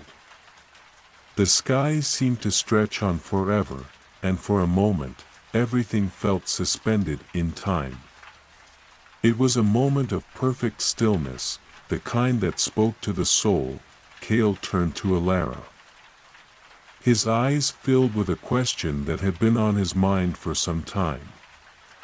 "Elara," he said softly, "do you think this is what the quiet forest was trying to teach me? That peace isn't something you find by escaping the world, but by finding a way to be with it." Elara smiled, feeling a deep resonance with his words. "Yes," she replied, her voice steady and warm. "The forest taught me that peace isn't about leaving the world behind. It's about finding your place within it, about moving with the flow instead of resisting it." The quiet forest wasn't just a place, it was a way of being. And wherever we go, we can carry that way of being with us. Kale nodded, his eyes thoughtful. "I've been thinking about that a lot lately. About how easy it is to get caught up in the noise, the worries, the expectations, the rush of everything. But when I'm still, when I listen, I can feel it. The peace. It's like a rhythm that everything else is moving to, and when I stop fighting it, I can move with it." Elara felt a warmth spread through her chest at his words. It was the same realization she had come to in the quiet forest, the realization that life itself was a song, and each person was a part of that song, whether they knew it or not. All that was needed was to listen, to allow the rhythm of the world to guide you, and to find your place in the dance. The next morning, as Elara and Kale wandered through the village, they came across an elderly woman sitting by a small garden. Her hair was silver, and her face was lined with the marks of time, but her eyes were bright and clear. She greeted them with a smile, and they sat beside her, sharing a quiet moment in the shade of a nearby tree. "I can see it in your eyes," the woman said after a while, her voice soft and knowing. "You've both found something. Something that the world has long forgotten. You found the stillness." Elara and Kale exchanged a glance. It was rare for anyone to speak so directly of what they had experienced, but there was a wisdom in the woman's words that they both recognized. The stillness is not something to be found in a place. Elara said gently, "It is within us. And it is in the way we move through the world." The elderly woman nodded, her smile deepening. "Yes. The stillness is not the absence of life. It is the presence of life, fully embraced. It is the moment when the mind stops racing, and the heart begins to listen. It is the silence in which everything is heard." The words hung in the air, and for a long moment, none of them spoke. The village around them was alive with the sounds of everyday life, but in that moment, it felt as though the world had paused. There was only the stillness, the quiet presence of the moment, and the sense that everything was exactly as it should be, after some time. The woman stood, her movements slow but sure. "You have learned well," she said, her voice filled with pride. "And now, it is time to share what you have learned. The world is waiting for more people to listen, to feel the rhythm of life and to find their place within it. But remember, it is not the noise of the world that teaches us this. It is the quiet, the stillness, that shows us the way." Elara and Kale stood as well, their hearts full. They knew that their journey was far from over, that there were still many lessons to be learned, many people to meet, and many stories to share. But in that moment, they understood something deeply, that peace was not just a gift to be received, but a gift to be shared. And the more they shared it, the more it grew, spreading from one person to the next, creating ripples in the world that could never be undone. As they walked away from the garden, the sun dipped low in the sky, casting long shadows over the hills. The world seemed to slow down once more, the rhythm of life settling into a quiet song that they could both hear. The days continued to pass in a gentle flow as Elara and Kale traveled together, moving from village to village, from forest to meadow, carrying with them the lessons of the quiet forest. Everywhere they went, they found the same pattern unfolding, a world bustling with noise, a world full of distractions and demands, but also a world longing for stillness. People were hungry for the quiet they had lost, and Elara and Kale had become, whether they intended to or not, bearers of that quiet. One evening, as they journeyed through a vast field of tall grass, the sun setting behind distant mountains, they met a woman who seemed different from the others. She was sitting on a large rock, her hands folded in her lap, her face serene despite the long, dusty road that had brought her here. She wore a simple cloak, and her hair, like silver threads of moonlight, flowed down her back in soft waves. There was a sense about her, an aura of quiet strength, that intrigued Elara immediately, as they approached. The woman looked up and smiled, as if she had been waiting for them. "You have traveled far," she said, her voice a soft, melodic whisper that seemed to echo in the stillness of the field. Elara nodded, and Kale, ever curious, stepped forward. "Who are you?" he asked. "And why are you sitting alone out here, in the midst of all this vastness?" The woman's smile deepened, and she patted the stone beside her, inviting them to sit. "I am called Leora," she said, "and I have found that sometimes, solitude is not loneliness. It is simply the space in which to listen." They sat down beside her, the tall grass swaying gently in the evening breeze. The air was cool, the sky painted with shades of purple and gold, and the silence around them seemed to stretch into eternity. Elara could feel the peace of the moment, the same quiet that had filled her heart in the quiet forest, radiating from Leora. It was a silence that felt alive, as though the earth itself was breathing in time with their own hearts. "I've traveled many roads," Leora continued, her voice carrying the weight of experience, "and I've learned that the more you seek to understand, the more you realize that the answers are not out there, in the noise of the world. The answers are here," she said, placing her hand gently over her heart. Elara and Kale listened intently, sensing that this woman had something important to share. Something that could deepen their understanding of what they had learned on their journey. "Is it true," Kale asked, "that we can find the answers we seek within ourselves, even when the world around us seems so loud, so chaotic?" Leora's gaze turned inward for a moment, as if contemplating the weight of his question. Then, with a quiet nod, she spoke, "Yes. The world will always be loud, and life will always be moving at its own pace. But we have a choice. We can either try to escape the noise, to hide from it, or we can learn to be still in the middle of it. The true power of stillness comes not from being removed from the world, but from being present in it. From finding peace even in the most chaotic of moments." Her words echoed in Alara's heart.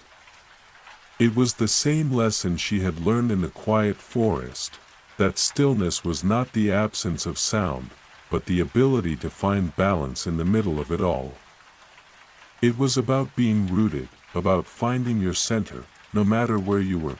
Leora turned her gaze to the horizon, where the sun had dipped below the mountains, leaving the sky a deep shade of violet.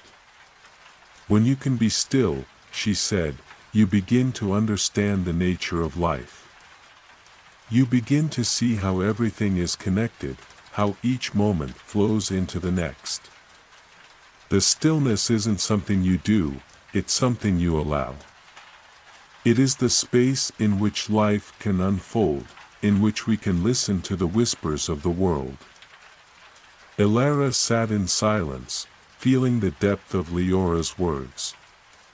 The quiet was always there, waiting to be discovered, not as a destination, but as a way of being. It was a space of allowance, a place where the heart could rest, and the mind could surrender. How do we stay in that stillness?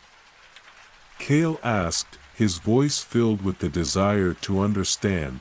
Leora smiled, a knowing look in her eyes.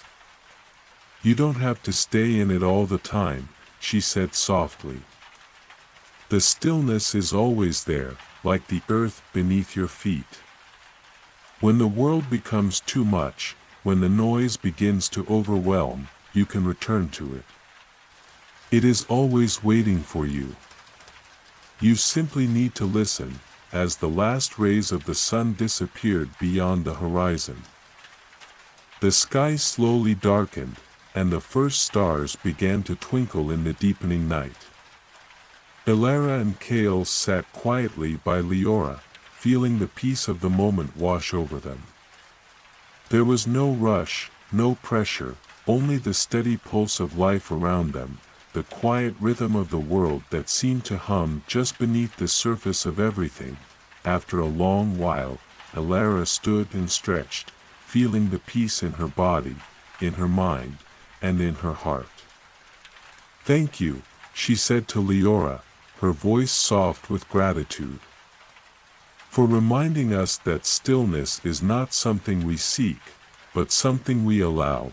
Leora smiled, rising to her feet as well. "You're welcome," she said. "The quiet is within you. And when you're ready, you'll find it again." As Alara and Kale continued on their journey, they carried with them the quiet teachings of Leora, the understanding that the world was never meant to be escaped, but embraced. Life, with all its noise and chaos, was a part of the rhythm, and by finding stillness in the heart, they could move through it with grace and peace. And so, their journey continued, one step at a time, with each moment unfolding in perfect harmony with the world around them. The days that followed were filled with the quiet of understanding and the gentle rhythm of their travels. Alara and Kale continued to walk, side by side, through fields and forests, across streams and hills, with no destination in mind other than the present moment. The teachings of Leora had settled deeply into both their hearts, like seeds planted in fertile soil, waiting to grow. There was a new lightness in their steps, a sense of ease that had not been there before. It was as if the world had become clearer, more vivid, as though each leaf, each bird, each gust of wind held a message for them, if only they knew how to listen. One morning, as they walked through a dense forest, The path winding through tall trees that whispered secrets to the wind, they came across a clearing. In the center of the clearing stood a massive, ancient tree, its bark gnarled and twisted, its roots stretching deep into the earth.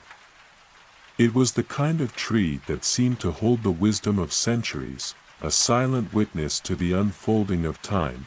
Elara and Kale approached the tree, feeling its presence like a deep, steady breath. There was something about it that felt sacred, as if it held the key to something important. They stood there for a long moment, simply taking it in, the way the light filtered through the leaves, the way the air felt thick with history. "Do you think this tree has a story?" Kale asked. His voice barely above a whisper, as though speaking too loudly might disturb the ancient peace of the place. Elara closed her eyes, her senses opening to the whispers of the wind and the rustling of the leaves. "I believe it does," she said softly. "I believe every tree, every stone, every breeze carries a story. And perhaps this tree is waiting for someone to listen." Kale looked at her, his eyes filled with curiosity. "What do you think it would say if we listened?"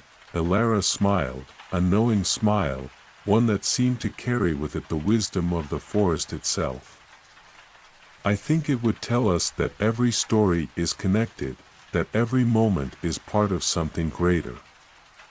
It might remind us that life is like the branches of a tree, twisting, turning, and yet always growing, always reaching for the light."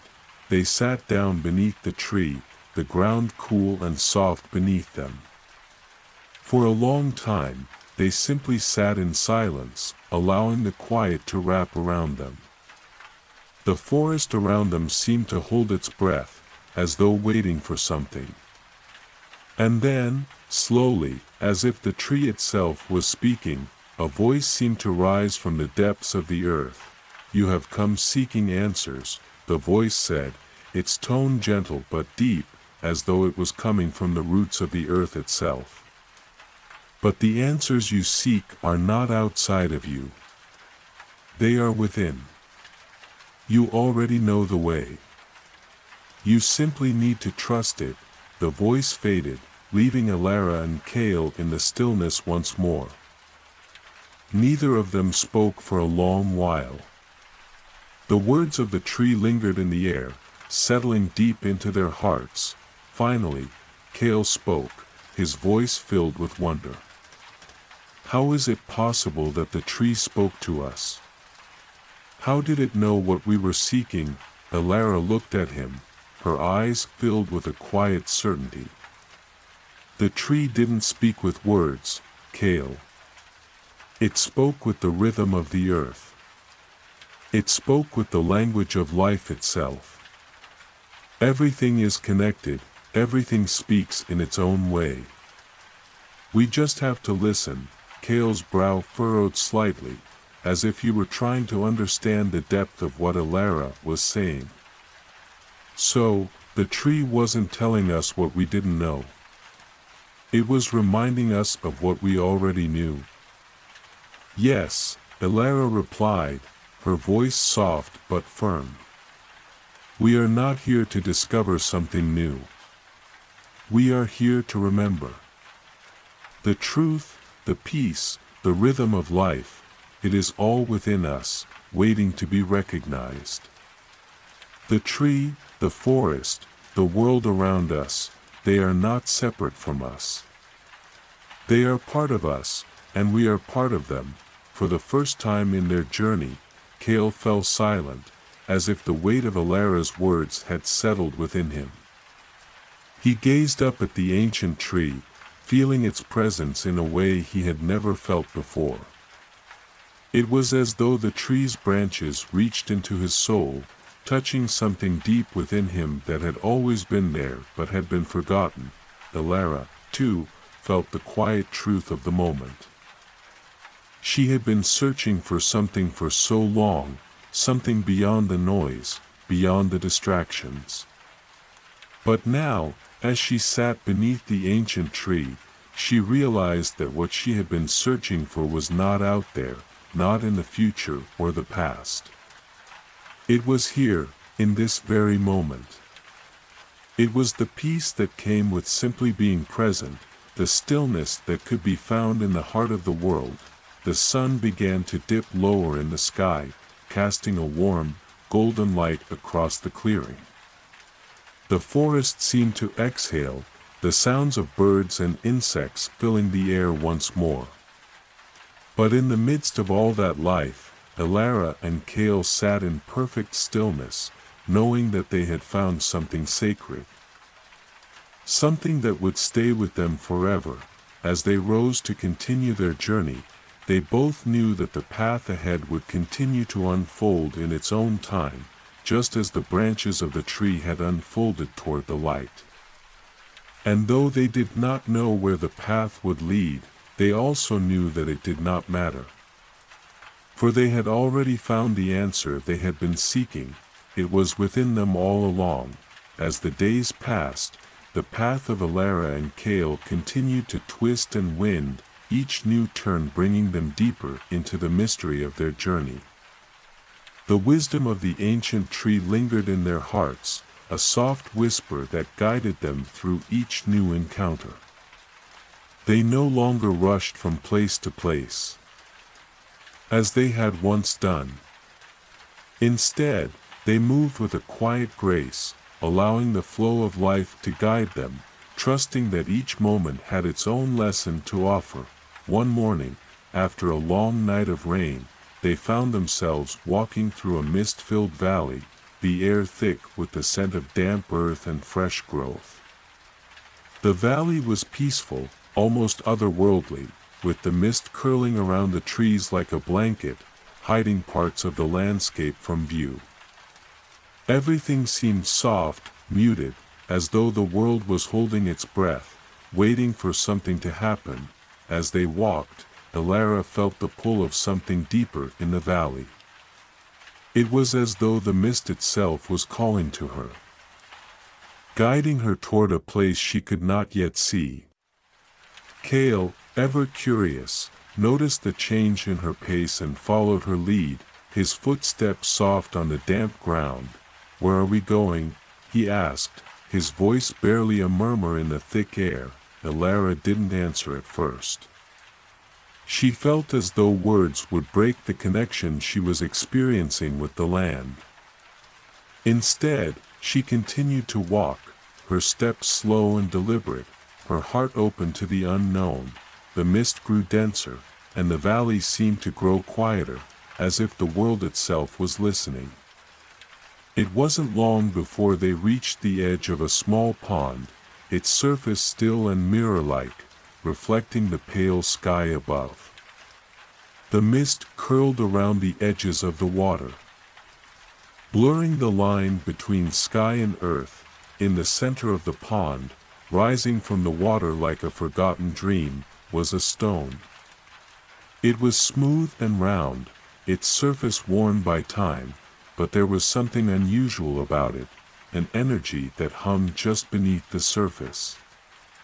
Elara felt it immediately, as though the stone was calling to her, its energy familiar yet ancient. "Do you feel it?" she asked Kale, her voice barely above a whisper. Kale stepped forward, his gaze fixed on the stone. "I do," he said. "It's like the stone is alive," Elara nodded. "In a way, it is. This stone is older than time, older than the land itself.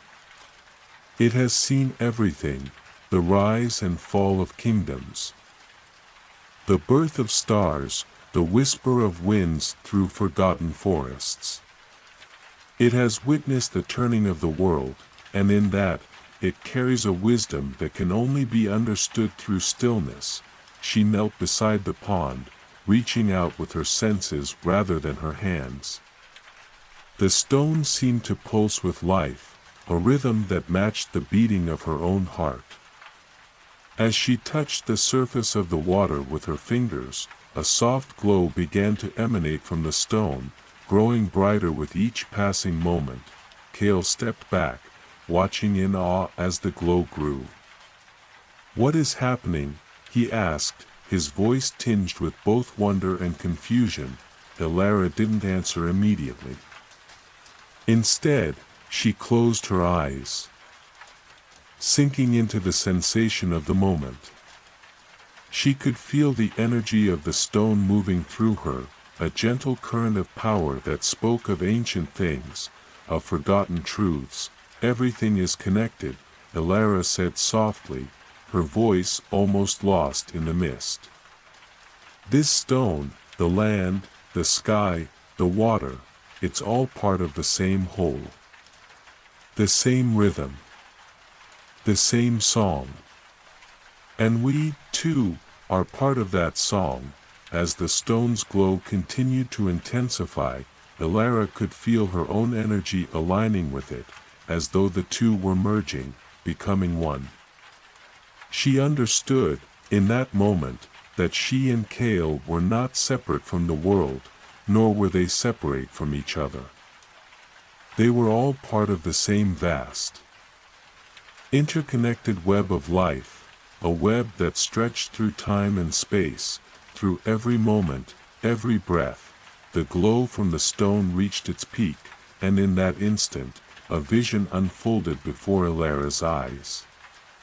It was as though the stone had unlocked a doorway into a different realm, a realm where the past, present, and future all existed at once, where time itself was no longer linear but circular. She saw the faces of those who had come before her, their eyes filled with wisdom, their voices singing the same song of connection that she now felt, and she saw the path ahead, an uncharted journey, a road that only she and Kale could walk. But it was a road filled with light, with possibilities beyond anything they could have imagined. As the vision faded, Elara opened her eyes, breathing deeply as though awakening from a dream. The stone's glow dimmed, returning to its natural state, but the energy remained, alive within her and within Kale. Kale was silent for a long time, his gaze fixed on the stone. "What did you see?" he asked, his voice full of wonder. Elara smiled, a soft, knowing smile. "I saw the web," she said simply. "The web that connects everything. The past, the present, and the future.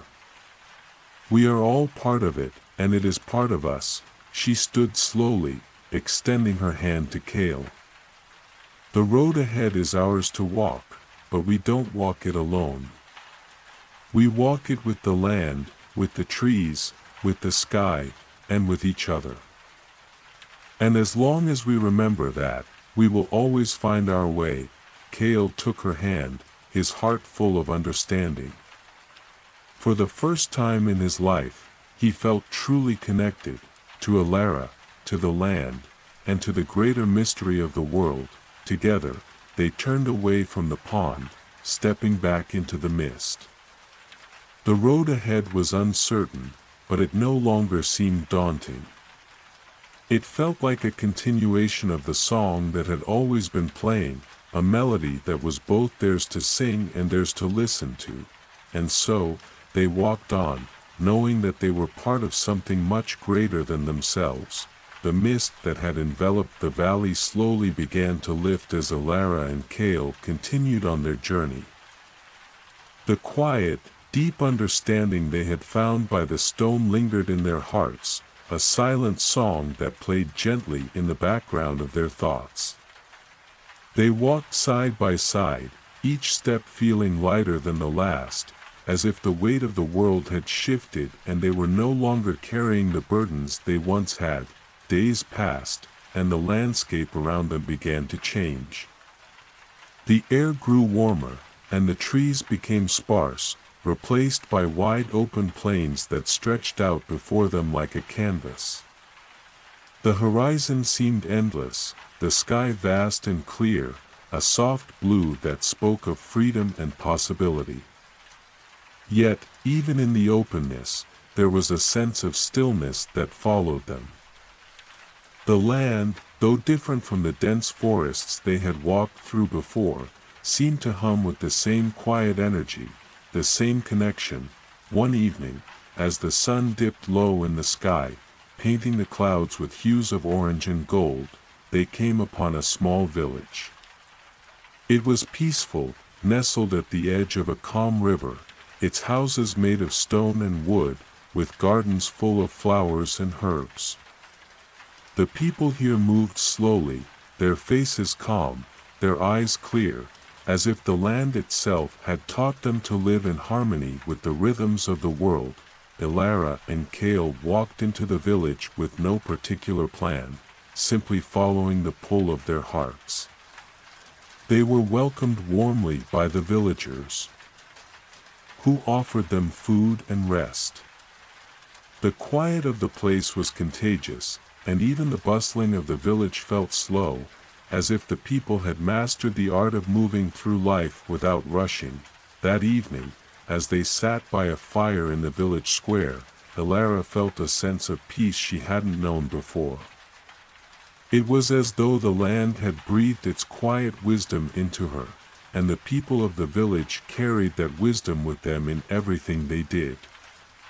It wasn't the loud, forceful wisdom of the world, but a quiet knowing, a gentle understanding that whispered in the spaces between words.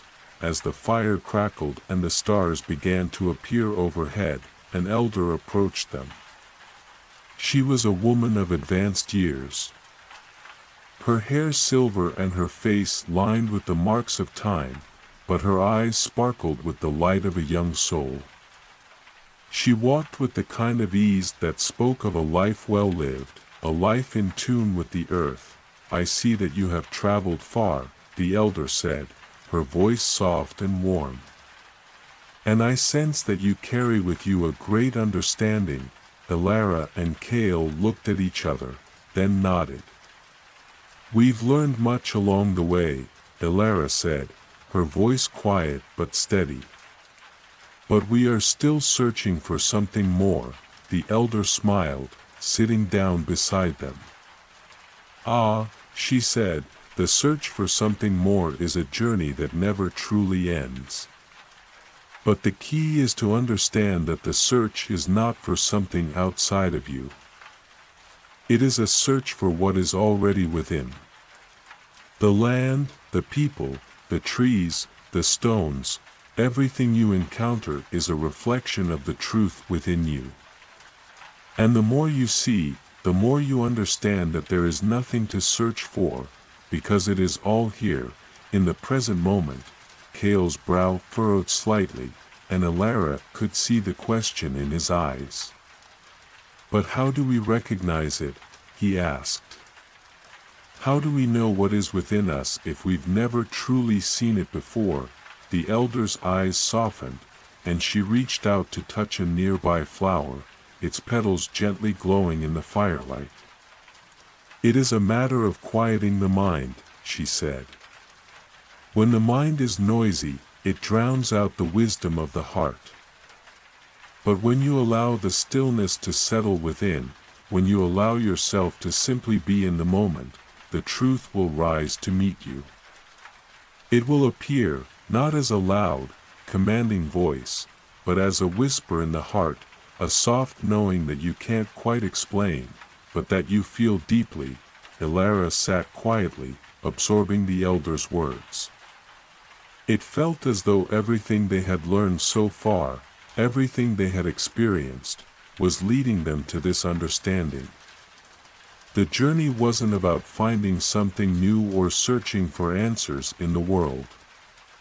It was about clearing away the noise and distractions and simply being present with what was already there.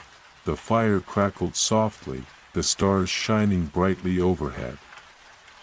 And for a long time, there was only silence. It was a peaceful silence, one that carried with it 1,000 unspoken truths, 1,000 years of wisdom passed down from one generation to the next. As the night deepened, the elder stood, her movements slow and deliberate. You have much to learn still, but you are on the right path, she said, her voice soft. Remember this, the quiet is not something you need to find. It is something you need to allow. It is already in you, waiting for you to notice. With that, the elder walked back to her home, leaving Elara and Kale alone beneath the stars. The air was still, the only sounds the soft rustling of leaves in the wind and the distant call of an owl. Elara and Kale sat in the quiet, their hearts full of the wisdom they had received. The road ahead was still unknown, but they no longer felt lost.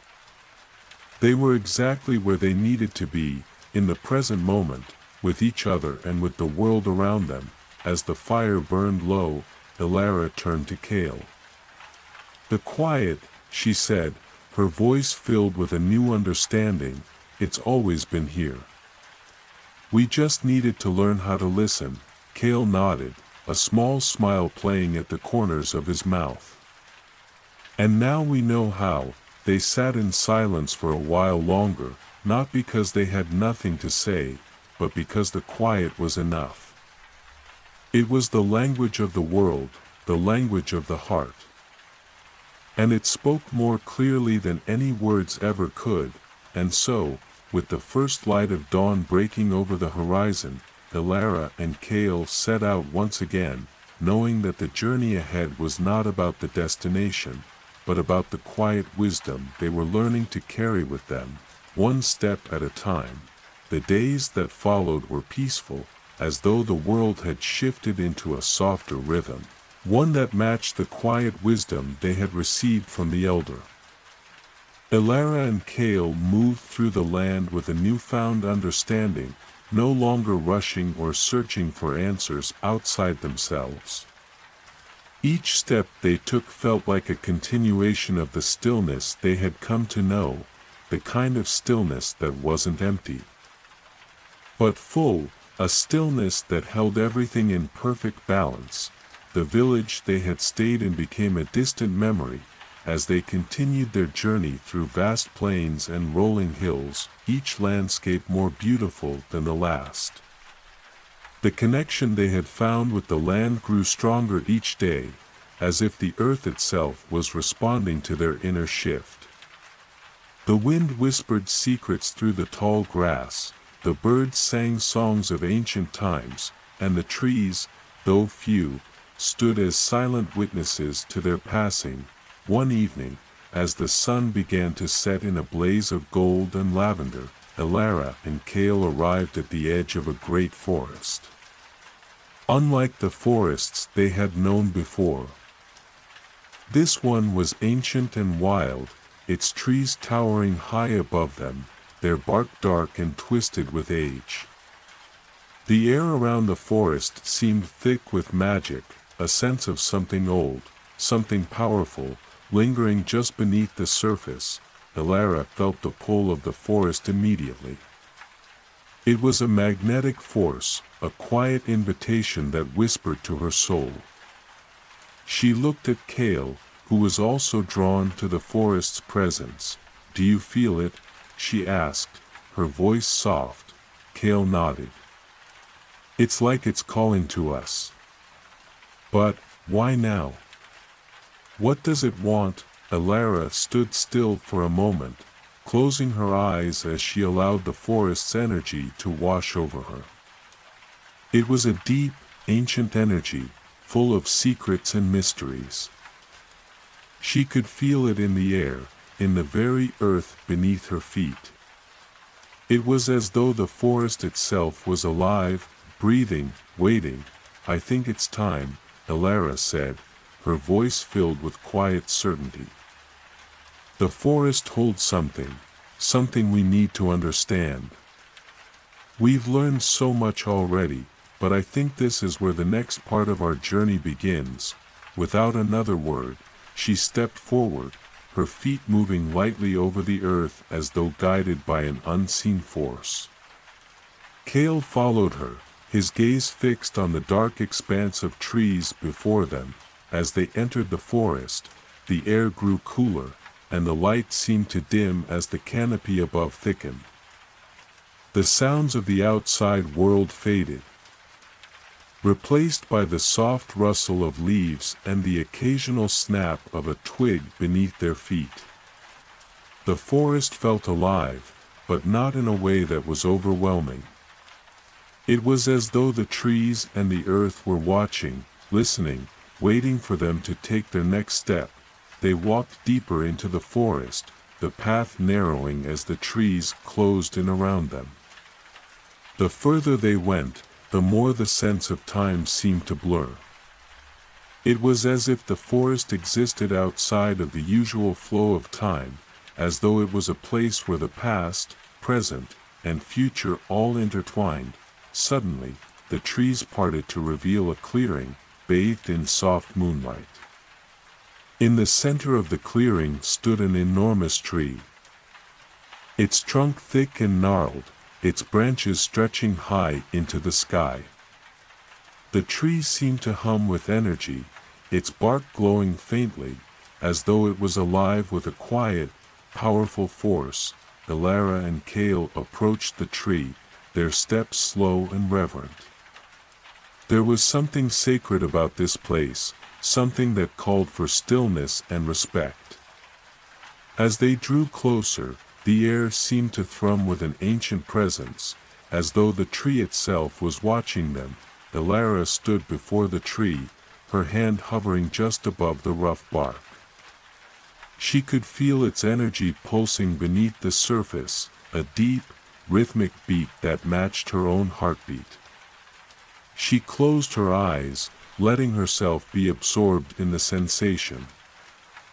Feeling as though the tree was speaking to her, though it did not use words, for a long time, they stood there in silence, listening to the whispers of the forest, the quiet hum of the tree. And in that silence, Elara understood, the forest was not simply a place. It was a memory, a living memory of everything that had ever happened within it, and everything that would happen in the future. The tree at the center of the clearing was the heart of the forest, the keeper of its wisdom. It held the stories of those who had come before and the hopes of those who would come after. It was a link between all the lives that had ever touched the earth. Kale stood beside her, sensing the shift in her energy. "What is it?" he asked softly. Elara turned to him, her eyes wide with the understanding that had blossomed within her. "It's everything," she whispered. "The past, the present, the future. It's all here, all at once. This tree, it's a bridge between worlds, between time. And we're part of it. We always have been." Kale looked at the tree, a sense of awe filling him. "So, we're not separate from any of it. The land, the forest, the stars, it's all connected." Elara nodded, a smile softening her features. "Yes. We are the forest, and the forest is us. We are part of the song, the rhythm that runs through everything. The key is to listen, to feel it. The truth is in the silence, in the stillness. And that's where we'll find the answers." As the night deepened and the stars glittered above them, Elara and Kale sat beneath the great tree, letting the quiet of the forest settle into their bones. The journey ahead was still unknown, but the path had become clearer. It wasn't about reaching a destination, it was about learning to listen, to be still, and to trust the rhythm of the world. They were no longer searching for something outside of themselves. They were learning to see what had always been there. The night passed slowly beneath the great tree, the quiet of the forest enveloping Elara and Kale in a serene cocoon of stillness. The moonlight filtered through the branches above, casting soft shadows on the forest floor. Time seemed to stretch and bend, as if the very air held its breath, waiting for something to unfold. It was as though the forest itself was holding space for them, allowing them to rest, to reflect, and to listen. By dawn, the world was alive with the soft murmur of the forest coming awake. The first light of the sun crept through the branches, bathing the clearing in a soft, golden glow. The tree stood as it had always stood, ancient, wise, and still, but now, Elara and Kale felt a new understanding of its presence. It wasn't simply a tree. It was a guardian, a keeper of the quiet truth that lay at the heart of the world. Elara stood, feeling the weight of the earth beneath her feet, the steady pulse of the land beneath the layers of dirt and stone. She felt deeply connected to it, not as an outsider, but as an integral part of it. She had known that the world was alive, but now she understood it in a new way. The trees, the rivers, the stones, they were all connected in an intricate dance, and they were part of her, just as she was part of them. Kale stood beside her, his eyes fixed on the great tree. He had always been the more pragmatic of the two, but even he could feel the quiet power that filled the space. It was something he couldn't explain, but it was undeniable. The forest had shown them a deeper truth, one that transcended words. "What now?" he asked, his voice low, as though he didn't want to break the peace that hung in the air. Elara looked out at the forest, a soft smile touching her lips. "I think we stay a little longer," she said. "There's more to understand here. The forest is patient, and so are we." They spent the morning in silence, wandering through the forest, allowing its secrets to unfold around them. Every tree seemed to whisper, every breeze seemed to carry a message.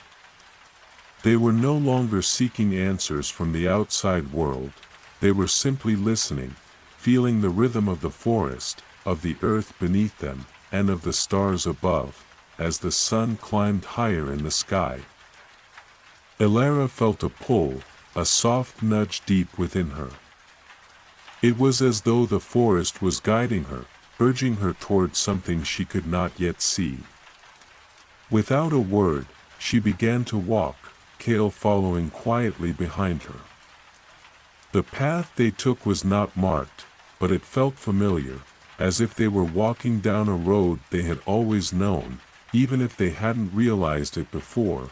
The trees began to thin, and soon, they found themselves at the edge of a great cliff, overlooking a vast, winding river below. The river seemed to stretch endlessly, its waters sparkling in the sunlight. The land beyond the river was wild and untamed, full of rugged mountains and sweeping plains. Elara could feel the energy of the place, a force that surged through the earth and into her, filling her with a quiet power she had never known before. At the edge of the cliff, there was a small stone, half hidden by the moss and vines that clung to it. It was unremarkable, its surface worn smooth by the passage of time.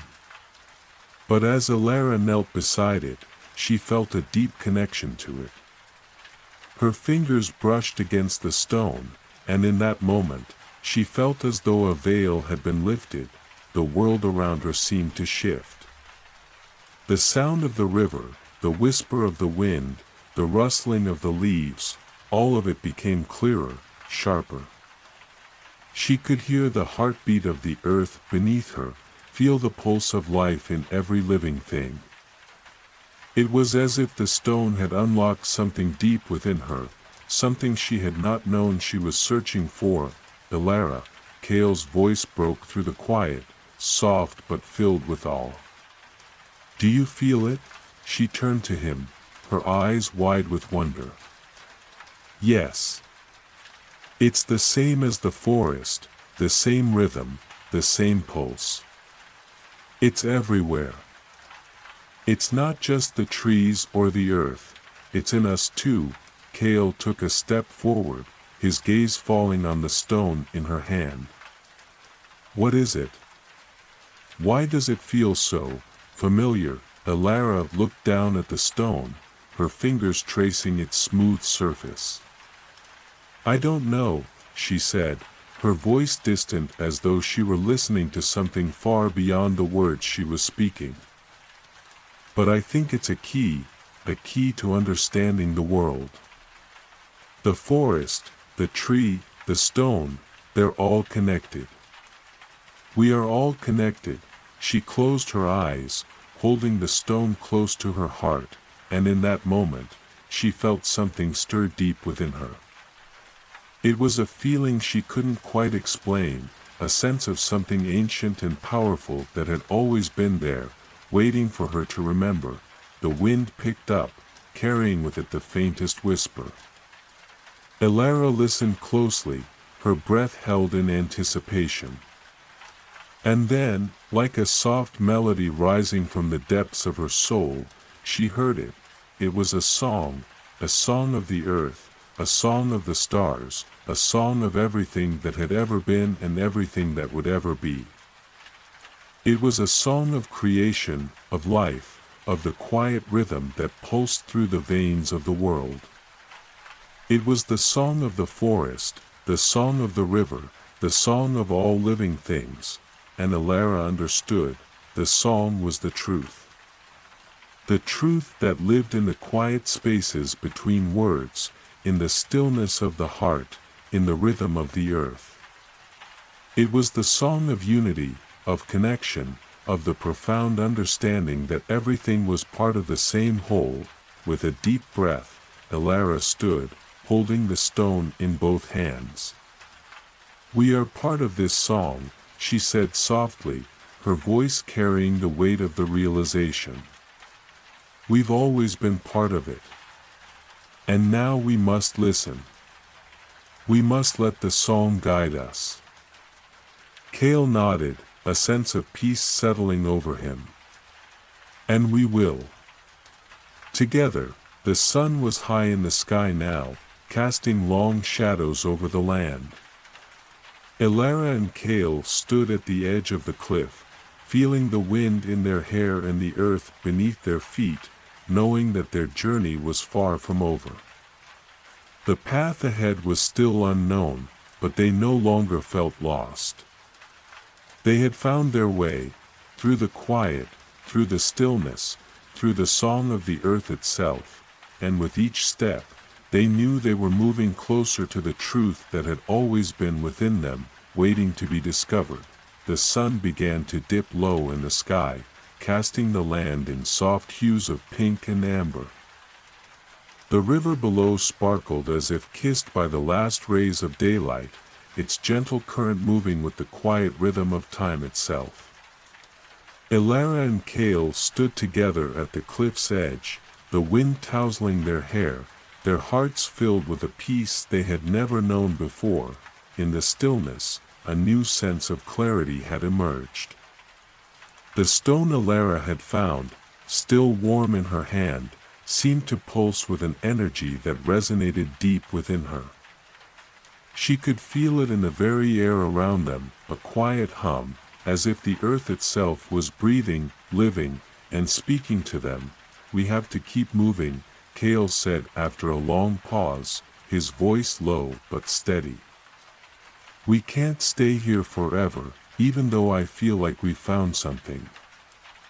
Something we've been searching for, Elara nodded, her fingers brushing the stone gently. I know, she whispered. But it's not about finding something anymore. It's about remembering. The forest, the stone, the river, everything here is part of the same rhythm. And we are too. We're part of the song. They stood in silence for a moment longer, feeling the earth beneath them, the vast sky above them, and the timeless flow of the river below. It was as though they were part of something infinite, something that stretched far beyond the boundaries of their understanding. Kale was the first to turn away from the cliff, stepping back into the forest. We should continue. The answers are still ahead of us. I can feel it. Elara followed him, the sense of peace still lingering in her heart but tempered by a deep knowing that their journey was far from over. The forest had shown them glimpses of something vast, something ancient, but there was still so much more to discover. The song of the earth, the rhythm of life, they had only just begun to hear its true melody. As they walked deeper into the forest once more, the trees seemed to lean closer to them, their branches swaying with the soft whispers of the wind. The world around them was alive with a quiet magic, the air thick with the scent of pine and earth, the soft murmur of life filling every corner of the forest. Suddenly, a sound caught Elara's attention, a soft rustle. Faint but distinct, coming from a thicket just ahead.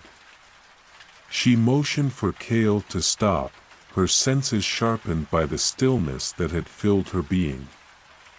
For a moment, the world seemed to hold its breath. The wind stilled, the birds fell silent, and even the river's murmurs seemed to fade into the background. Then, from the thicket, emerged a figure. At first, it was nothing more than a shadow, but as the figure stepped into the light, Elara and Kale both froze, their eyes widening in surprise. It was a woman, tall and slender, draped in a cloak of deep green that seemed to blend with the forest around her. Her hair was long and silver, flowing like strands of moonlight, and her eyes shimmered with an otherworldly glow. She stood silently before them, her gaze piercing yet gentle, as though she had been waiting for them, watching them, for a long time. Elara stepped forward, her heart beating faster. There was something familiar about this woman, something that resonated deep within her. She could feel the forest's energy in the woman's presence, as though she was not separate from the land itself but an embodiment of it. "You've come," the woman said, her voice soft but filled with an ancient wisdom that seemed to echo through the trees. "I have been waiting for you." Elara and Kale exchanged a glance, the weight of the words settling heavily in the air. "Who are you?" Elara asked, her voice steady but filled with curiosity. "I am the keeper," the woman replied, her eyes never leaving Elara's. "I am the guardian of the forest's secrets, the one who watches over the flow of time and life. I am the one who holds the keys to the song you seek, the song." Kale asked, his voice a mix of wonder and disbelief. Is it real?" The keeper smiled, a slow and knowing smile that seemed to carry the weight of ages. "Yes," she said softly. "The song is real. And you are meant to hear it, to understand it. But it is not an easy path. The song is not just a melody, it is the heartbeat of the world, and it requires more than just listening. It requires a deep understanding of who you are, and what you are a part of." Elara felt the weight of her words sink into her soul. The keeper's presence seemed to vibrate with ancient knowledge, as though she held within her the answers to questions Elara hadn't even known to ask. "What must we do?" Elara asked, her voice calm but filled with a quiet determination. The keeper looked at them both, her eyes glowing brighter as she spoke. "You must travel deeper into the forest, to the heart of it. There you will find what you seek, but it will not be easy. The path is fraught with challenges, with tests that will push you to the very limits of your being. But if you are willing to face them, to listen to the song with your heart and soul, you will find the truth." Elara and Kale stood still, the gravity of the keeper's words settling over them. The journey they had already undertaken had changed them, had opened their hearts to a deeper truth. But now, they were being asked to go even further, to push beyond what they thought they knew, and to confront the very core of the forest's mystery. "Are you ready?" the keeper asked, her voice carrying a quiet intensity. Elara looked at Kale, her heart racing with anticipation. This was it, the moment they had been waiting for. They had come so far, learned so much. But this next step, this journey to the heart of the forest, would require everything they had. She nodded, her voice steady. "We're ready." And with that, the keeper stepped aside, gesturing toward the path that lay before them. "Then go," she said. "The song awaits you." As Elara and Kale walked past the keeper and deeper into the forest, the world around them seemed to shift. The air grew denser, the trees taller and more ancient, as though they were stepping into the very heart of the world itself. The song, the quiet, ancient melody, grew louder in their ears, urging them onward, guiding them toward their destiny. As Elara and Kale ventured deeper into the forest, the air seemed to thicken with each step, as though the very atmosphere was alive with the energy of ancient secrets. The trees, their trunks wide and gnarled, stretched high into the sky, their branches intertwining to form a canopy so dense that only slivers of sunlight could filter through. The path ahead was obscured by thick underbrush, the ground uneven, and the atmosphere heavy with the weight of time. With each step they took, Elara felt the pull of something greater, something beyond their understanding, yet unmistakably close. It was as if the forest itself was guiding them, pushing them toward the heart of its mystery. The rhythm of the world, the song they had heard, was growing louder, resonating with the pulse of the earth beneath them. Kale walked silently beside her, his steps light but purposeful. Though he had always been practical, something in the air had changed within him as well. There was a quiet strength in his presence now, a calm that hadn't existed before. He, too, was listening to the song, his heart tuned to the rhythm of the forest. As they moved forward, the path seemed to grow more winding, the trees growing closer, their branches reaching out like long fingers, brushing against them in gentle caresses. The forest, once full of soft whispers and murmurs, now seemed to hum with a quiet power.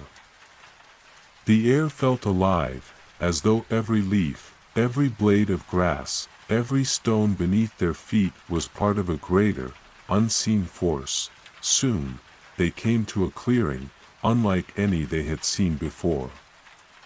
The trees around them stood in a perfect circle, their trunks wide and their branches stretching toward the sky in a graceful symmetry. At the center of the clearing stood a large, flat stone, worn smooth by the passage of time, its surface etched with intricate symbols and runes that glowed faintly in the dim light. Elara felt an overwhelming sense of recognition wash over her as she approached the stone. It was as though she had seen it before, in a dream or a vision, long ago. She could feel the power within it, pulsing softly, like the heartbeat of the forest itself. The song was stronger here, its melody clearer, more distinct, and it seemed to call to her, drawing her closer. Kale, too, felt the pull. He stepped forward, his hand hovering near the stone. "This place, it feels ancient. Like it's been here forever," Elara nodded, her eyes fixed on the glowing symbols. "It has. This is the heart of the forest," she whispered, her voice filled with awe. This is where everything begins. She reached out and placed her hand on the stone, feeling its cool surface beneath her fingertips. The moment her skin made contact, a sudden surge of energy flowed through her, as if the stone were alive. Its power awakening at her touch. The song that had been a distant hum in the background suddenly exploded into clarity, filling her mind and soul with its powerful rhythm. For a moment, everything else faded away. The world around them disappeared, and Alara was consumed by the song. It was a melody older than time, a harmony that had existed long before the first tree had sprouted from the earth. It was the song of creation, of life itself, and it carried with it the knowledge of the universe, the secrets of the stars, the wisdom of the earth, and the very essence of existence. As the song wrapped itself around her, Alara saw visions of ancient times, of forests far older than the one she stood in, of creatures that roamed the earth long before humanity had even begun to dream. She saw the world in its raw, unshaped form, the vast forces of nature at work, shaping the land and the sky, weaving the threads of life into a delicate tapestry. And then, as quickly as it had come, the vision faded, and Alara was back in the clearing, her hand still resting on the stone. Her heart was racing, and her breath came in short gasps.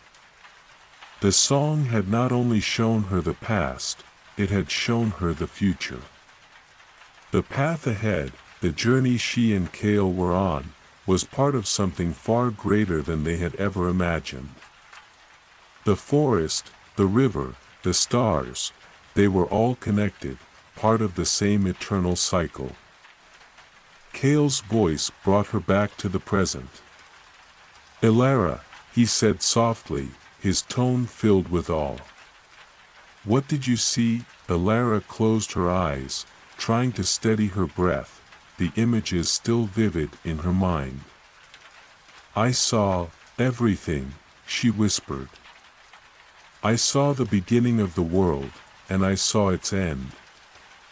I saw the song of life, and how it connects everything.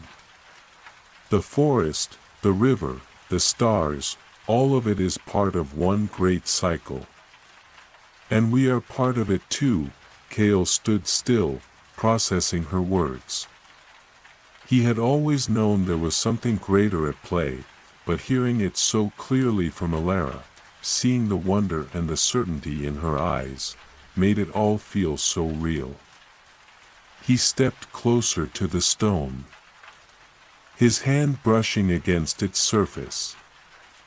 The energy still lingered there, faint but present, as though the stone itself was holding on to the echoes of the song. "How do we continue?" Kale asked, his voice tinged with uncertainty. "We've learned so much, but what now? What are we meant to do with all of this?" Alara took a deep breath, her eyes focused on the glowing symbols etched into the stone. "We listen," she said softly. "We listen to the song, and we trust it. The path isn't clear, but we don't need it to be. The song will guide us. It always has." As the words left her lips, a soft breeze stirred the air, rustling the leaves of the trees. The wind carried with it a message. A quiet whisper that only Alara could hear. It was the song, calling her forward, urging her to take the next step, to continue on the path that had already been set before her. And so, Alara and Kale stood together in the clearing, their hearts filled with the knowledge that the journey ahead would be unlike anything they had ever imagined. The song was their guide, and they were ready to follow it, wherever it might lead. The wind in the clearing was soft, carrying the scent of moss and the distant hum of the forest's timeless song. Alara stood still, her eyes closed, feeling the pulse of the stone beneath her fingers. It was as if the forest itself was alive, breathing with her, echoing her thoughts. She had seen the song of the universe, and in that moment, everything felt clear. The path ahead was still uncertain, but the song had given her a certainty that transcended words. She could hear it now, not just in the world around her, but within herself. Cale watched her silently, sensing the deep shift in her. He had always known Alara to be strong, but now, there was something even more profound in her, an understanding, a connection to something greater that had always been just out of reach. He didn't fully understand it yet, but he trusted her. He trusted the journey they were on, the journey that had led them to this point, and that would take them further than either of them could have imagined. "Are you ready?" he asked, his voice soft but steady. Alara opened her eyes and nodded, a quiet strength in her gaze. "I am," she whispered. "The song is more than just a melody, it's the pulse of everything. It's the rhythm of life, the heartbeat of the world. And we're part of it." They stood for a moment longer, letting the weight of the moment settle into their hearts, before Alara slowly released the stone and stepped back. She knew that they could not linger here forever, for the forest had already begun to stir with the promise of what was to come. The keeper had told them to follow the song, and they could no longer wait. The time to move forward had come. Cale turned toward the path that lay before them, the one leading deeper into the heart of the forest. It seemed to stretch out before them, winding through the trees like a thread weaving through the fabric of the world. The air was thick with the energy of the forest, each step they took drawing them closer to the mystery that awaited them. With a final glance at the stone, Alara took Cale's hand, and together they began their journey once more. The forest around them seemed to shift as they moved forward, the trees growing closer together, their trunks twisting and bending in unusual ways.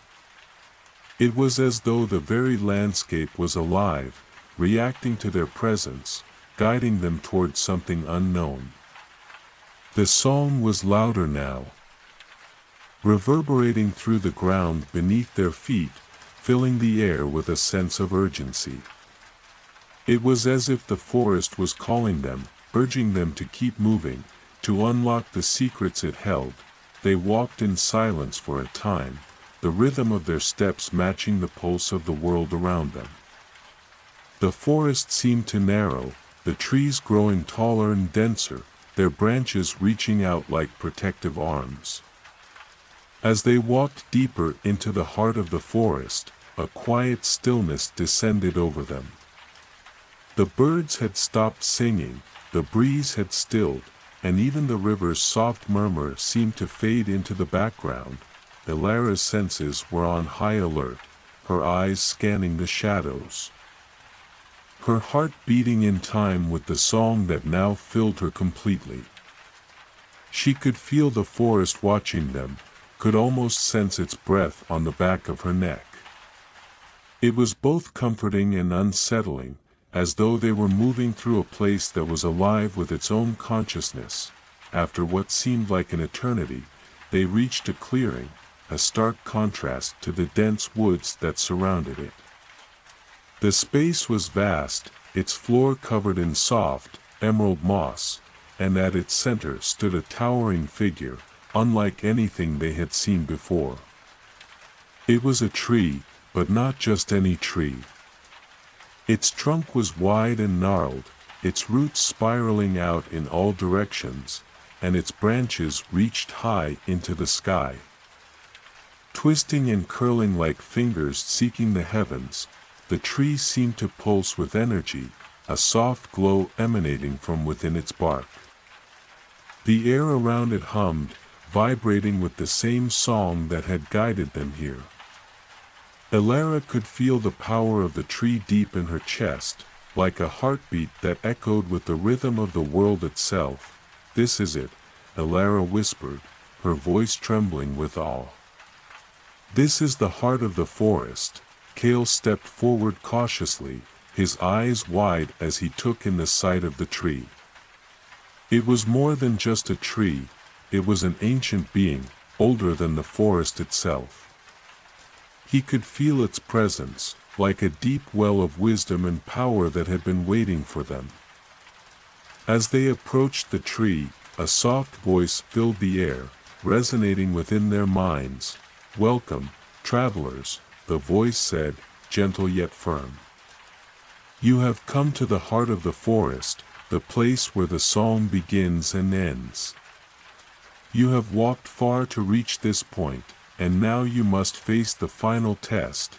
Elara and Kale exchanged a glance, their hearts racing with anticipation. "The final test?" Kale asked. The voice responded, its tone carrying a weight of both reassurance and warning. "Yes. The song you seek is not just a melody, it is the key to understanding the balance of all things. To hear it fully, you must face your deepest fears, your darkest truths. Only then will you be able to hear the song in its entirety." Elara took a deep breath, her fingers curling into fists at her sides.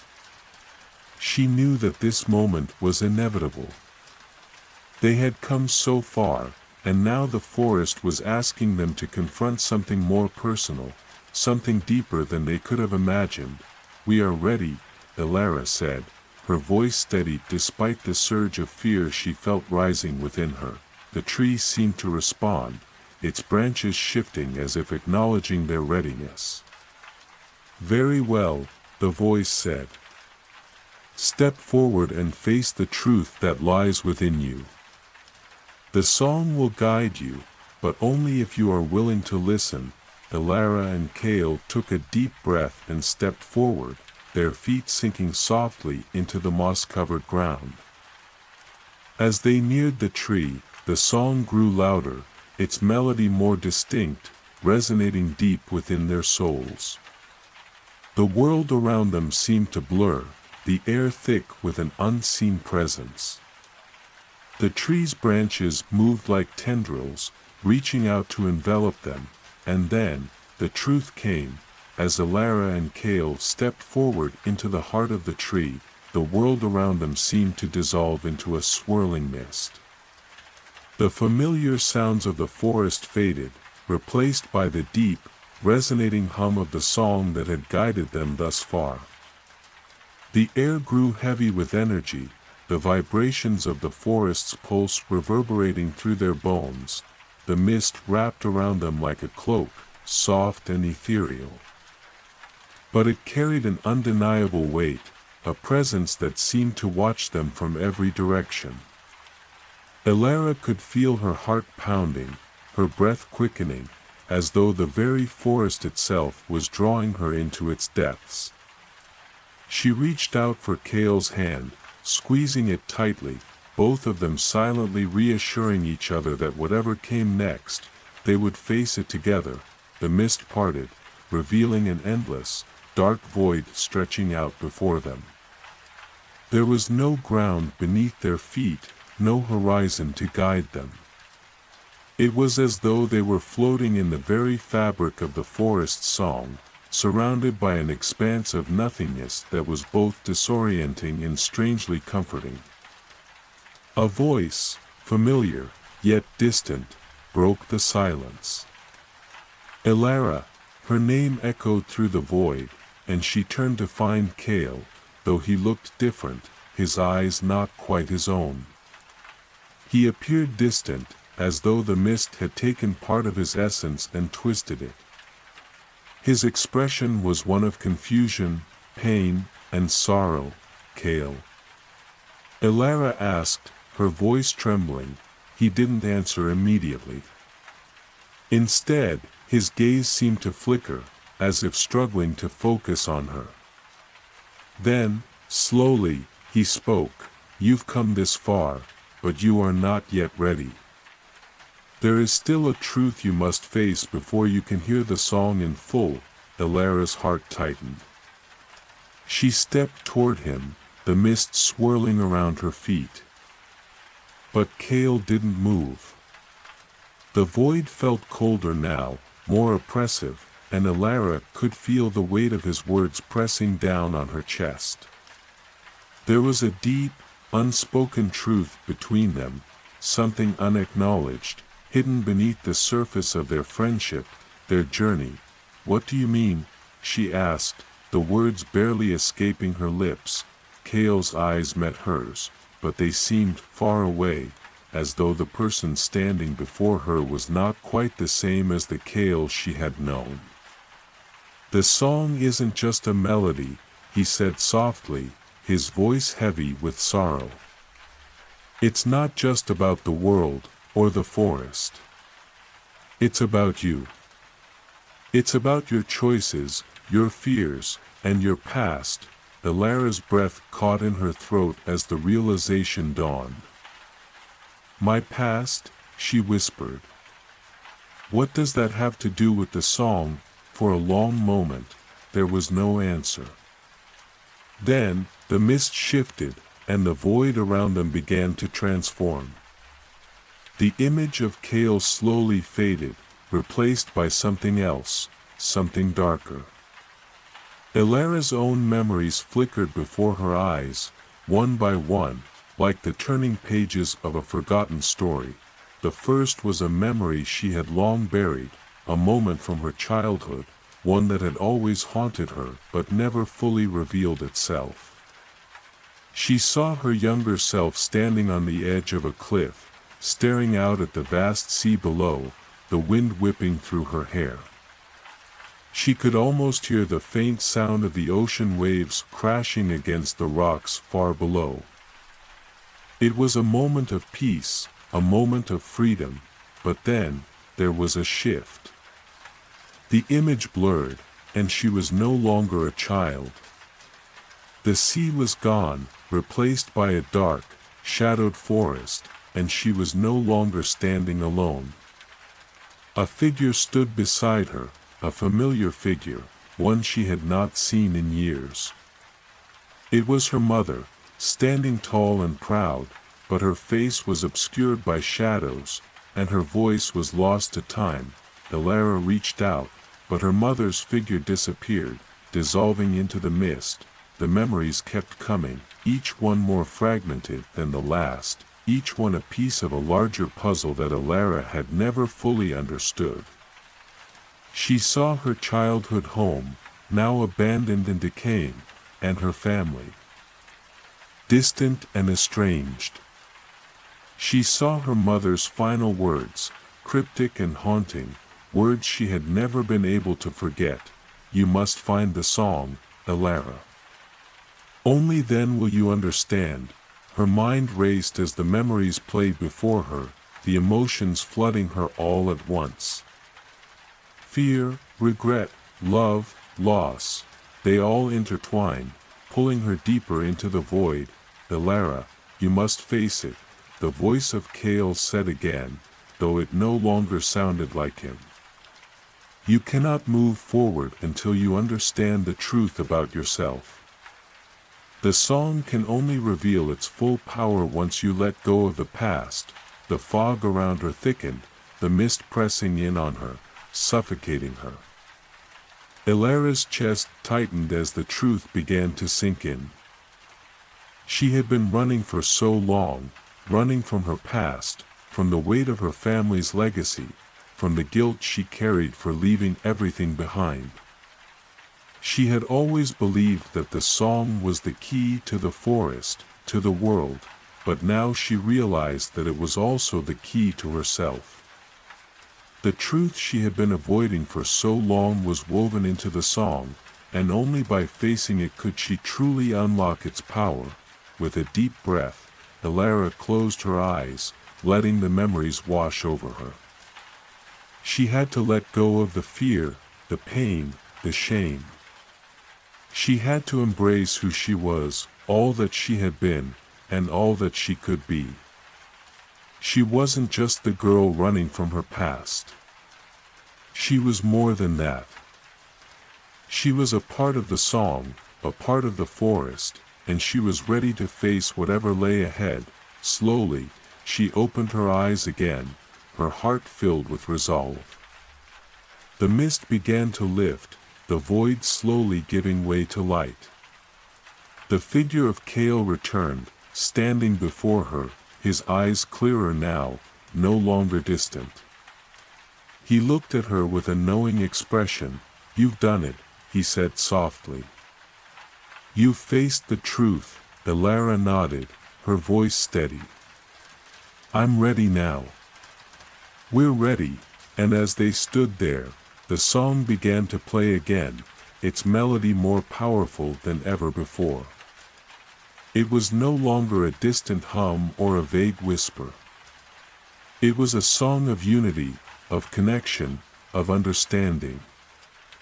And Elara and Kale, standing together in the heart of the forest, knew that they were no longer just travelers on a path. They were part of something greater, a living song that had woven its way through time and space, bringing them to this moment. Together, they would follow the song to the end, wherever it might lead. As Elara and Kale stood in the heart of the forest, the air around them seemed to hum with a quiet, but undeniable power. The mist had lifted, and the darkness that had once surrounded them now felt distant, as if it had never truly been there at all. The song, which had once been an elusive melody in the distance, was now a clear and harmonious symphony, reverberating through every fiber of their being. It was no longer something to chase, but something that had become a part of them. Elara breathed deeply, her chest rising and falling with the rhythm of the forest. Her heart had calmed, no longer racing in fear or uncertainty, but steady and strong, like the pulse of the world itself. She had faced the truth of her past, of the parts of herself she had long avoided, and in doing so, she had unlocked a deeper understanding of the song, of the forest, and of her own place within it. Kale, standing beside her, looked at her with quiet admiration. He had witnessed her journey, her struggles, and her strength. He had always known there was more to her than she had let on, but now, seeing the clarity in her eyes, he understood. She was no longer just the girl who had run from her past. She was a part of the song, a living thread in the fabric of the world, and that made her more powerful than he could have imagined. "Do you hear it?" Kale asked softly, his voice filled with awe. Elara closed her eyes and listened, her senses attuned to the song that flowed through the very air. The melody was no longer a distant sound, it was everywhere, resonating through the earth, the trees, and the sky. It was a song of life, of creation, of balance. It was the heartbeat of the world, and she was a part of it. "I do," she replied, her voice calm and steady. It's all around us. It's in us." Kale nodded, his expression thoughtful. "And now that we understand it, we can follow it. We can hear the song clearly, and we know what we must do next." Elara glanced up at the towering tree before them, its roots sprawling out in all directions like a network of veins. It was as if the tree itself was alive, pulsing with the energy of the song. She knew that they had reached the final stage of their journey. The forest had guided them here, and the truth had been revealed. Now, it was time to take the next step. "Do you think we're ready?" Elara asked, her voice filled with both determination and a quiet uncertainty. Kale smiled softly, his eyes full of confidence. "We've always been ready. We just needed to listen." Together, They moved toward the tree, its branches reaching out like welcoming arms. As they stepped closer, the ground beneath their feet seemed to shift, the earth responding to their presence. The song grew louder, its melody now vibrating in their bones, resonating with the very core of their being. Elara could feel it, the pull of the song, drawing her closer to the heart of the forest, to the heart of herself. She knew that this was the moment they had been working toward, the moment when everything would come together. All the trials, all the struggles, all the fears, everything had led to this point. As they reached the base of the tree, its ancient bark seemed to shimmer with light. The song swirled around them, guiding them, urging them forward. Elara reached out, her fingers brushing against the tree's surface, and in that moment, everything changed. The world around them seemed to dissolve, and they were no longer standing in the clearing, but in the heart of the forest itself. The air was thick with energy, and the song was no longer just a melody, it was a force, a living, breathing entity that surrounded them, enveloping them in its warmth and light. Elara closed her eyes, feeling the song flow through her, filling every corner of her being. She could hear the whispers of the forest, the ancient wisdom that had been passed down through the ages. She could feel the presence of those who had come before her. Those who had walked the path of the song and had unlocked its secrets. She was not alone. She was part of something greater, something eternal. The song began to shift, its melody becoming more intricate, more complex. Elara's heart raced as she realized what was happening. The song was merging with her, becoming one with her soul. She could feel the forest's heartbeat in her chest, could hear the whispers of the trees, the rustling of the leaves, the murmur of the river, all blending together in perfect harmony. And then, it was as if the very fabric of the world opened up before her. She saw it, the truth of the forest, the secret that had been hidden for so long. It was not just the song, but the balance that lay at the heart of the world. The song was the key to understanding that balance, to maintaining it, to ensuring that life continued in harmony. It was the thread that connected all things, the trees, the rivers, the animals, and the people. And it was her responsibility, her duty, to protect that balance. Kale's voice broke through her thoughts, steady and grounding. Elara, we are ready. The forest has shown us the way. Elara opened her eyes, meeting his gaze. She nodded, her heart filled with a sense of purpose. She understood now. The journey had not just been about finding the song, it had been about understanding the forest, understanding herself, and understanding the role she played in the greater world. We're ready, she whispered, her voice full of conviction. Let's finish this, together. They stood at the heart of the forest, their hearts beating in time with the song. The final steps of their journey were before them, and they knew that whatever challenges lay ahead, they would face them together. The forest had shown them the way, and now, they would walk it to the end. The forest around Elara and Kale seemed to breathe with them, the very air vibrating with the energy of the song. The path ahead of them was no longer a mystery, yet its challenges loomed large. The weight of their responsibility was clear, but so was their resolve. They had come so far, facing their fears, unraveling the secrets of the forest, and now, at the heart of everything, they stood ready to carry out their purpose. Elara, Kale said softly, his voice steady but filled with awe. Do you feel it? The song, it's shifting again.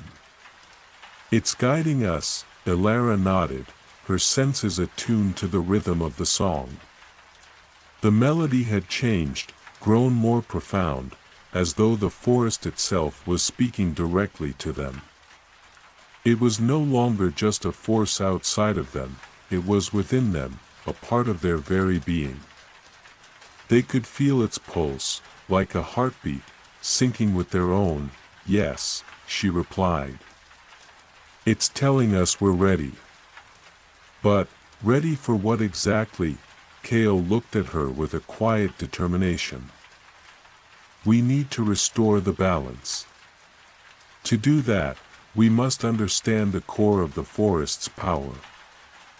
The heart of it all, the source of the song." Elara thought for a moment, her mind racing with possibilities. But how? What is the heart of the forest? We've been guided here, but what are we supposed to do next? A soft, gentle breeze swept through the clearing, carrying with it the faintest whisper of the forest's ancient voice. The trees seemed to lean closer, their branches intertwining as if offering their wisdom. It was then that Elara realized, the heart of the forest wasn't a place, a tree, or even an object. It was the very essence of the forest itself, the song that had been woven through every living thing. The forest was alive, yes, but more than that, it was a living memory, a collective being, made up of every creature, every leaf, every stone, every river. It had no singular form, no singular center, it was the sum of all its parts. The song was the thread that held it together, and the balance lay in its harmony, I think. Elara began, her voice filled with understanding. The song isn't just the forest. It's us too. It's the connection we share with it, and the role we play in that harmony. We've been part of this all along. Kale turned to her, his eyes widening as he grasped her meaning. You're right. The song, it needs to be completed, and we are the missing pieces. Elara closed her eyes, letting the song flow through her once more. She could feel the pulse of the world, the ebb and flow of life, and it was clear. The forest needed them to restore balance, not by acting as separate beings, but by becoming one with the song itself.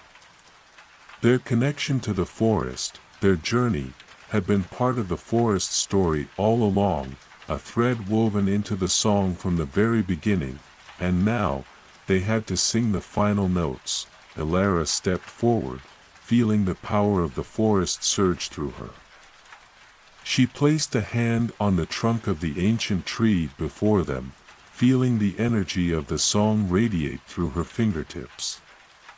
Kale joined her, standing at her side. Their connection to each other and to the forest stronger than ever, the ground beneath them trembled, and the trees around them began to sway in rhythm with the song. The very air shimmered with energy, as though the forest itself was holding its breath. Elara took a deep breath, letting the song fill her, and with Kale beside her, she began to sing. It was a quiet hum at first, just a note, a simple sound. But as their voices joined together, the melody began to grow. The song grew louder, deeper, resonating with the heartbeat of the forest. It was a song of life, of balance, of unity. The trees swayed in time with the rhythm, the animals in the distance seemed to still, listening. As if the entire forest was focused on their song, and as the song grew, so too did the forest's power. The trees seemed to grow taller, their leaves turning a brilliant green, the earth beneath them pulsing with life. The air was thick with energy, but it was a calm, soothing energy, like a deep breath after a long sigh.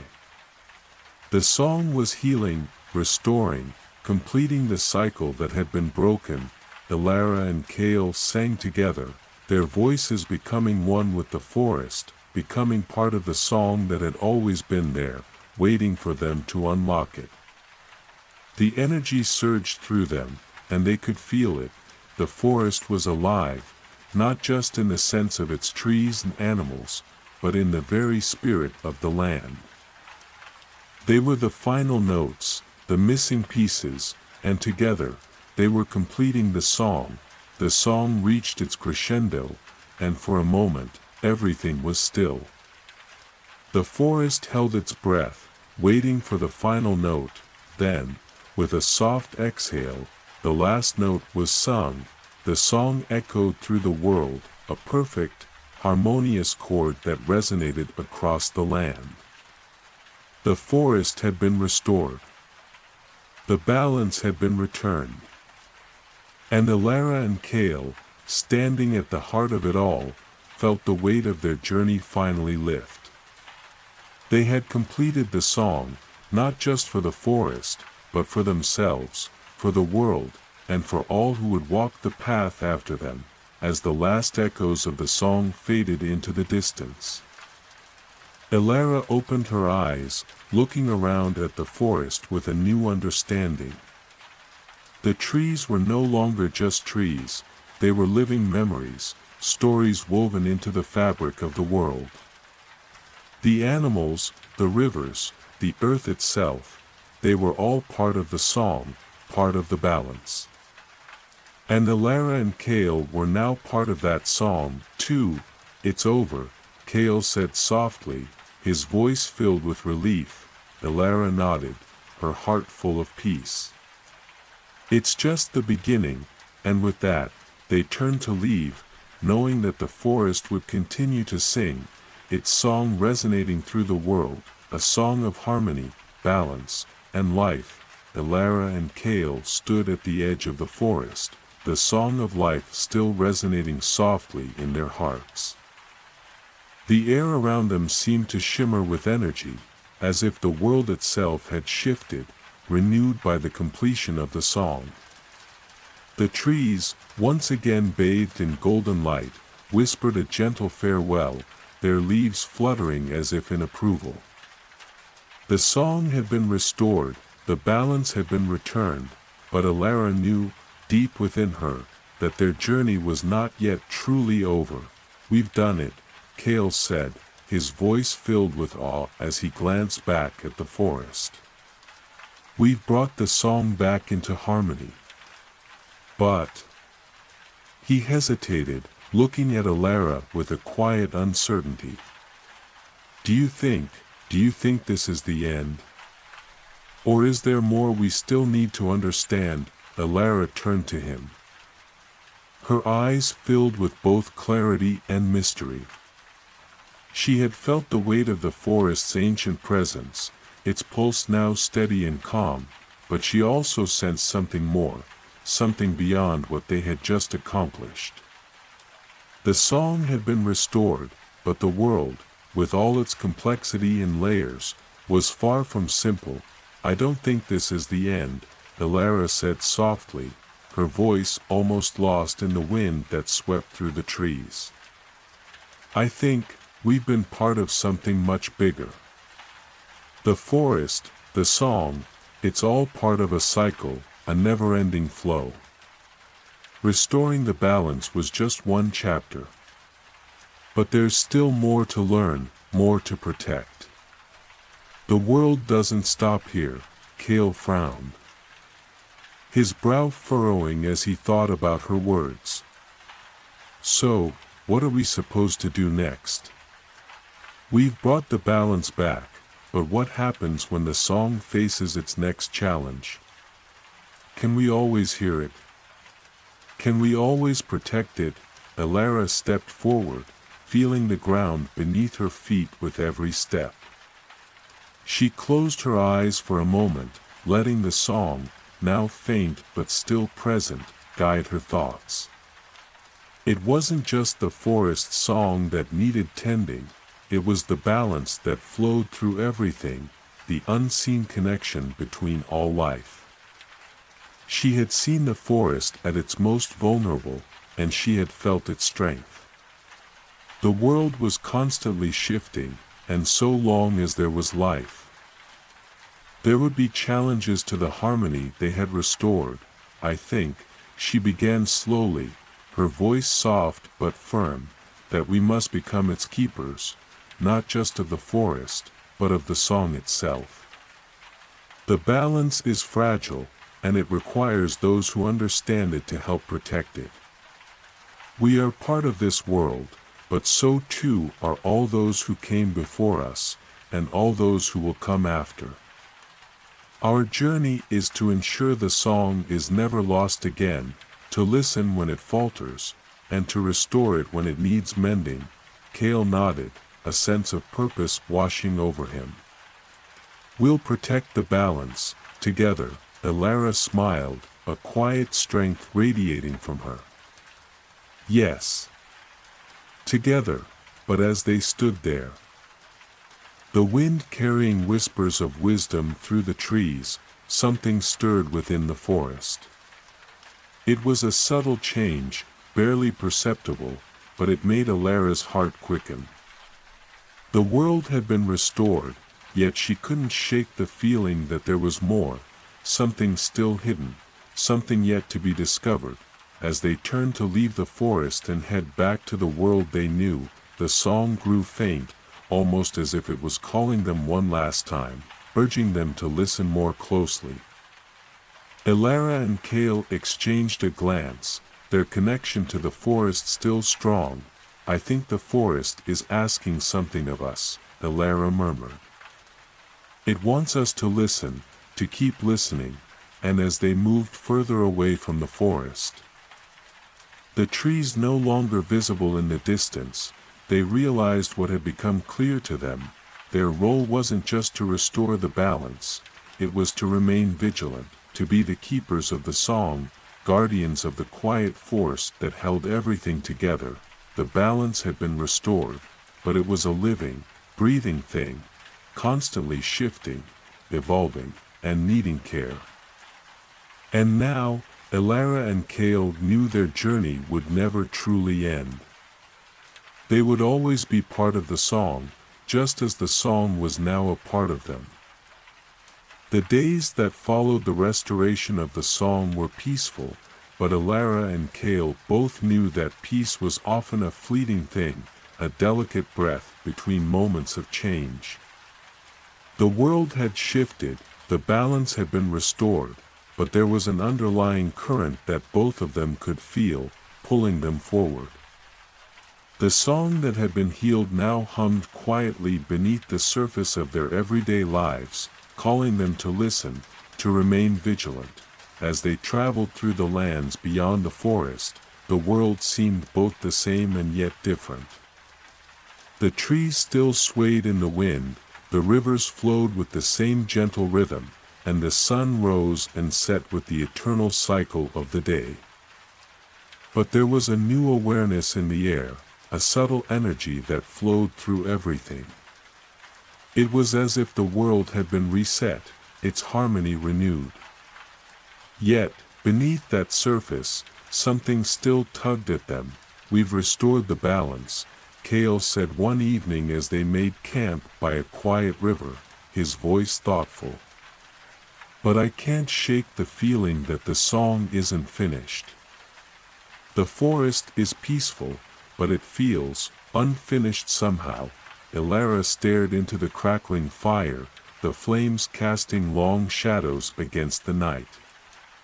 She had felt the same thing, the sense that there was still more to uncover, more to understand.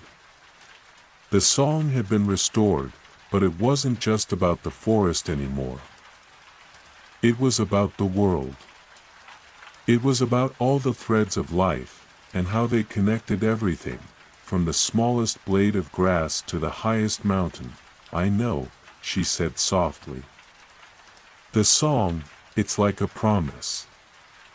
The balance may have been restored, but the forest song is part of something larger, something that stretches beyond our understanding. It's not just about what we've done, it's about what we still need to protect.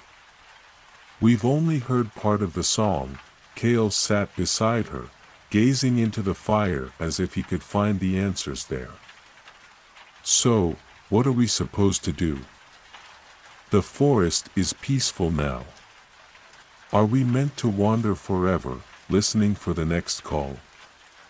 What if it fades again? What if we miss it?" Elara smiled gently, her gaze distant as she thought about the journey that had brought them here. The song isn't something we can control. It's something we must live with, something that lives within us. But we also have to trust it. It will call to us when it needs us, just like it has before. We don't have to chase it. We have to learn to listen, to wait, and to protect it when the time comes. Kale nodded slowly, understanding the wisdom in her words, though the weight of the responsibility still rested heavily on his shoulders. But how do we know when the time comes? How do we know when to act? Elara's eyes shone in the moonlight as she gazed up at the stars, the same stars that had watched over them on their journey. She had always felt a connection to the night sky, to the endless possibility it represented. The world was vast, and though they had restored the balance in the forest, there was still so much to learn, so much to discover. "I think," she began slowly, "that we have to listen with more than our ears.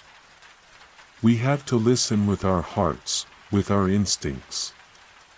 The song isn't just something that can be heard. It's something that can be felt.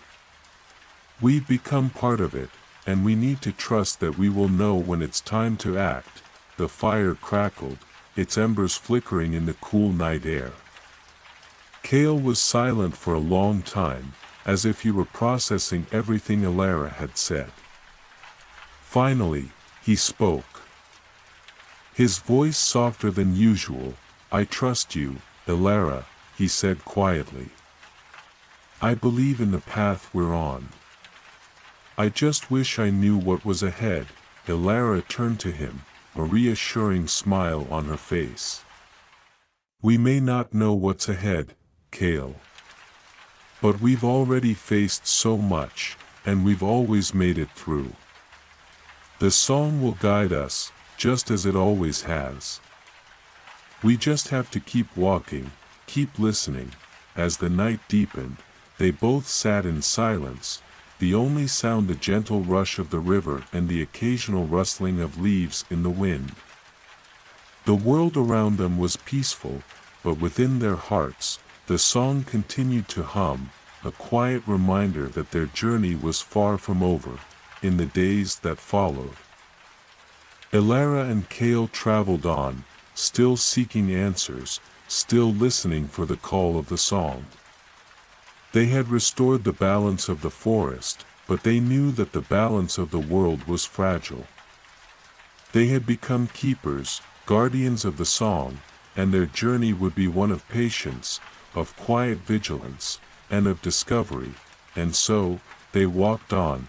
The journey had become their way of life, one of quiet contemplation and open ears. As the seasons changed, Elara and Kale continued their travels, moving through new lands, their footsteps always light but their hearts steady. They had learned to listen to the world in a way they never had before. The song was always with them, sometimes faint, sometimes resonant, but always guiding them forward. One morning, as they trekked through a dense meadow on the edge of a vast mountain range, Elara paused. The song had shifted again, faint, but distinct. It was calling them, and this time, it wasn't the gentle hum of harmony they had grown familiar with. There was a sharpness to it, a discordant note that set her on edge. Kale noticed her sudden stillness and followed her gaze toward the mountains. The peaks were distant, almost hidden behind a blanket of mist. He too felt the shift in the air, the subtle yet undeniable pull. "Elara," Kale said, his voice low. Do you feel it? The song, it's not the same as before, I know. Elara replied, her voice soft but firm. There's something different this time. Something isn't right. The song is calling us, but it's not in harmony. It feels like a warning. They stood in silence, the wind carrying the distant calls of the wild, and the quiet hum of the song growing louder. But there was an undercurrent, a shadow beneath its melody that unsettled them both. Kale's eyes narrowed as he looked toward the mountains again. Do you think it's coming from there? That's where the song is pulling us. Elara's gaze followed his, the weight of the moment settling on her shoulders. It could be. There's something in the mountains. We've been to many places, but this feels different. Without another word, they set off toward the mountain range, the pull of the song guiding their path. The terrain became rougher, the air thinner as they climbed higher. The trees thinned out, replaced by rocky outcrops and jagged cliffs that seemed to pierce the sky. As they ascended, the song grew louder, its once soothing melody now strained, dissonant. It felt as though something was tearing at its edges, trying to break through, something ancient and restless. The further they climbed, the more the air seemed to hum with this uneasy energy. They reached a high ridge as the sun began to dip below the horizon. The colors of the sky were streaked with hues of orange and purple, casting long shadows across the rocky expanse. The song now pulsed through the air, thick with tension, its notes vibrating with a strange, almost tangible power. Elara and Kale stopped at the edge of the ridge, their eyes scanning the valley below. There, nestled within the folds of the mountains, lay an ancient ruin, its stone walls weathered by time, half buried in moss and ivy, as if forgotten by the world.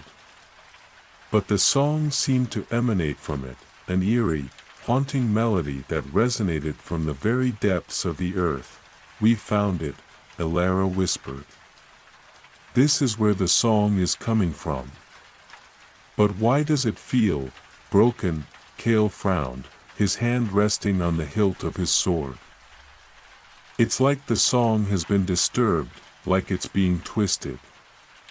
But why here? What happened to this place? Elara shook her head.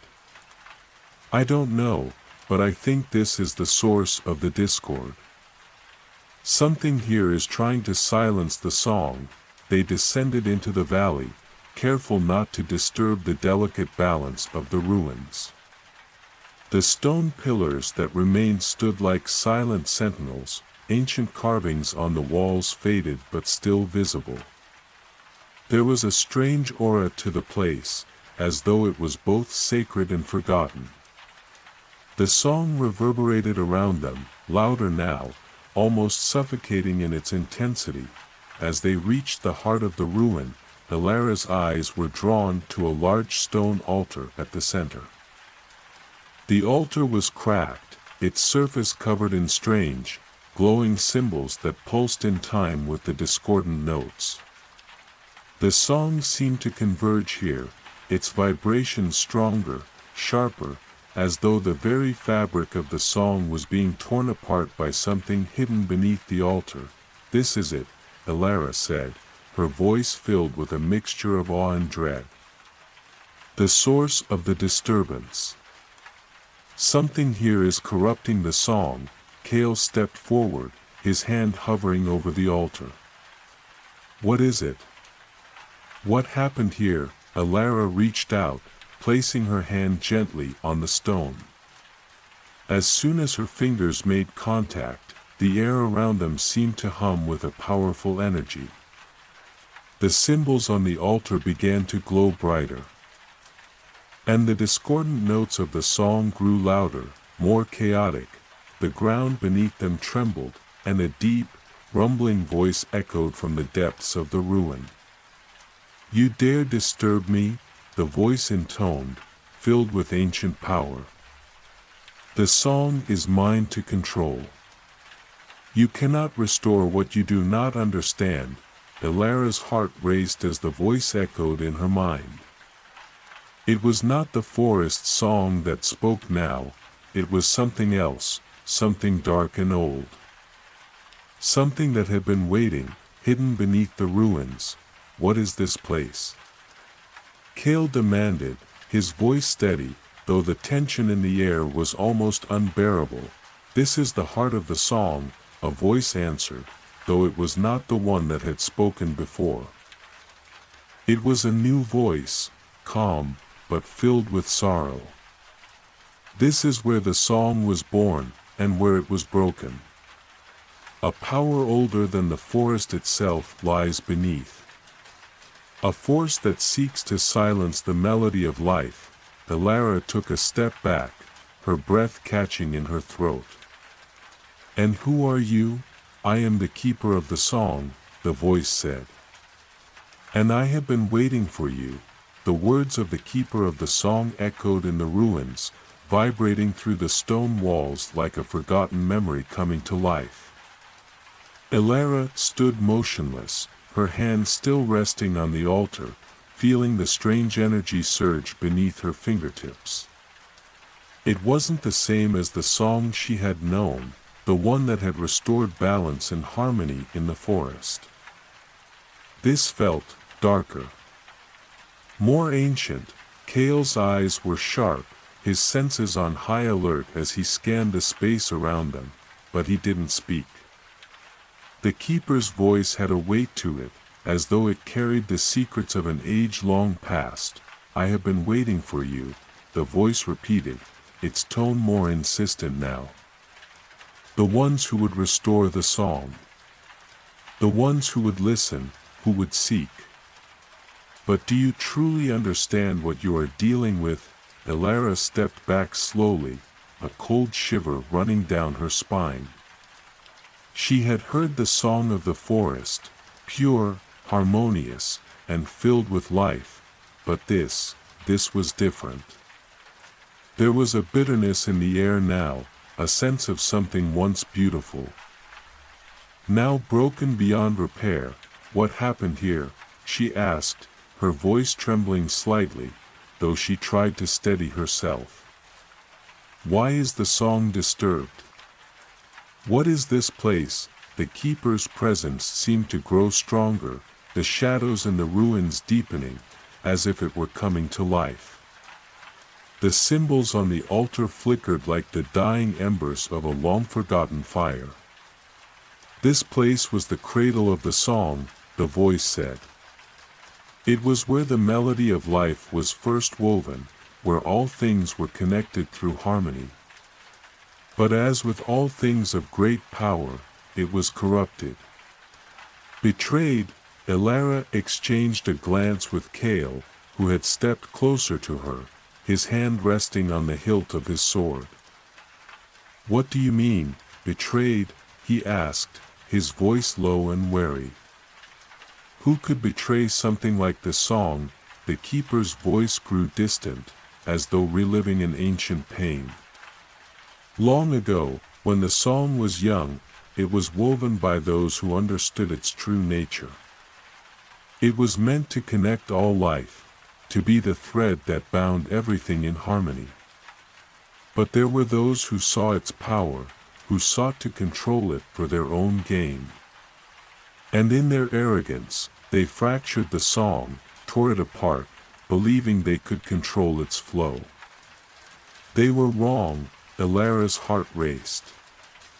The idea of the song being torn apart, corrupted, she had felt that discord, that brokenness, but hearing it from the keeper himself sent a chill through her.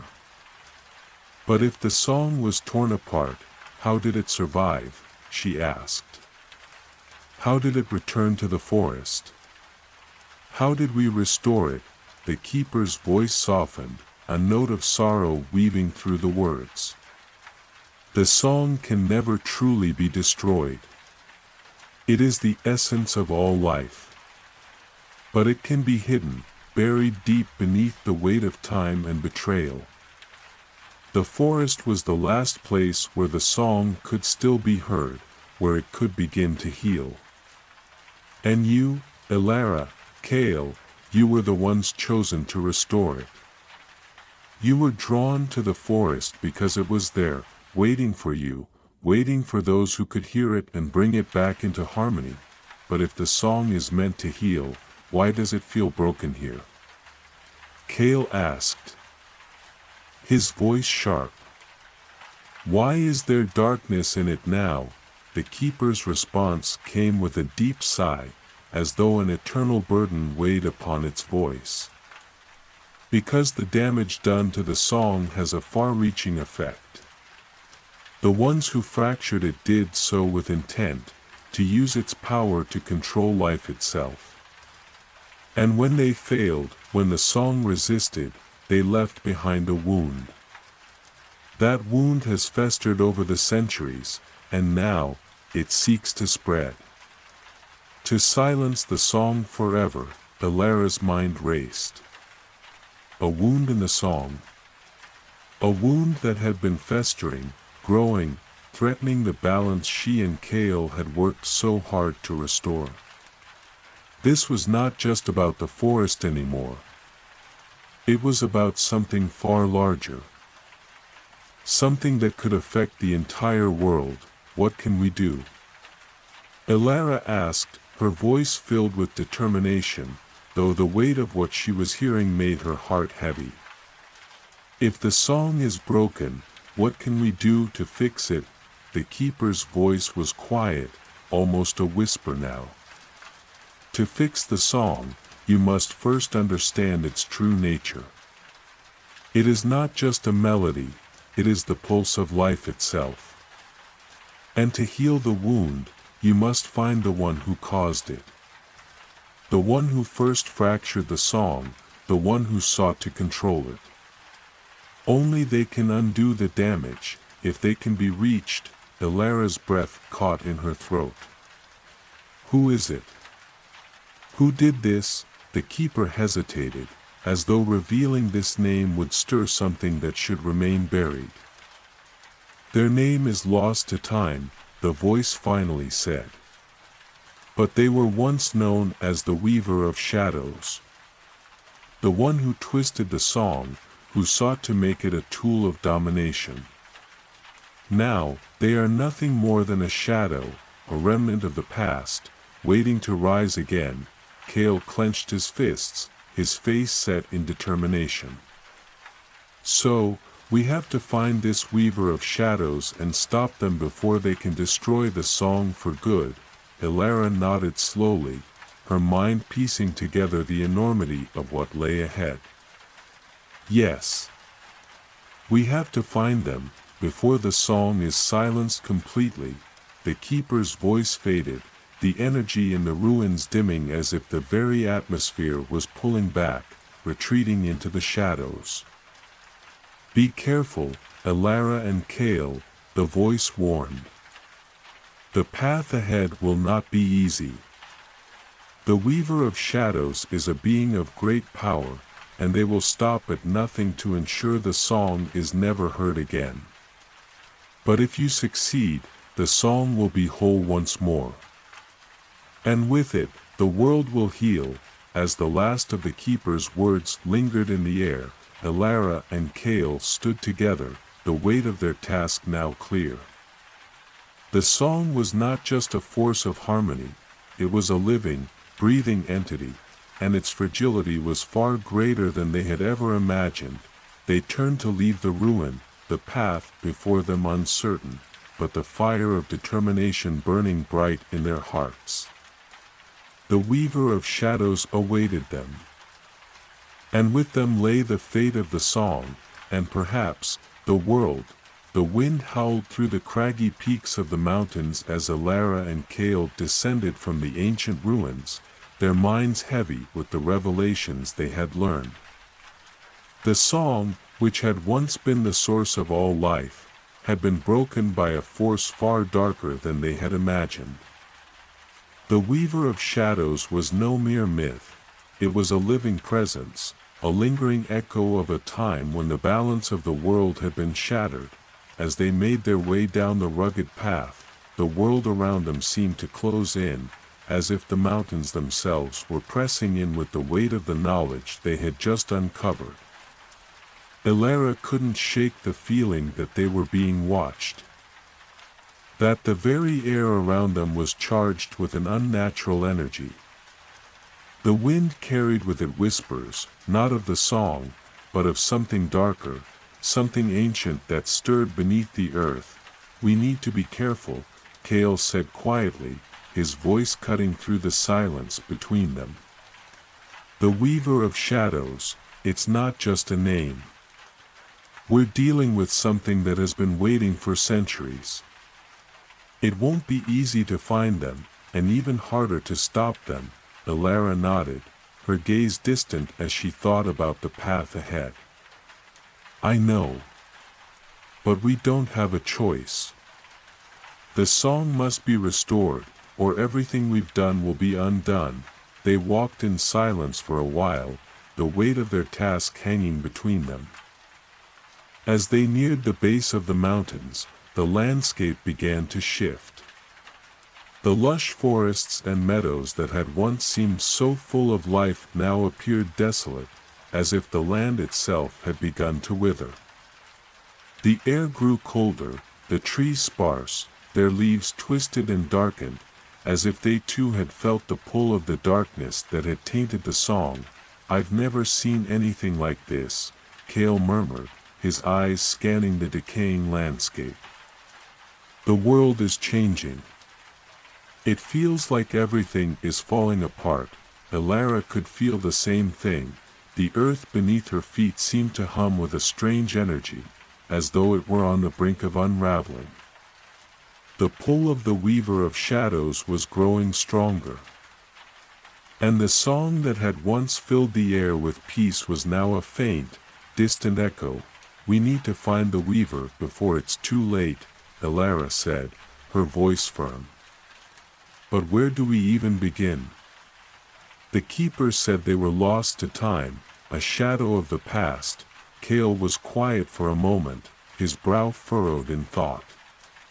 "Maybe we can find answers in the ruins. There's still more we don't know about the Weaver. If we can uncover their past, we might be able to understand how to stop them." Elara agreed, and they set off toward the closest settlement, hoping to find any remnants of knowledge about the Weaver's true identity. Along the way, they passed through towns where the people seemed unaware of the growing darkness, unaware of the song that was fading. But Elara could feel it, the pull of the song, still faint, still lingering in the background, like a distant memory that called to her. As they reached a small village nestled by a river, they found a place of quiet refuge, a library that had been abandoned long ago but still contained ancient texts and scrolls, buried under layers of dust. Inside, the air was thick with the scent of old parchment and ink. Shelves lined the walls, holding tomes that had not seen the light of day for generations. "This place feels forgotten," Kale said softly, as they walked between the shelves. "Like it's been left behind by time." Elara ran her fingers over the spines of the books, her thoughts racing. The library might hold the answers they needed, but it also felt like a place where secrets had been hidden, where truths had been buried. "I think this is the place," Elara murmured. "We need to find something about the Weaver of Shadows, something that tells us how they broke the song and what we can do to stop them."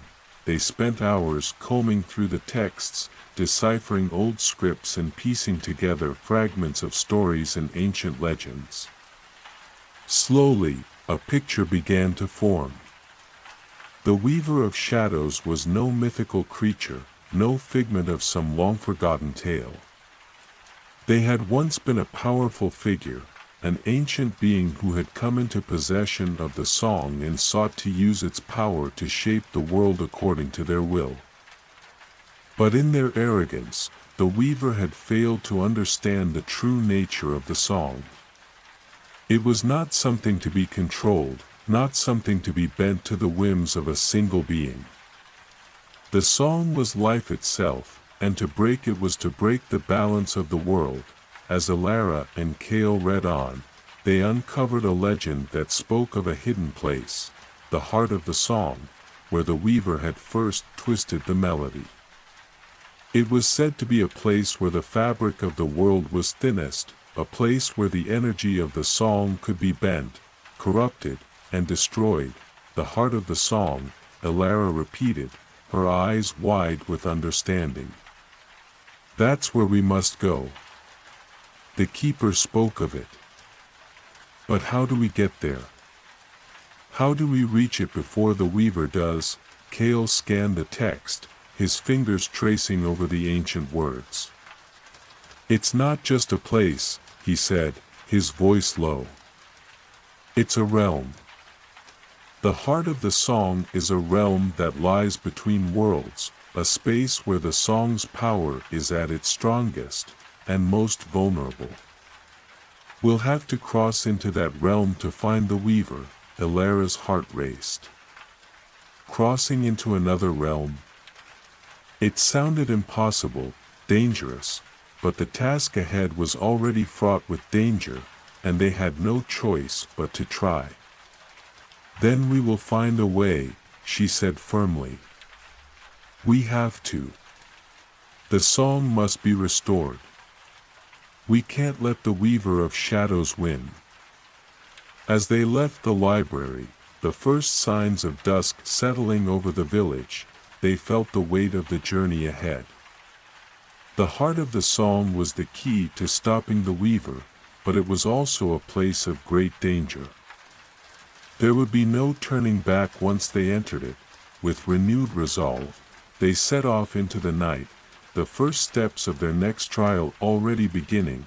The night wrapped its cold arms around Alara and Kale as they journeyed through the darkening landscape, the quiet hum of the world around them barely reaching their ears. The air felt thicker now, heavier with the weight of what they had uncovered. The heart of the song, a place beyond the boundaries of reality. A realm between worlds.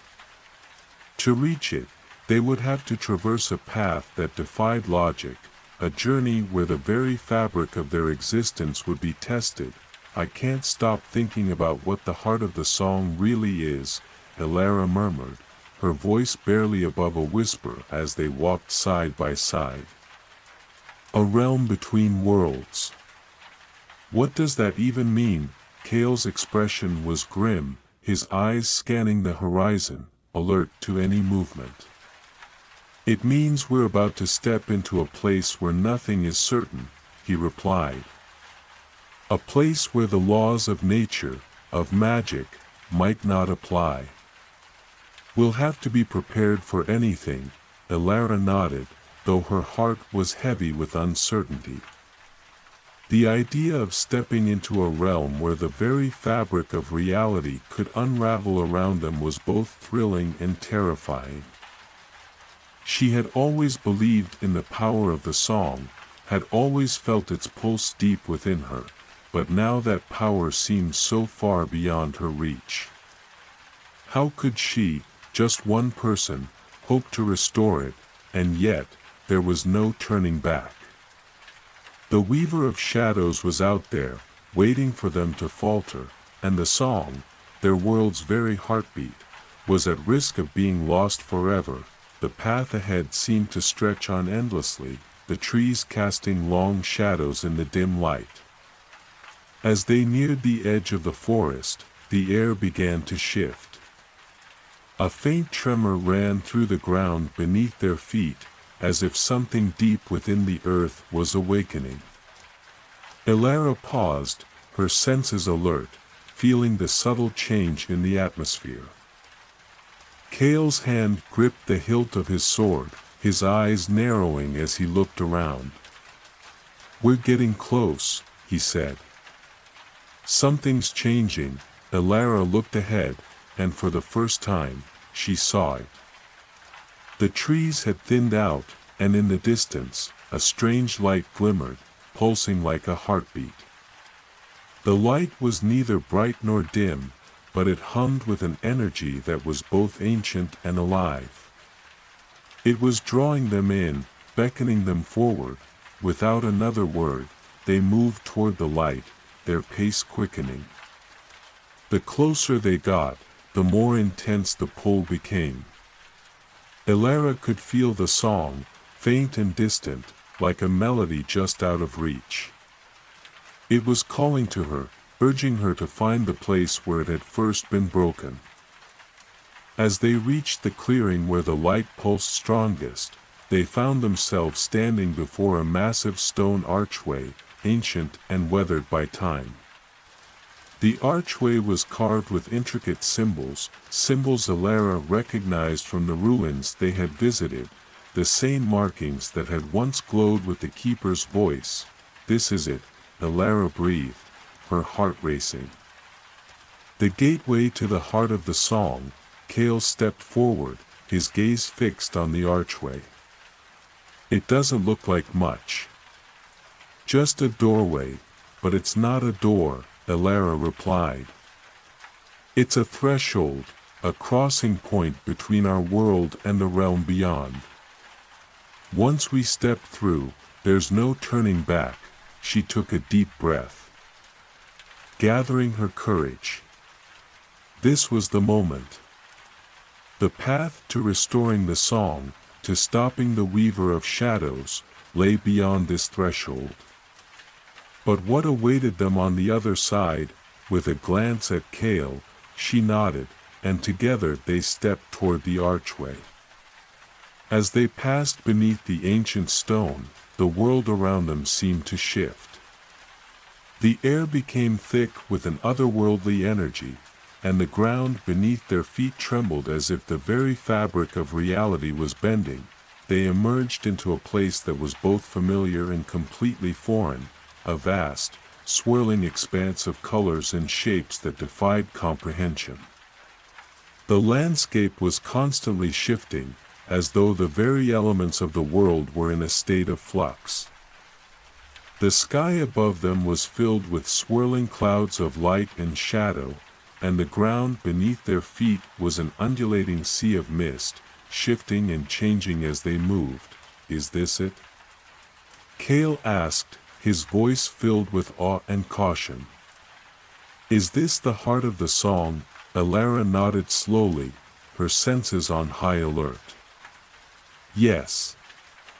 This is the place where the song was first woven, and where it was torn apart. The energy here is unlike anything I've ever felt." The air hummed with the presence of something ancient, something powerful. And yet, there was a deep, palpable sadness in the atmosphere, a sense of loss, of something broken that could never be fully restored. Elara's heart ached at the thought of what had happened here, of the corruption that had twisted the song beyond recognition, but the weaver of shadows was here, somewhere, waiting. And Elara knew that she and Kale had to find them before it was too late. As they moved deeper into the realm, the air began to grow colder. The light around them dimmed, and the swirling mist seemed to take on a more sinister form. Shadows danced at the edges of their vision, and Elara could feel eyes watching them, hidden, waiting. The weaver of shadows was near. Kale gripped his sword tightly, his gaze sharp. "We're not alone." Elara's hand hovered near the pendant she wore around her neck, the symbol of the song. It pulsed faintly, as if responding to the darkness around them. She knew they were close.